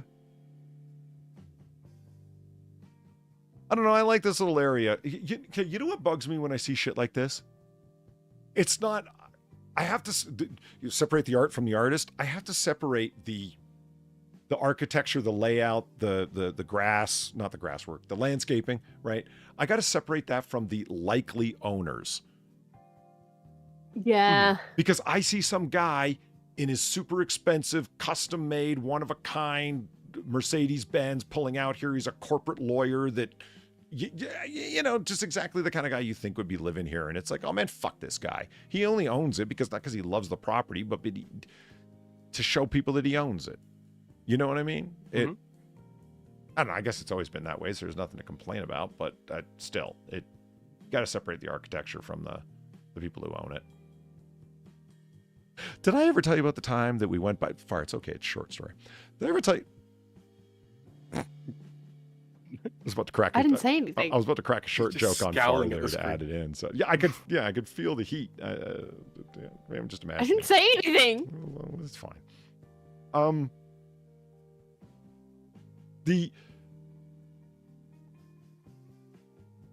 What the hell? What am I doing? What's wrong? Yeah, what are you okay? Are you okay, Polly? I'm fine. But YouTube isn't. I just got a pop-up warning that your content is blah blah blah. You know, the stream warning, and it's like, what? Yeah. There's no videos playing. The music is all copyright free. Leave me alone. Fuck. Yeah, what the fuck? Is it this house? I doubt it. Like, just showing an image? I've never seen that before. Doesn't mean it couldn't happen now, but... it's possible. What's that? I need to expedite my efforts to restream on Rumble? I think you're right.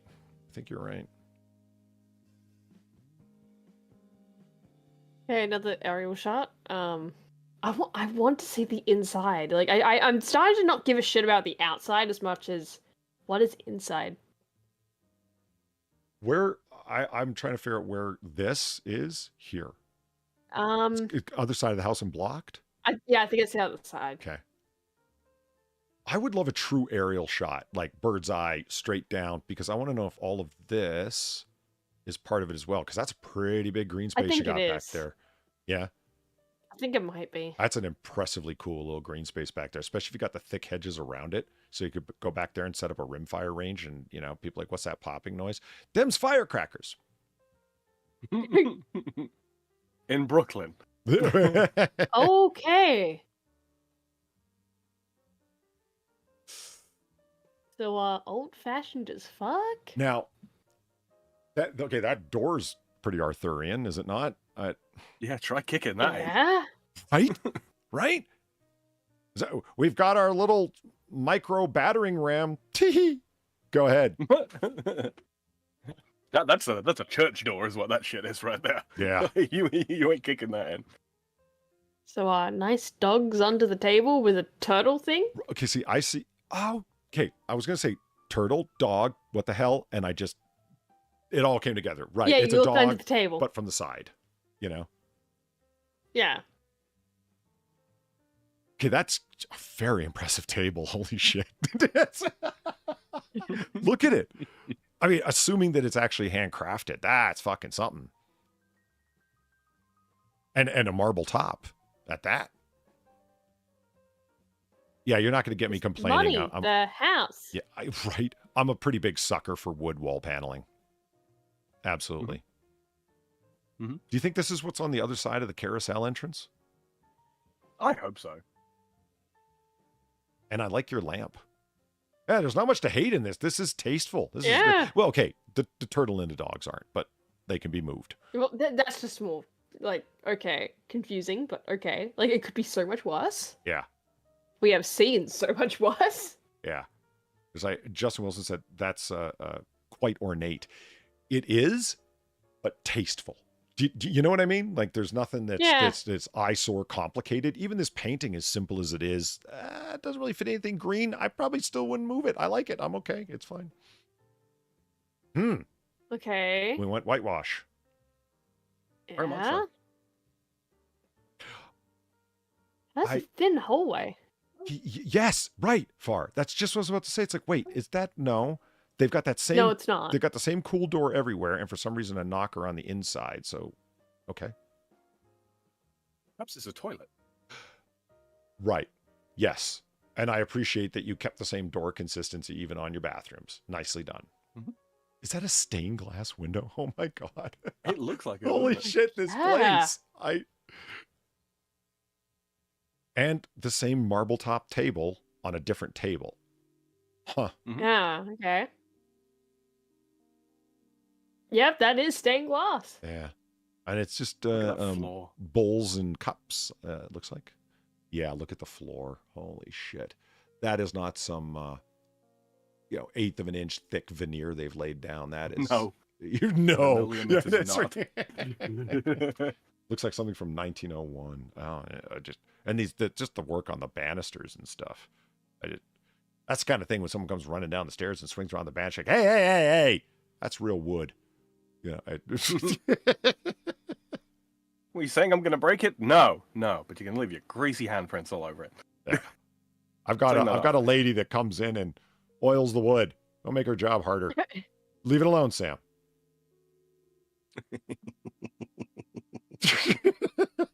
Well, believe me, Polly, you're gonna hate me more for something else in a minute. It's weird how the window are we approaching it? disappears into the ceiling like it's Play-Doh and it's depressed into the ceiling. See it? It's because of the ceiling, the way they kind of the top the roof bits kind of pop up at different points. Yeah, wild. Yeah. So I'm imagining this roof has one of the little rain peaks over top. Excuse me, this window has one of the little rain peaks over top of it. Mm-hmm. Yeah. Yo. Yeah. Oh, this is the other room. Like, it's got the dogs. Yeah, this is the same room from another angle. Good Lord, that's a... That is massive. That not an entrance hall or what? Well, that's what I was about to say. I see why you've got a quasi throne right there, so you can come in and pay your respects to the king. Fucking hell. Welcome to my humble abode, as everyone goes, right. Yeah, humble, sure. I love how everything's American as fuck. That's great. Though a folded flag could be a sad thing, you know. Yeah, good. This is sad. Okay. This is more court of Versailles shit. Kind of. This is what I imagine like fancy French people Do you are see sitting what's on. happened here? What's happened here? Go back a picture. It's the same room redecorated. Wait. No, it's not. Yes, it is. It is. No, Look at no. Look at Look at the room behind. Okay, click forward. Trust me. It's not. I don't think it is. They would have had to have repainted this room I because think it's white now. They've redecorated everything. Look at the window. Yeah, the window is what was like the clue to me. Like nothing has changed. Okay. Okay, and the door's just is the door. You know that what wood the fuck's paneling. going on? You know that wood paneling you just said you liked, Polly? Yeah. Yeah, this is the other shoe dropping, mate. Oh my god! Oh Wait, my god! Why They even pulled do it all. this? They pulled it all out. Wait, why even take pictures of both of them? If this is the same room, why do that? Show you the refit. Look how we made it better. So they didn't. Okay, they might not have pulled it out. They might have just had wall paneling put up over top of it. See how it can be a different room? And by the way, this room is far better. Mm-hmm. I mean, who wants to have a sitting room right inside your front door? Not I don't even want to know how much this restaging, glorified restaging cost. Fuck. Told you what I'm saying. What, virtually staged? Is this a Photoshop? Wait a minute. You don't think? Oh, I bottom hope corner. it's virtual. You don't think they did that, do they? Did that? Do you? Look at the bottom corner. It says virtually staged. Oh yeah. Holy yeah, shit, yeah. it does. Oh, I thank didn't fuck even for that. Good eye, Far. Holy shit. Yeah, no, I looked at chat. To be fair, Justin Bill said virtually staged. And I didn't see the bottom right part. I just kind of looked at the bottom. I'm like, oh my god, yeah, there it is. I hate you. Not you, Justin Wilson, not you, Far. I hate the people who did this. I hate you. Yeah. Yeah. Okay, well, I feel better that it is virtually staged. I didn't catch that because one of the things That's still weird. When it comes to finding these things, guys, I try to avoid spoiling myself as much as I can, but obviously I have to look into it a little bit to try and find something that's Of course. interesting as opposed to just, ridiculously opulent. Mm-hmm.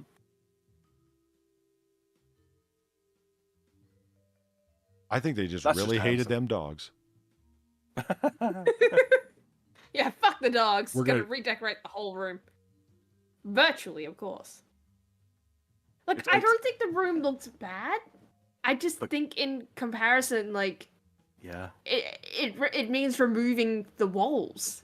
Like, if the walls were already like this, I don't think it'd be a problem. See, being somebody It's who's just- like manipulated photos to try and make it look like something's in the room that wasn't, you know what I mean? I've spent time doing that. Yeah. There's a number of things in here that are really impressive. The thing that catches my eye is that when something is covered, what do you do to? Because you have to create this wrought iron work behind these whatever these Yeah. are that are in the way. So the most obvious solution is to grab it from over here and then put it over there. And somebody took the time to change it around so it doesn't look identical. That's nice detail. Wow. Yeah. Huh. And everything has a proper shadow effect with consistent source, with a consistent light source. Yeah, I hope whoever did this got paid well because they did a very good job. Of making the room awful. Yeah. To me, the thing that's when you said like, virtually staged or whatever, the thing that clued me in, like when I looked at it, it's this ottoman in the front and I don't know what it is that looks the most not there really. Maybe not lack of casting a shadow shadow. effects. I don't know. Something about it. It's uncanny. But it's a very convincing job. I'm not gonna, oh, I knew the whole time. No, I didn't. It's a very convincing fake out. I did. It caught me glancing through. I just wanted to see what else is virtually staged now, because that can't be the only thing in this entire house that they've done that to. Yeah. No way. I could see a lot of people thinking like, wow, this is just a giant waste of space. You know what I mean? Because they have no taste. And so let's cover everything up and make it like this, Mm-hmm. I love in a house this big that they went with a simple dining table as opposed to like some high-backed king's chair. Ridiculously grandiose. Yeah. This is more a parlor table than it is a dining room table, right? I'm an American. We have a table, all right? I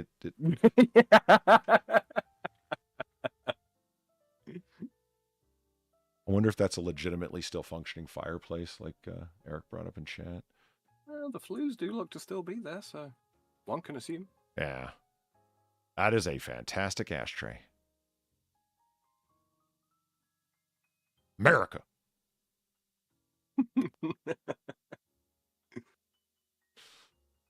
Much like the windows in the back and the other room, what are these large grates that are on the bottom of the windows? Heating exhaust? Typically in sort of like Victorian era stuff where they've got radiator central heating. Yeah. It would cover over radiators, so you wouldn't have to be running a fire in the room. You'd have the water-based central heating radiators behind them. And they put them behind grates so you don't walk up against them and sizzle yourself like I've done?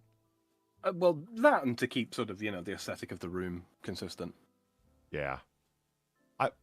Well, it is, again, very tasteful. I hate that carpet. The rug, rather. What do you hate about it? The color. Basically the color. It's just, there's nothing else green. It's fine. I don't see the problem. You like green. I do. It's fine. I don't see the problem. It's fine. What's your fucking problem, Polly? It doesn't match the ceiling. It clashes with the red wood of the floor. That's the problem.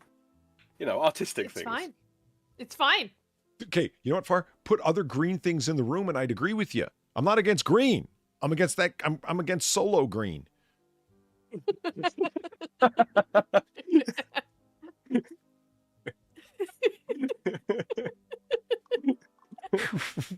He's against solar video. You know what I think is cluing me into the Versailles thing more than anything? It's these ceilings, and I don't know why. Yes, very much so. Yeah? Very, very much so. They are very opulent. And the clutter on top of this china cabinet is just... It violates my minimalism. So it's like... this was Weebo's But wet dream, everything isn't it? violates your minimalism. Oh, a man who knows what he likes. Which is And what he nothing. likes is very little. I don't approve of most things. What was the other thing that I was... Oh, Sam, here, look at this. Okay. Listen, the place is 8.75 million. You could have gone for velvet, anything, but you went with rubber-topped chairs. Really? Yeah, it's that fake rubbery faux leather bullshit, isn't it? Yeah. The shit you get in crappy diners, it's all cracked and whatnot, and it's in good condition, that's fine, but you could have went for, not necessarily velvet, you could have went for any number of fabrics, you know what I mean? But just... Leather proper. Yeah, maybe. This is, the rarest leather. Speaking of which, I got a story for you. Don't worry, Far, it's quick. Aristotle Onassis. I think I've told you the story before, Far. I'm having deja vu here. It's okay. He's fabulously wealthy guy in shipping and whatnot. So after JFK's head just did that, his wife, what? Jackie Kennedy, who was known until her death as Jackie Kennedy Onassis or simply Jackie Onassis, because she married Aristotle Onassis after JFK's head just did that. After Jacqueline Bouvier, which is where they got Marge's maiden name from, by the way. she Marguerite Bouvier. Yeah. Yeah. After she had become accustomed to a certain lifestyle, after being the first lady of the United States, she wasn't just going to be some old spinster. She wanted she wanted them stacks of ducats, yo. And it Hence why Hillary Clinton did not get divorced. yeah. So as her daughter opined when her mother, Jackie Kennedy, married Aristotle Onassis, said, it's a perfect match. She loves money and he loves names. Ouch. Fucking That is ouch scorching. indeed. Yeah. He's a man who was into obtaining what people think Grandeur. Trump is, Aristotle Onassis actually was. With a name like that. I mean, Yeah. Aristotle, for starters, holy shit. Well, he was Greek. Still, holy shit. Yeah, holy shit. He didn't want a family. Yeah, but so does he wanted George. he wanted to marry her. You know what I mean? The name. Yeah. That kind of thing. So yeah, he basically bought the famous name, and he could shower her with endless money. He would never run out, and she was quite okay with that. In any case, story about Aristotle. He's like, well, who the fuck is Aristotle Onassis? He married the widow of the guy whose head just did that. He had to have the best of everything, and he had this fucking super famous, unbelievably luxurious yacht that he spent the majority of his time on. He loved just sailing around the Greek islands and whatnot. It was his home away from home, or literally his home. And everything was decked out to be the finest of the finest. And he would have people, charlatans really, that would come in and, oh, here's this ultra rare thing. And it really was ultra rare, but they would charge 5 times what it was market value. And he didn't care because of endless money. He would just buy it. The leather on the bar stools was made out of the foreskin of this particular whale, and is purported to be the softest leather that you can get. Foreskin leather. I did not think I would ever hear something so fucking cursed. What the Give fuck? it a rub, Paul? it turns into a buffet. Yeah, but so Sam, no, don't add to this. Sorry, Polly. he did absolutely make his money in shipping. That's part of why the yacht, and yeah, spent his nights up late poring over shipping rules and international commerce regulations and so on. How to, hey, they haven't made a rule against shipping this here yet. Like, you know what I mean? And he was the master of arbitrage, procuring something in one place that was very inexpensive because of the realities there, and moving it to somewhere where it was very expensive because of the economic realities over there. A true arbitrage opportunity, and made untold sums from it. So anyway, he's got these whale phallus leather bar stools. There, fuck, can't English.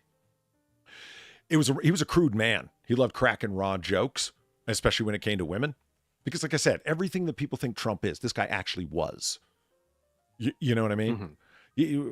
He would, when women were sitting at the bar enjoying a drink, that he would entreat them to go, hey, why don't you go to the bar and have a drink? Just so he could walk over and tell the same joke that he told dozens of fucking times to dozens of young ladies. He'd walk up and say, lean in close, like Biden sniffing close, and say, did you know how close you are to the world's most powerful penis? Oh my god. For God's sakes. I know. You're sitting on the penis. Right, no, Like, but holy he was. shit. They didn't know anything about the barstool leather. He's talking about his own yang, is what they thought. And then when they turn and look at him like, I don't want to tell off Aristotle Onassis, but damn, dude, you walk up, start talking about your powerful phallus. And he's like, these stools you see are made of the leather of the. Really, dude? Yeah, really.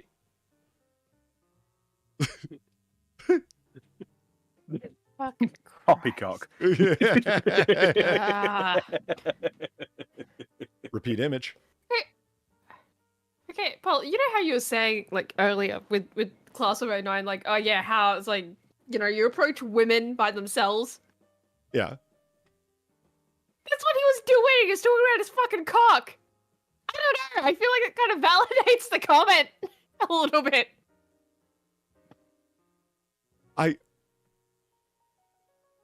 Like, what kind of woman wants, like, some weird dude to approach them from behind and be like, do you know how close you are to the world's strongest penis right now? You're sitting on it. It is this, we circumcised a whale, you see, and this is the leather that it produced. Isn't it just so soft and voluptuous? Like, touch the penis leather, milady. Oh my Like, god. what is that? Far, are you aware of what you are doing right now? Yeah, I mean, I am aware. I am fucking aware. Would you like a bigger shovel? I don't even think about clipping stuff because I end up saying worse things than most people. So it's like, whatever, it's fine. I do. Yeah, have you ever heard the saying, remember when is the lowest form of conversation? Really? I thought that was talking about people. Yeah, gossip would strike me as lower than that. Yeah. But I mean that People, events, ideas. I thought that was a hierarchy. I sit corrected. no, I would buy that. Not just talking about people, because you can be talking about people where it's like, here's this incredible achievement that this woman achieved. Here's this incredible speech that this guy made. Like, you're still talking about people. That's not gossip, though. Well, that's I would say that falls into the upper category of events. Yeah. But yeah, Sorry. I take it in. All good. I would just. Go ahead. If talking about if remember when is the lowest form of gossip, then clipping is the lowest form of shit posting. I don't think that's true. I fucking hate I it. feel attacked. Are you sure? I feel attacked. There's no cock like whale cock. Oh God, they didn't even label it this time. No. Yeah. Fucking Christ. Do you hate wood like I hate wood? Here, let me show you an option. There's a couple of people in Woods chat that I imagine do hate him. Yeah, I do not like it. I agree, Eagle. I don't like it. This is It's horrendous, isn't it? yeah, I'd rather have this room with this carpet than this room with the better carpet or rug. The word sacrilege comes to mind. Yeah. Destroying beautifully carved wood. I mean, at least they left the damn it. What's that called up near the top? Architrave. What is it? Is it called an architrave I don't know. in English? Let me look. Whoa, baby. That is a kitchen. Yeah. The only thing I would want is just move that table a little further out to give me some working room and, set me loose. Hell yeah. No, I'm not quite right. Classical architecture, an architrave is the lintel or beam, typically made of wood or stone, that rests on the capitals of columns. So no, similar but not quite the same thing. Okay. Eagle, I was just thinking the same thing. Yeah, and Lisa's like, yeah, I love that. Yeah, this is like, it's got working room. It's got the ovens over to one side. And far, look, green tile. Yeah, that is green tile. I don't object, is my point. It's dark. Green tile. But yeah, I do agree with Eagle. It needs an island for an indoor grill. If the indoor grill is not there, I'm happy to deal without the island. I can get around. Oh. Oh, well, there's your island. Yeah. This is not the island I wanted. And hey, at least they're saying it's virtually staged. Yeah. At least they're admitting it. This is the Isle of Dr. Moron. Also, where did the oven go? They're only fucking call far they yeeted the oven. Yeah, Look at where that. the fuck did it go? It's just gone. You don't need to cook needed. food in the kitchen. Yeah, fuck. Like, what's a kitchen for, huh? It's for making your coffee and sitting around awkwardly on the island. You guys don't have Uber Eats? They put a stove in here that has drawers under it. Yeah, okay. Oh, are we sure this is an AI staged? Could be. Look. So you see the fridge over here on the extreme? Yeah. Look, Yeah, I see they the changed the fridge. style of fridge. That's great. Oh my fucking god. Okay, what is the door different? No, they left the door alone. Good. Of course, they left the door alone. Nah. I love the idea that, see, you'd come into hey, where's Polly? He's probably in the kitchen. It's the only room that's small enough where he doesn't feel like he's going to get lost. What's he doing in there? Drinking out of one of them metal goblets again, probably. You can always find me in the kitchen at parties. Well, yeah. It's come in. It's like, what are you doing? Playing solitaire. That's a lonely man's game. I'm a lonely man. Oh, speaking of solitaire, I recently beat my record, Polly. 38 seconds. Oh. Seriously? Yeah. You speed run solitaire. Okay. I do. Do you shuffle cards like data? What the fuck? How did you? How? What do you mean? I play on my phone or on the computer. If you're not playing with like physical sometimes- cards, you're. Oh, No, I wish. I wish I had decent cards that I could play that fast with. I can still play pretty quick. with It regular is cards, impressive, it's just- nonetheless. Hmm. It's. Yeah, smooth segue there. Oh, by the way, have you ever shut an entire room up with a self-effacing comment? I have. Yeah. It was that very joke Yeah. right there. There was a whole bunch of people around. It was our everyone's friend in the room, older brother, one guy, and we were all friends with him. Great guy, and he was the one doing the cooking because he insisted. Jamaican, so oh man, it was food. oh yeah. He did the jerk tick, and he did the fucking the rice is only he can do it, where each grain stands on its own, right? You know, he went all out. The sweet and sour pork bites that he does, unfucking believable. Anyway, so everyone's there eating and talking, and I'm waiting. All I was doing was waiting for a domino spot to open up, because a 4-man game, Cutthroat's a 4-man game. That's the kind of dominoes they were playing. And I had a deck of cards, and I asked a couple people, it's like, hey, you want to play little rummy, little, whatever? And people were like, nah, I don't think so. So fuck it. I started dealing out solitaire. And one of my friends walks in and he goes, solitaire is a lonely man's game, you know? You know those moments where everyone just stops talking at one moment? And they can hear what you say? Yes. Yeah. And I went, well, I'm a lonely man. The whole room kind of did. in the fucking name, Suddenly, like 16, 18 pairs of eyes on me. And I was like, what? I'm not backing off. I own it. Fuck that. You never cried yourself to sleep? I have. Fuck you. You know,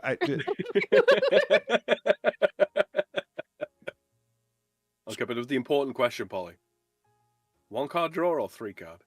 1 card. I don't know why I've never liked 3 cards. It's like, what's your rush? Trying to get into the grave faster? Won't speed it up. It's actually harder. Different algorithm to solve it. How do you... When you're pulling 3 I have a cards, you system. can only what? Take 1? You can only take Yeah. one off the top. Ah. And then when you add them back in, because you're drawing 3 cards, the order is different. So you can't just cycle through the deck multiple times to get to the card that you want, because once you take 1 card out, the order gets mixed up. And I play 3 card. I'll play 3 card next I time. do. Then I hadn't. Yeah, give it a go. I had never stopped to think about whether you pull 1 card or not. And when you said it's a different algorithm, I'm like, the only way that could be is that if you could only pull 1 or 2 cards off of it. Yep. I never stopped to think It's about 1 card. that. Okay. Mhm. Huh, interesting. Okay. Yeah, I'll give that a shot. Why Yeah. not? You would be surprised how more often you fail to complete a round. I Three-card fail pretty damn often, honestly. I'm My up to failure is the about- loneliness. I'm up to about a 60-odd% win rate, but then again, I also give up on a lot of games if it's not fast enough. Anyway, I was curious about different ways of playing solitaire that dealt with the same basic setup, as opposed to like the clock solitaire, different ways you can play, right? And I turned on this one YouTube video, and the guy was at pains, strained to insist that it's not solitaire. Solitaire is any game you play alone. The game you think called solitaire is actually called Klondike. And he said it so many times in Yeah. the first 3 minutes that I turned the video off and didn't care anymore. I mean, there's Klondike and then there's Patience, and I've heard different arguments as about like the number of stacks on the field, as it were, number of columns of cards basically. And that's the difference. To be honest with you, I've seen it called all different kinds of things. Solitaire is just a nice unifying name, right? Yeah.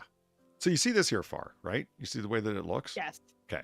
Then they virtually staged it with somebody who really knows their color palette. Look, it's blue because it's like the sky. I really don't like that. No, neither do I. When I'm looking at them, like, why blue? Oh, because it's up there high and it's like sky-like, I guess. I'd rather have a blue ceiling with a white insert. I think that would work better. I wouldn't. Okay, given the options, I probably would like that more. And considering the whole thing's staged, you could just change it over in Photoshop. But Right. the wood accents that remain just scream to me because of my taste. Why didn't shit? This room would look a lot better if it were all wood. Oh wait, you know. I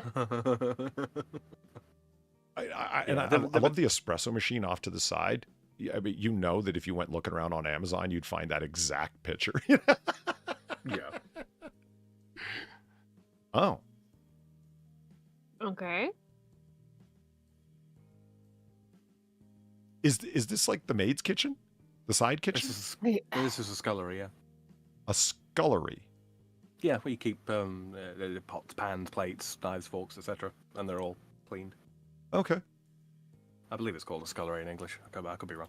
So that tiling wasn't actually green. It's more like a blue-green. Isn't that Platy's favorite color, blue-green? Now, the only reason I would Blue, know I that is think? because one time I was reaching for, when I was painting minis, I went and, I said, where's my blue-green? I can't find it. Oh, there it is. Like looking for the little eyedropper bottle of blue-green acrylic paint. And Platy, I just, for some reason, remember her saying, that's my favorite color. Or I love that color, something like that. Are those? Yes, it's a rooster. Yep. No, are those imitation malachite tiles? It looks like kind of that's what they're going for. I thought Yeah. Amalekites were an ancient empire. No, No, malachite. it's stone. No, not molokite. The door's on a hinge. Is it?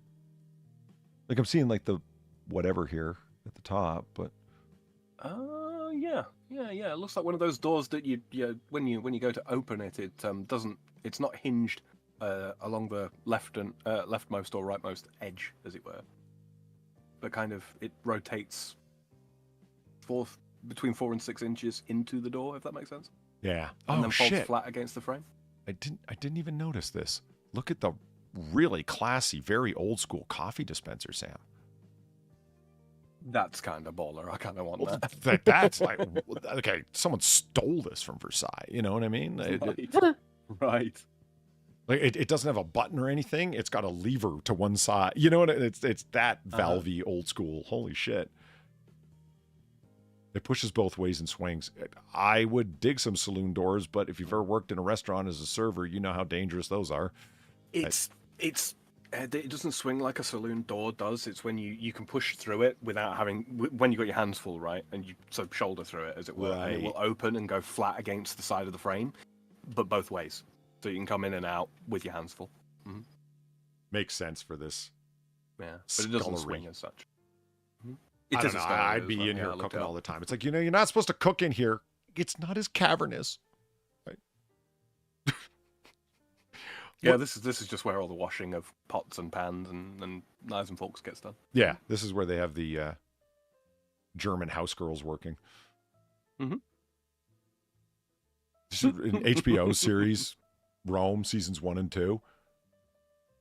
Every time they say, get the German girl to do it. Where's that German girl? When they needed some dishes washed. Right, they hadn't invented a scullery maid yet. It's a door. Okay. It certainly is. That's some pretty fantastic carving. It is. It's a lot of bottles as well. It's also got a poly panel at the bottom. Because when I'm in a bad mood, I like to kick doors open. So just, yeah. Yeah, try kicking the saloon door, Polly. Let's see what you make of that. Okay, those some interesting couches. Yeah, that is a 70s yellow, is it not? On the wall? Mm-hmm. Yeah. I think the yellow is the least of the problems.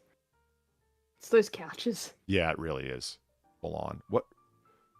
It's like leaves and Bugs? And bugs, flowers? maybe? Strange black seeds coming off of yellow plants. So far, I was talking to Sam, and I said, you know what would be really handy? And I apparently tripped across one of the most technically difficult things to manage, programmingly speaking of programming, without knowing it. I'm like, Sam, you know what I'd like? If all of our cursors could be on screen at the same time so we could point to different things. He's like, oh, dude, you have no idea what you're asking, man. I was like, really? That's true, hard I did to say that. It's like, it's hard to achieve. Like, is that difficult? You have no idea, man. Like, people. It's hard to get right. Like, it's easier to have multiple people be able to draw onto a singular canvas with their own cursors on their own ends than it is to show multiple cursors. For some stupid reason. But yeah. You wouldn't think that. Honestly, like, I could see that being just a ridiculous thing. Honestly, like, just knowing how dumb programming can fucking be sometimes. Like, yeah, I could see that being a huge problem. It's just, for some reason, multiple instances of mouse drivers really do not play nice together. I was supposed to say, like, don't. Windows just is built to accept a mouse doing certain functions, and so it just doesn't like more than one. Is that the idea? Mm-hmm. The cursor renderer as well, because the cursor renderers themselves, they run in their own pipeline. You can render multiple cursors if you want, but trying to attach those to physical devices, especially remote physical devices, is a fucking nightmare. I've tried it because I wanted to have. Years ago, when I was learning 3D modeling, I thought, how much easier would it be if I could have two cursors to manipulate things, resize stuff, drag stuff out, hold stuff in place, and then pull parts of it, like extrude parts of it, that sort of thing. It would be so much easier if I had two devices to do so, and mice are actually really quite good at manipulating things on a flat screen.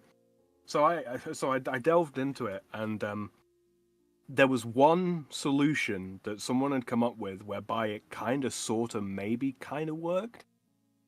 But the amount of hoops that he had to jump through, so basically he had to run like a virtual machine in the background, non-rendering. Right. Which would then accept input from a singular pointing device, right? And it would have to deny the main pointing device for mouse number one, shall we say, right?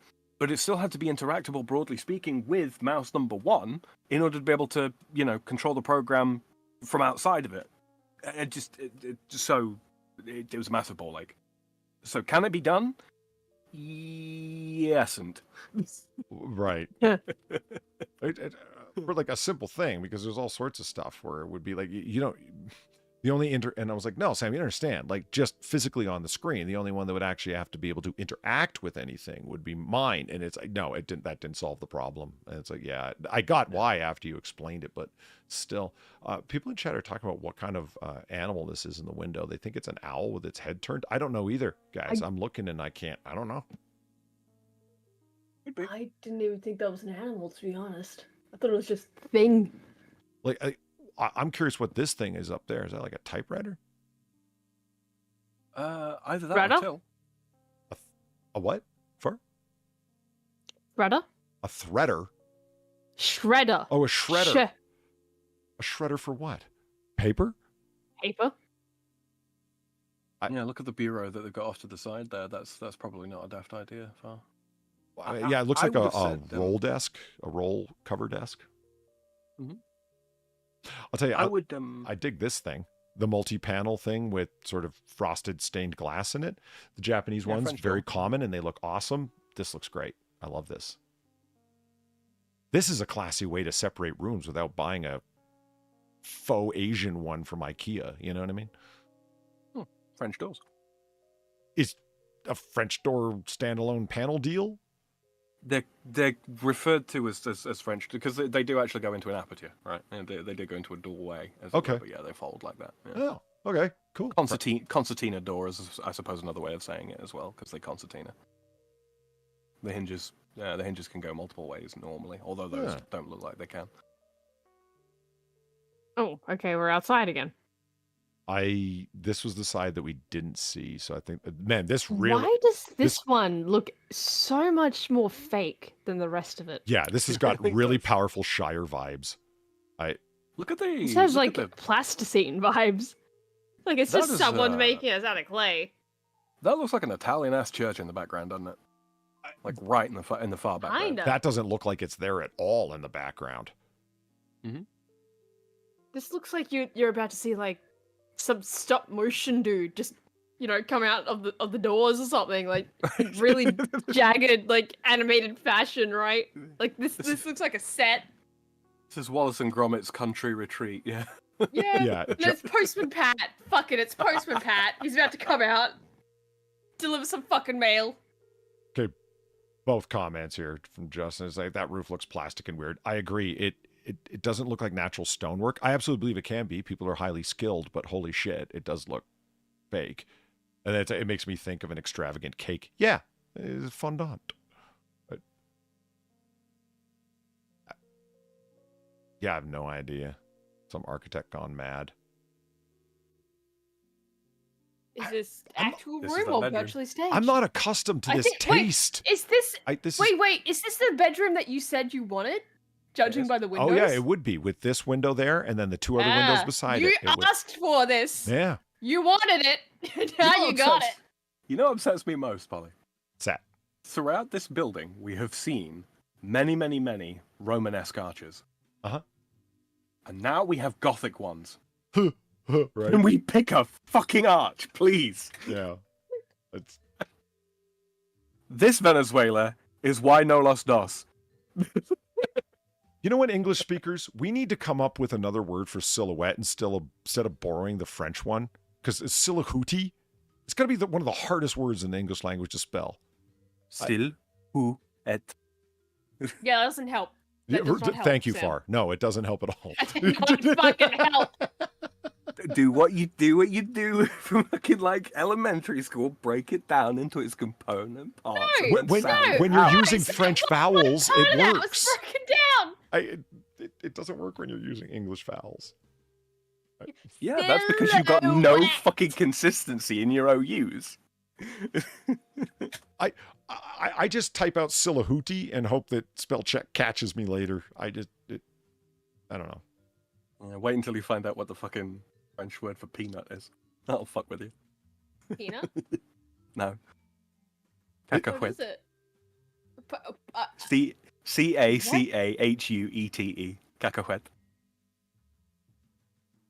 I prefer the nutted pea. Yeah, Would. I gotta say I do. I do too. Like, what the fuck? What the fuck is that with French? Get this. So you know gum as in like gum boots? Rubber Yeah. boots? Yeah. Caoutchouc. Caoutchou.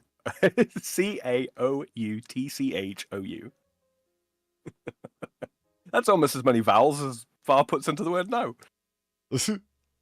Almost. I think we need to get rid of the French language. What the fuck is going on over there? See, because here's the thing: when there's already a word that exists for something that we find, in foreign lands or what have you, what we do is we adopt the word. We don't come up Yeah, with then you something fuck it up. completely ridiculous. So again, I'm not used to encountering this much taste. Like, it's not to my taste per se, but it is tasteful. Like, we've been in 3 houses now that have shrines to Elvis. Right. I'm just saying. Hell, we've even been in one house where like they had the weird mannequin bullshit going on. Oh, God, like, right, holy shit. Roman mannequin hell. Yeah. I wish I could find something that fascinating anymore. I really do. It's really hard to find these. Yeah, I found that one. The one with all the mannequins, right? Like, I'm still amazed that I did that. That was completely bullshitting too. Like, okay. See, yeah. for me, I don't think I can top that. I don't think I could top that. for me, there needs to, because you got these great dark wood accents around the windows, just fucking rock, and around the doorway in here, and then dark into the bathroom, right, and then dark paneling here. There need to be more dark accents, and I wouldn't go with a straight white. I'd go with something like a darker cream, not quite beige, but a darker cream, and that's me. It's but I do like that they went with the, what's the one size larger than California King? California King, I think it's just XL. Super King? Super King, is that it? Is it? I would have thought so. Yeah, like that bed is something fucking else, man. Yeah, I want to be able to roll over 3 times before I hit the ground because I've had problems in that way. And so, yeah. And as you guys know, I am a huge sucker for fireplaces in bedrooms because that's just awesome. Oh, I wanted more picture. Okay, at least the kid's not pissing. I wanted more. Yeah, at least he's not a pissing kid. Right? That's good. That's fine. Yeah, he's just pouring.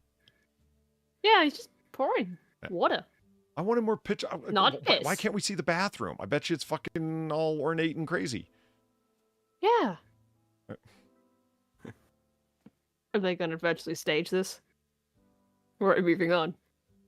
Yeah, I don't. I was looking. It's all marble. This is what I don't want. Cherubim on my ceilings. I don't want that. Yeah. Yeah. Virtually staged. Oh yeah, yeah. Yeah, you ever just have a chessboard just sitting on your table? Like it that? has completely and totally removed any and all character from the property. It Hasn't it? really has. That's a good description. And I mean, this is the games room. This is No shit. I'm into minimalism, but this is antiseptic. It's Yes. This is like my brother's house, man. It's like going to a museum. Sit quietly and don't touch anything. It's the reason I don't go over there. Does he have many paintings, Polly? I wouldn't know. No, maybe, but he does have children. Yeah. Yeah, it's too just no. But then again, as Zelthor has said, and other people have pointed out, when you stage a place, stage it white, because then people can choose their own palette. And the easiest way to imagine a palette of your own choosing from is white. And I'm like, I don't. Yeah, but if you're virtually staging it though, why even bother putting the furniture Anything in it. Yeah, if you're virtually staging it, wouldn't you want it to just be a as blank of a slate as possible so they can imagine whatever the fuck they want in there? Well, Why I mean, bother with any of this? I mean, to a degree, like, yeah, obviously, people want to put their own mark on a property, but a property like this is not a property that you leave your own mark on. You're buying it for what it is. Yes. Not what you think it could be. Right. Well said. You hire a decorator to come in and spend untold gobs and gobs of money to redesign it so you can say to people, oh, did you know that Fabian Elzier designed this? And you're like, the Fabian? Yes. I had to pay a premium to pull him away from Marseille. Like, you know what I mean? I don't like how accurate that is. It just drives me crazy. And I see that you're a chess fan. I see that you're not, because nobody would have chairs like that if they were a serious chess player, because you're sitting back, leaning forward, all over the place. You'd have it at a table where you can sit upright. You know what I mean? Yes. Yeah. And where's your timer? If you're a serious chess player, you're going to want to play on a clock. Sometimes, at least. If you know a park what I mean. bench is a better table for a chessboard than that is. Right. Like, you're up there. You can't elbow the table. You should put your elbows on a table. It's about the game, damn it. Like, that sort of thing. Mm-hmm. But there's etiquette takes place on the board. There's still a man of the Also? people because they have a foosball table. Right. Also, another way that they fucked up that chessboard. The white piece that's off to the side, I think that's a pawn. That should be black side. It's a taken piece. Nice, Sam. And yeah, air hockey, not foosball. What am I talking about? Yeah. Yeah, no, I think that is air hockey, yeah. Yeah. There's my nerd cred. No, well spotted. And considering all that's happened is the night came out, they're really owning the fucking white side, huh? Yeah. Well, I mean, the white side took their own fucking pawn out of the game. Yeah, no shit. Oh. Okay. Twin patios, huh? Uh-huh. Him and her. His and hers patios. So which patio do you want, honey? Which one would you like? No, you tell me, which one would you like? Just pick one so I can pick the other. It's not that simple. You haven't seen that bit. This is interesting. You see how there's like It looks like this is like a little micro gap. patio you should be able to stand on, right? Yeah, but you can't. But you can't. Yeah. Wait. It does look like it opens. It's got a look. It's got a doorknob. Can. Yeah, I think he can. Okay. Okay, I really want that room now. Because I can, if I angle it just right and lean out, and she picks the top patio, I've got a clear shot. I'm kidding. Them's was jokes. I did. Flower A water bed balloon on a bit of string, so you can sling it around the corner. I'm just trying to read what Eric Grind Statler said. I always fuck his name up. That's why I just call him Eric. I hate butchering people's names. Okay. Oh, of course, in the art magazine folded just so. Of course. Yes, we are an erudite people open to here. your favorite page, right? Mm-hmm. Oh, look, I'm thinking of buying this antique bird cage. Large. Yeah, for what? Do you own birds? Doesn't matter. No. It's just for decoration. Are those two little birdhouses up there? Are they? Or are they Looks lights? that way. Lights, yeah, I guess. I don't know, man. You could have cut like $3 million off this house just by having a normal roof, man. Yeah, no shit.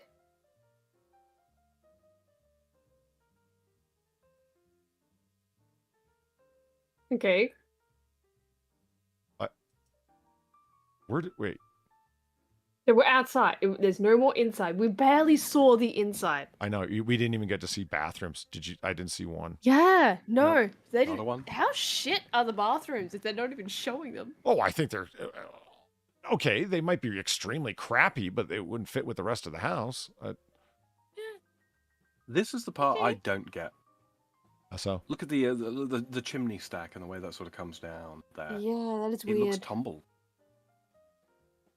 It just doesn't add up to the style to me at all. Now, if you do, that's the kind of chimney that sits at the side of a hovel, not a house. You know. okay, here we go. There you go. Wow, that Looks backyard looks long. Way more normal Yeah, it does. from a bird's eye view. Yeah.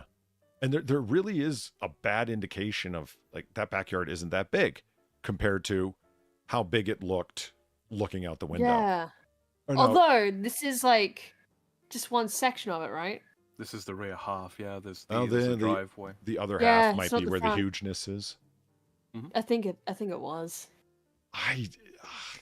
I don't really like where this person's house is. Like, I'm extremely Overlooking rich. Well, the Do you other want to move person- away? Yeah. I mean, there were no images at all of the pool except Of for the this. pool. Yeah. Yeah, This it's like this is Eagle a says, shit this is a listing. bad house tour. Yeah, no kidding. I think this is to entice people in the area to come by more than it is for morons like us Probably, online yeah. to mock their stupidity. Yeah. Does that house come with it? No, I don't think it does, Eagle. This is my house. She knows she's not to come over. Okay. I think this is to indicate like, okay, you want to live in Brooklyn, but you don't want to live in, Brooklyn, if you know what I Brooklyn. mean. So this is it's all concealed and it's like a little high. It's your Yeah. own little getaway, that sort of thing. It's your slice of the country in the big city. Yeah. And there's filthy, hazy Manhattan in the distance. It's not too far. Hmm. For where you have to drive to do your pillaging.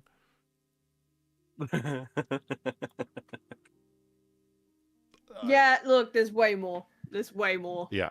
So you're Up that you're way, right. yeah. The backyard does extend quite. Let's again show if it's got this huge back property. Fucking show us. God. Yeah, why?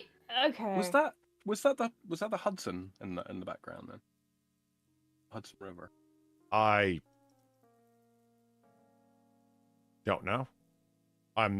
If that's Manhattan, because it's the west. Manhattan sits on the west bank of the Hudson, right? Am I remembering that right? Just thinking about this. Yes, I think so. I don't fetishize So- over New York geography very much. Yeah. I know New Yorkers just do. trying But to- yeah. was trying to picture like where this is in relation to like the rich parts and the poor parts in New York. I mean, obviously this is, you know, in one of the richer parts, Yeah. but which one? I feel like if you went there, none of these trees would actually be there. They've just virtually placed them there. Considering they've virtually staged certain rooms in this place, yeah, I could fucking see that. Yeah. Then, so here's battlements. Archers would get picked off right away. People here are very small, Polly. The pool picture is virtual. Yeah. Are you kidding me? I Is could it see it. virtual? See it? I could see it Oh being. man. There's space for a Yeah. pool. Insert pool here. Yeah. What is all this Fucking mess over Christ. here? Did we even get an exploration of this? We saw these patios, Uh, but do we see this one? Those look to be Was like that the front two- entrance? Must be, yeah, just off the road, yeah. So that's the front gate on the right hand side. You got the two gate pillars, and then it kind of comes. You know, you walk through. You're immediately met with a wall. You turn right, walk along, turn left again. Go up a couple of steps. Turn right, up a couple of steps. Front door. Gamer Lane. So much green. I forgot there's a world that isn't all brown. Well, but you're also in Brooklyn. This is a world without freedom. So, you know, you take some, you get some, etc. So then there's the final, wait, hold on. Final picture is this one. So Great. What a great final picture. Right. Let's see if there's a descriptor here. Ah, yes. Yeah, there it is. Whoa. Oh, fuck. That is long. What the fuck? All right. Watch me amaze you with my, holy shit, it's called the Gingerbread House. Fucking hell. Oh, there we go. Oh my god. I'm like, oh, so this is where Sam got it from, but we just said you didn't know that, but it was a great guess, and here the fuck it is. Wow. Did it say it's on 1 acre? Did it? I don't. Well, let's read. 600 square foot? Live 6,000? like nobody else. The anticipation is over. The Gingerbread House is back on the market, and the opportunity to make this masterpiece your own is now within reach. Lovingly maintained, this remarkable property has captured the hearts and the imaginations of those who appreciate the extraordinary. Designed by architect James Up My Own Ass Kennedy for shipping mogul Howard Jones, this extraordinary arts and crafts home, once described as, quote, the most magnificent residence in all of New York City, end quote, lends itself to the gracious living and entertaining as no other, because after all, you're only buying this house to show it off. Nestled in the idyllic 1 acre setting along Bay Ridge's narrow avenue, narrow because, you know, they only let a few people in, is a magical retreat from the hustle and bustle of modern life, though you can still see the rabble in the distance to know how important you are. Within the expansive yet intimate living spaces, you cannot help but experience the classic architectural elements, including a wavy ceiling. No, you're not on drugs. The house offers hand-carved wainscoting and marble mantles with kids pissing, hand-painted coffered ceilings, one-of-a-kind stained glass doors and panels, that's true, those were awesome, and mahogany and cherry wood floors throughout, also awesome. Dining and music room. Outside the fountain room, where the kid was pissing, you experience numerous patios, balconies, and outdoor spaces that can keep you and your soon-to-be-divorced loved one at a safe distance. The 6-bedroom, 5 1/2 baths that we refuse to show you include spacious primary suites with walk-in closets, dressing rooms, fireplace flanked by 2 balconies, and a sitting room.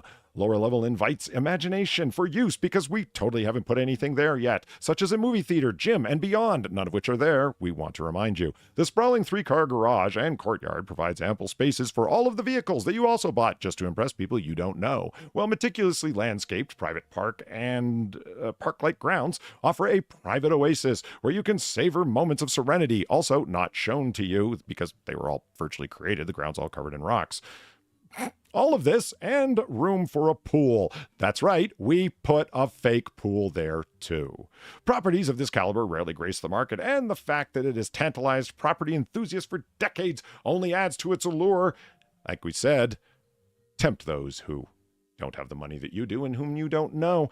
This home is not only boasts its own storied past. After all, there were several murders here, ignore the chalk outlines, but also the cultural and historical backdrop of one of Brooklyn's most cherished neighborhoods, Brooklyn, bang bang pew pew, but not near you. Here at Bay Ridge, modern amenities, both in the old world charm with bustling boutiques, gourmet eateries, the serene backdrop of waterfront vistas, Diker Beach, tee golf course, and public transportation, all just a stone's throw away. The surrounding neighborhoods, such as Diker Heights, Sunset Park, and Industry City, a odd name for something so close to everything so green, offers additional shopping and seasonal activities all year round. Now, more than ever, the opportunity to make this masterpiece your own is within reach. Are you desperate enough to impress strangers? Call today and make an appointment to visit 82200 Narrows Avenue. Private property tours are available with proof of funds. We don't want the broke showing up, and bank pre-approval letter within 48 hours of advance. Fucking well done. Fucking well done. I had to mute myself because I didn't want to I didn't want laughter to come through during any of that. That is fantastic.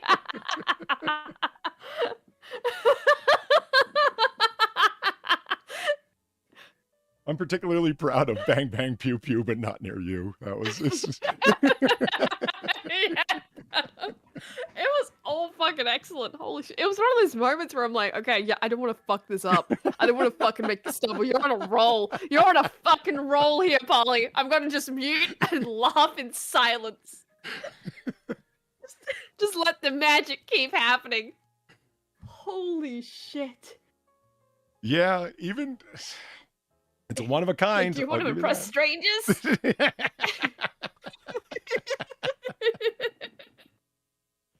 mean, yeah, it is for sure one of a kind, but is that really a good thing? Yeah, no. Like in this is that really a fucking good thing? Come on, you're in fucking Brooklyn. With the worst part of the whole thing was with room for a pool. Oh no!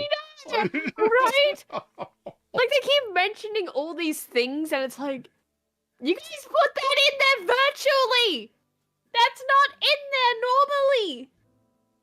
Why the fuck would you even mention that? Is that just so like, oh yeah, you can come in and you can install your own pool? Because there's totally room for that. It's like, why the fuck would you even bother? But I guess they just want the house sold. They just want some rich fuck to buy it. Yeah. Sorry about that. No worries. Got delivery. Oh, you're good. So you missed Polly's excellent reading. I'm sorry. What was the line you were so proud of, Polly? They were talking about where it is and how you're close to this and that. It nestled in the center of Brooklyn, and I said, so bang bang pew pew, but not close to you. It was excellent. I muted the whole time, so it was just a clean read. It's just him. I mean, it's fan-fucking-tastic. I tripped over a lot of the words because they're talking about like architectural things. Yeah, but that's fine though. Like you picked up on it, and you're just like, yeah, okay.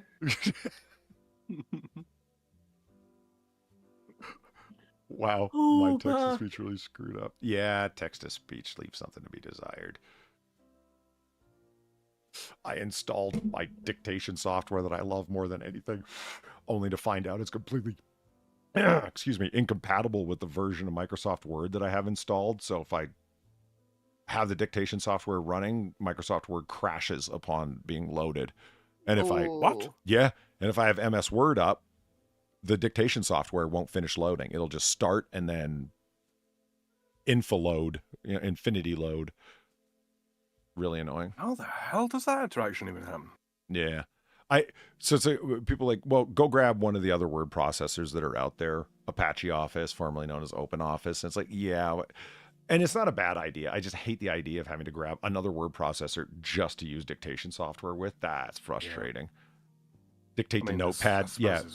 Gilcado, I thought about like you were the one who Gilcado that told me about Notepad Plus or whatever. I forget the name of it. It's plus. Yeah. Plus. It's damn near MS Word. The functionality on it is through the roof. It's great. And I might just... And it's got options to syntactically highlight code as well. Really? Yeah, it's Notepad++. It's the best. Yeah, I haven't installed it on Tron Vodka ever. I've got it on my Polyvictus and on the Potato, so I'm thinking I'm going to install it over here and go with that instead of installing something that's Wish.com brand MS Office, which I'm not insulting. If you don't want to buy MS Office, go with OpenOffice Apache. It's fucking fantastic. It's just, I hate having two things running at the same time. Says the guy with 6 browsers. I use fucking LibreOffice because the open source and all that kind of thing. Loads of people working on it and all that kind of thing. And the beauty of it is if you get a problem, if there is a problem with the software, it's not a case of, okay, look through the help documentation, find out that, your problem's not listed there, go on the website, find out that your problem's not listed there, try and get in contact with Apache fucking customer support. They can't help you. It's no. You go onto GitHub, you ask a question, they'll answer it probably within about 5 minutes. They'll tell you what a fucking moron you are, but, What's the GitHub word processor called? LibreOffice. Libre. Libre. Mm-hmm. Yeah. I know. It's just I know open of it office, by but that community. name and that only, but good stuff. Okay, cool. They should call it like Git Typer. Just leaned into it. I mean, GitHub doesn't own it as such. But yeah. Just that's the distribution. It's just because it's free open source software. Yeah. LibreOffice. Liberty. Yeah. Sweet liberty. It's the amazing Swiss Army knife of opening random files and having them display nicely. I would agree. Have you heard? But not opening as easily as they used to without a knife. You heard about that, huh? And I'm just the Swiss company is flabbergasted. It's like a gun that doesn't shoot bullets. Yeah, they introduced the new Swiss Army knife. It doesn't have a knife. Okay, why? Thank you. Because they're faking. Why? It's not a knife at that point. Right? Oh, fair point. For sale in Britain? Oh, you got a license for that corkscrew? And now Will be the next Australia? question. Or Australia? Now Yeah. Australia too, right? Like with all our knife problems as of recent. You mean to tell me, Polydub, that you've Australia never safe, looked mate. at you've never looked at a T-shaped corkscrew and thought, yes, this would make for an excellent punch dagger. When you were 9. Right. You never did that? No, no, I did. It's just I realized that it's not like it clicks open and there's like Cold Steel's triad lock holding it open. The thing will like fold over on your finger if something goes wrong. You know what I mean? Like what happened to that miserable jihadi son of a bitch that tried stabbing up the bishop. So Allahu Allah, he was solemn. Said Stumpy Fingers. What a jackass. The bishop's forgiven him. We should too. But, hopefully he'll be in jail and have a long time to think about why he attacked someone who forgave him immediately. Maybe you picked the wrong team, buddy. Real quick before we go, Polly. I think they put the gun on the wrong type of Messerschmitt. Is this something you sent me? What are you talking about? What? Yeah, just in DMs. Something for everybody to laugh at. Something for everyone to laugh at before we wrap up. That is a good image to close out on here. Oh, come on. Select all. There we go. And I will reshare so far I can see it too.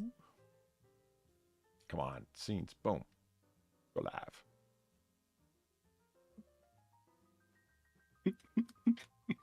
Wow. Look at this Okay. thing. Look at this thing. Especially Valine. Look at this thing. I mean, I don't know if that is a Messerschmitt specifically. It might not be, but yeah. I don't think it's unwarranted to say there's more gun than car there.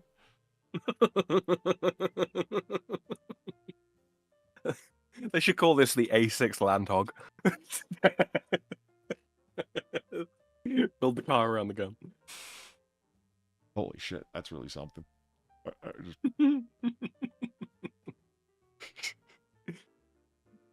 But yes. I thought I'd share that with the group. Are those headlights like common to that vehicle, or are those add-ons? No, they're common to the vehicle. Yeah, it's a 3-wheel It bubble had car. to, right? I guess, yeah. That's the door on the front, right? Like, where else would they be? Right. You're right. It is the door. I'm trying to get a sense of this. I don't know. This is so unlike any vehicle that I know of. And the roll bars on the front seem like very good ideas too. You know, it's just, we need some structure to this death box, you know. Yeah. So the engine, I take it, is down and in the back? Yep. Okay. I mean, Volkswagens are like bas- that, so whatever. Yeah. It's basically it's a tricycle that's been reversed. And a moped engine. Yeah, pretty much. Yeah. Nice. I think they've got like a 149cc engine on them, something like that. Although different models have got larger ones on. This is not the cyberpunk I wanted.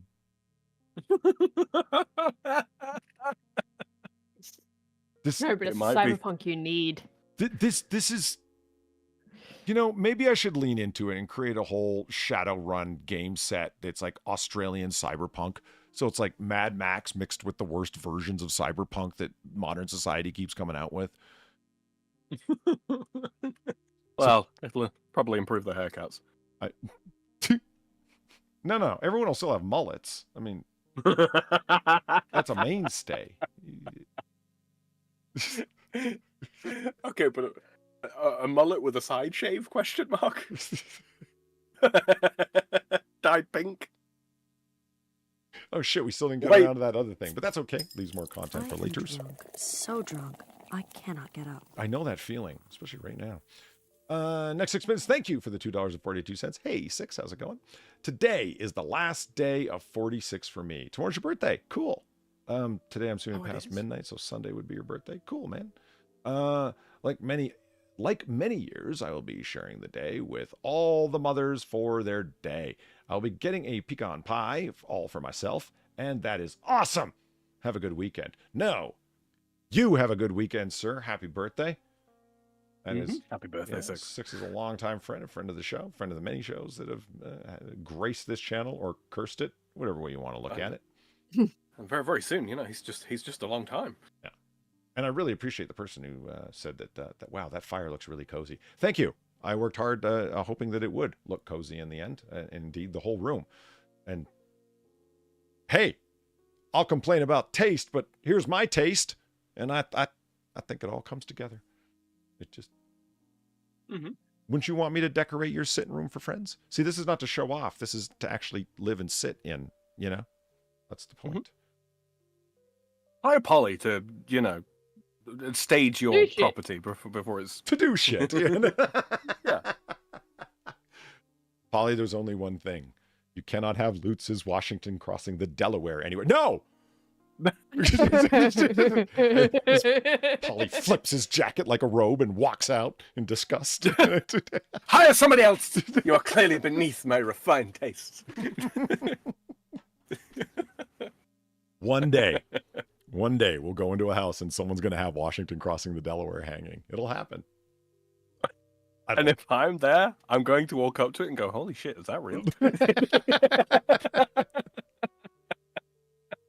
You know, I've never seen I think it's in the the New York Metropolitan Museum of Art. I'm pretty sure that's where the original's hanging. And it is larger than one might expect. It is a huge fucking work, man.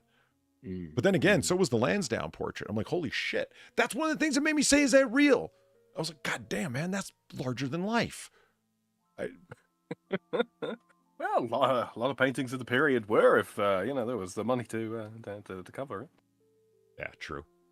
But that does bring us to the end of Last Call here at Noir Bar, live from the shadiest district in Noir City. I'd like to thank everybody coming out tonight for our own little brand of 1940 booze-fueled banter.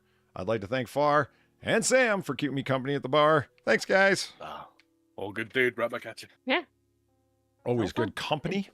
And finally, I'd like to thank all the very generous people who tip the bartender and my friends here, because otherwise we wouldn't be able to keep the candles burning, the fireplace lit, and the cops paid off, criminal bastards that they are.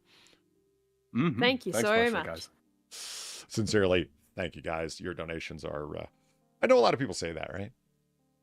And the problem is they say it in the same tone as, like and subscribe. Like, by all means, leave a comment below. I'd love to hear from you. I've been actually responding to a bunch of comments that had been missed out before. and because I like to respond to everybody who comes and hangs out at our bar.